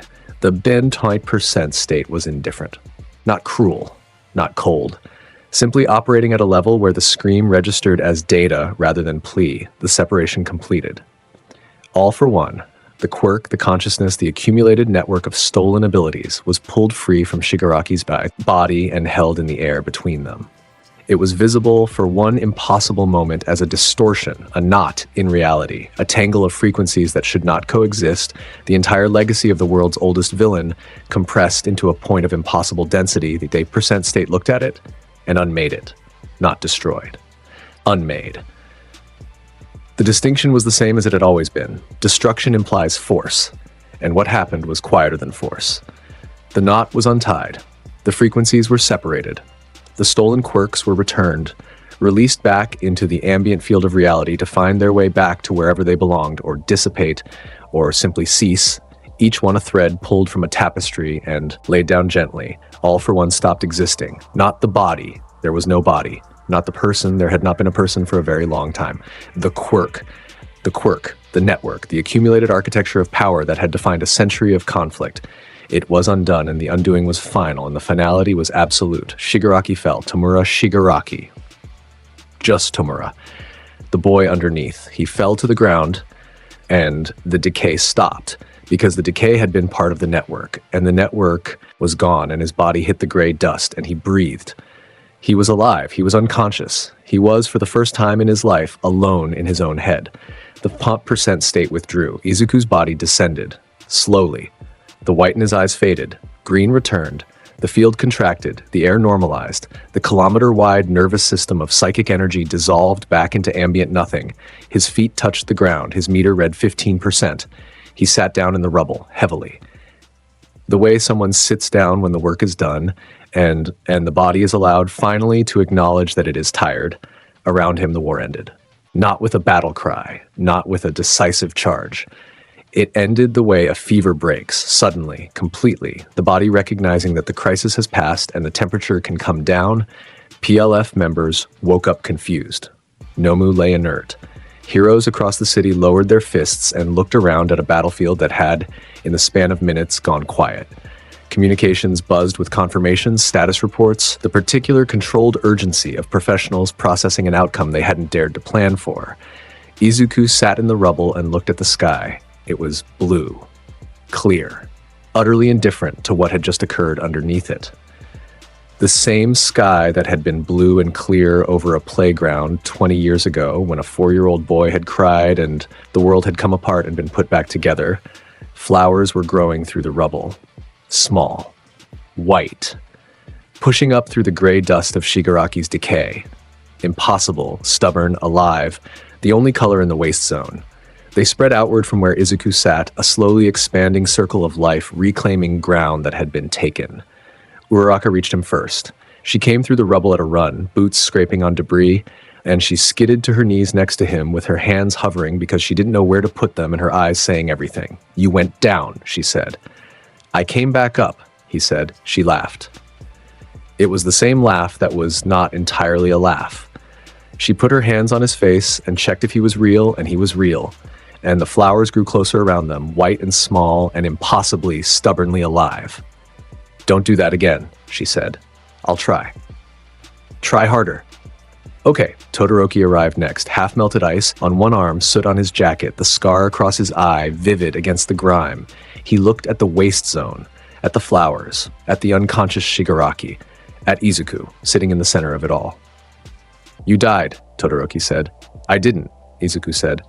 "Debatable," Todoroki said. "I'm adding it to the list." Bakugo arrived last. He came from the Eastern Front where he had been fighting, genuinely, brilliantly fighting, with a ferocity and tactical precision that had turned the tide on his section of the battlefield without any assistance from anyone. He was injured. A burn on his arm, a cut on his forehead. Nothing that would slow him down, and everything that proved he'd been in the thick of it. He stood over Izuku. He looked at him for a long moment. His expression was something Izuku had never seen on his face before. Not rage. Not frustration, not the brittle pride or the jealous denial, or any of the things that had defined how Bakugo looked at Izuku for most of their shared lives. It was acceptance. It had arrived late, carried across 20 years of playground and classroom and tournament and war, delivered by a journey that had required Bakugo to rebuild himself multiple times from the foundation up. But it arrived whole. Bakugo reached down, grabbed Izuku's arm, pulled him to his feet. He didn't say anything. He didn't need to. The grip was enough. The pull was enough. 20 years of everything they had been to each other compressed into the simple physical act of one person helping another stand. Izuku stood. The flowers continued to grow. Aizawa wrote his incident report that evening.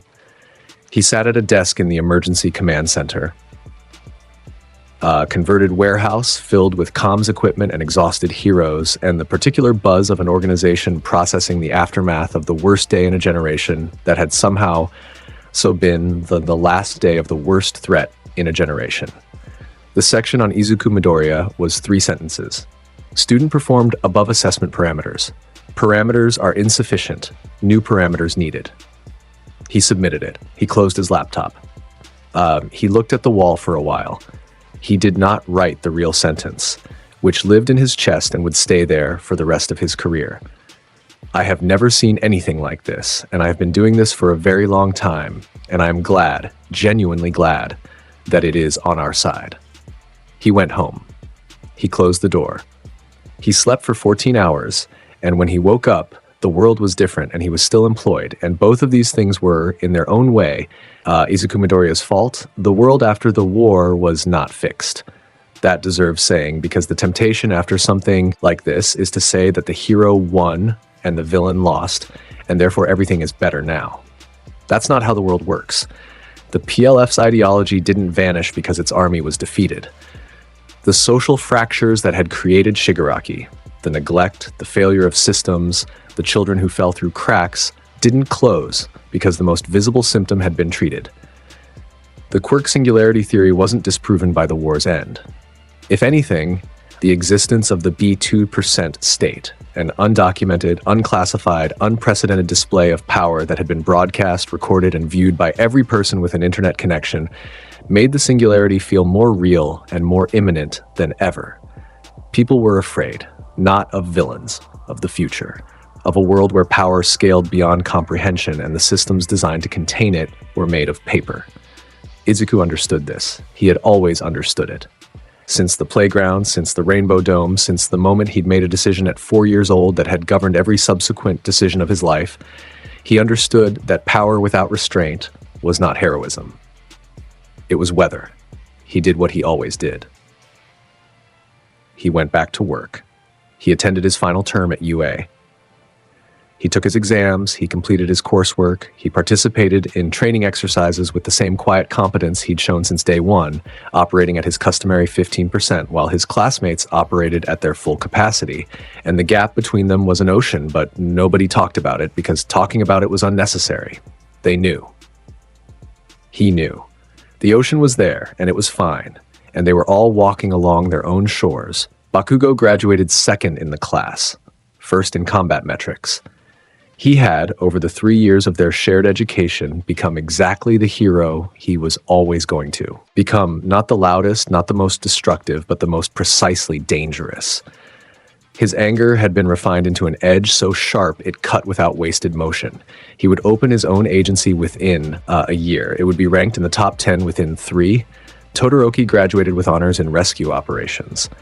His dual quirk, fully integrated, made him uniquely versatile. Containment, evacuation, environmental control, combat. He would spend a year working with his father's agency. Not because of his father, because of himself. The boy who had been broken was whole, and the whole version of him needed to prove to himself that he could stand in the place where he'd been hurt and be someone different in it. Ida graduated with the highest marks in academic coursework and a reputation for leadership that had been forged in crisis and maintained through discipline. He would take the name Ingenium, not his brother's Ingenium, his own. The same name, carried differently, carried forward. Uraraka graduated as the student with the most improved combat rating in the school's history. The girl who had tripped at the entrance exam gate was, 3 years later, a fighter who made experienced pros uncomfortable in sparring matches.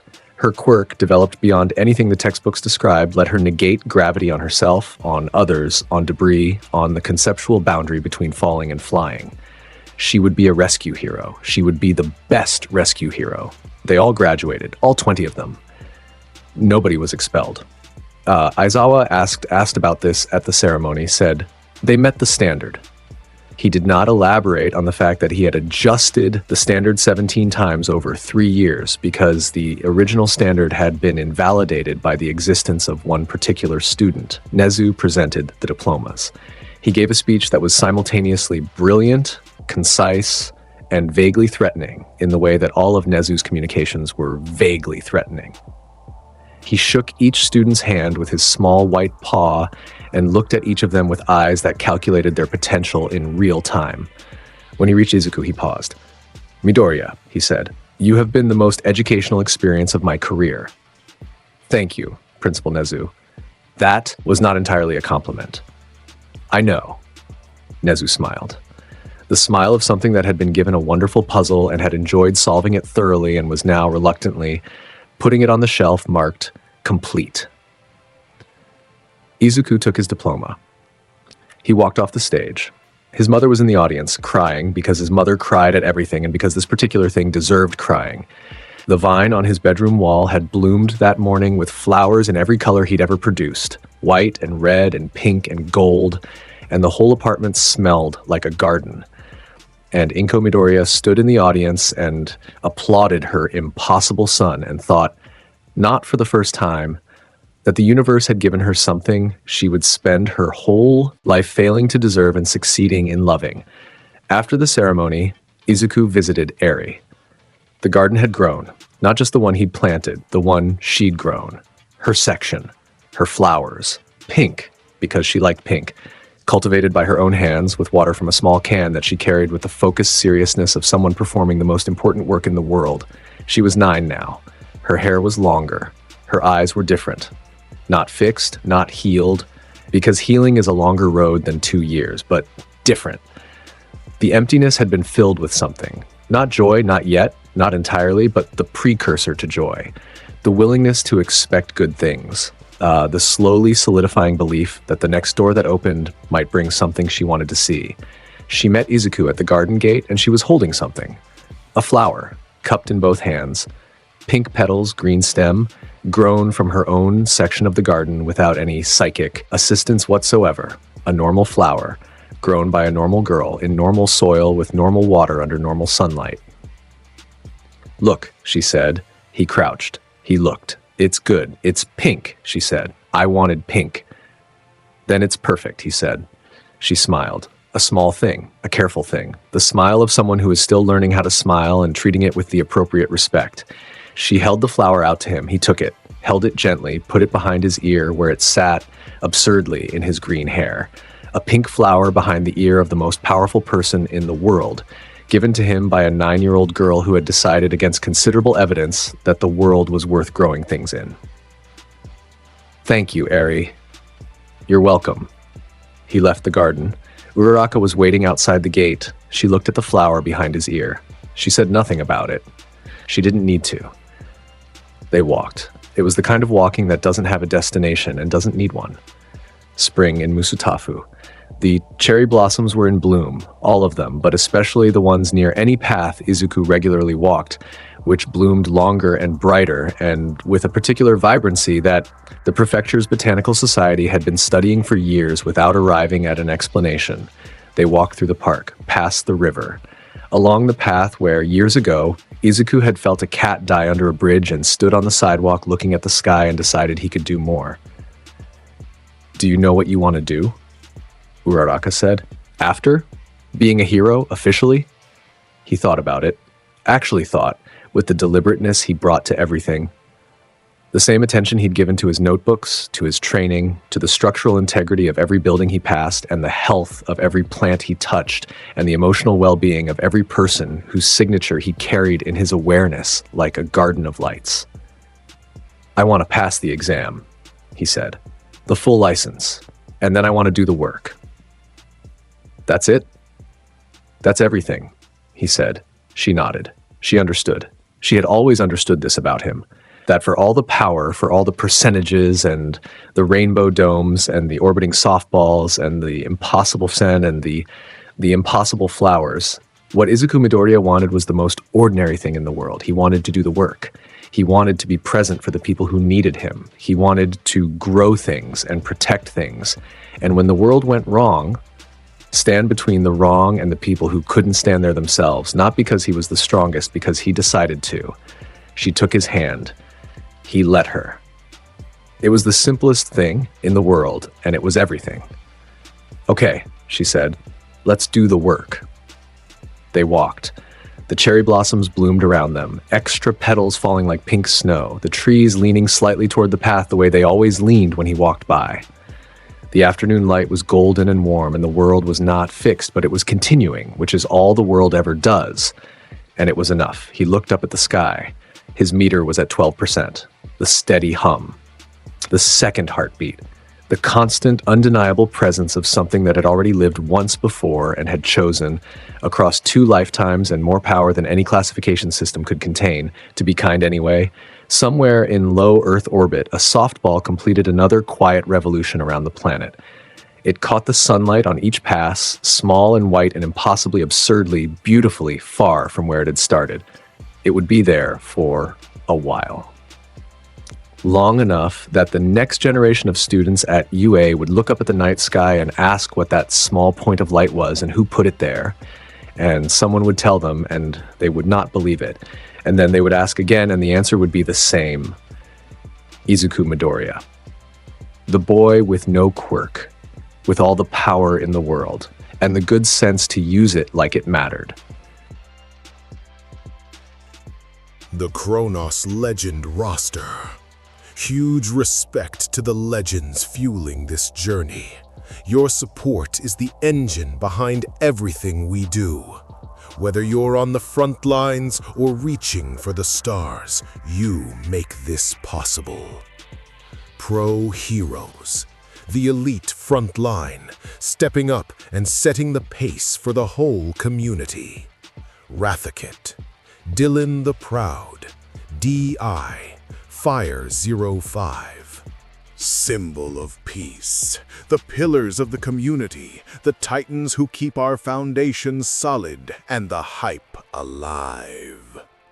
Yamal, Christian Mullins, Bully Maguire Shadow, Kenneth Ponteras, Neostar Productions, Asael Cardenas, Shaquan Simmons, Elijah Saunders, Peter Hamilton, Freddie Rose, Omega, Chris Talley, Alexander Thompson, Remorsefuls, Black Vein, Joshua Hedrington, Aaron Abercrombie, Drift SKER, Corey Tokars, Jan, Devon Black, Crow, Joe Bros, Ray Von Crimson River, Dante Alaster, Adam Youngers, Blood Saints, Donna Cafe, Zeph, K, Howie 60, Ignacio, Albert.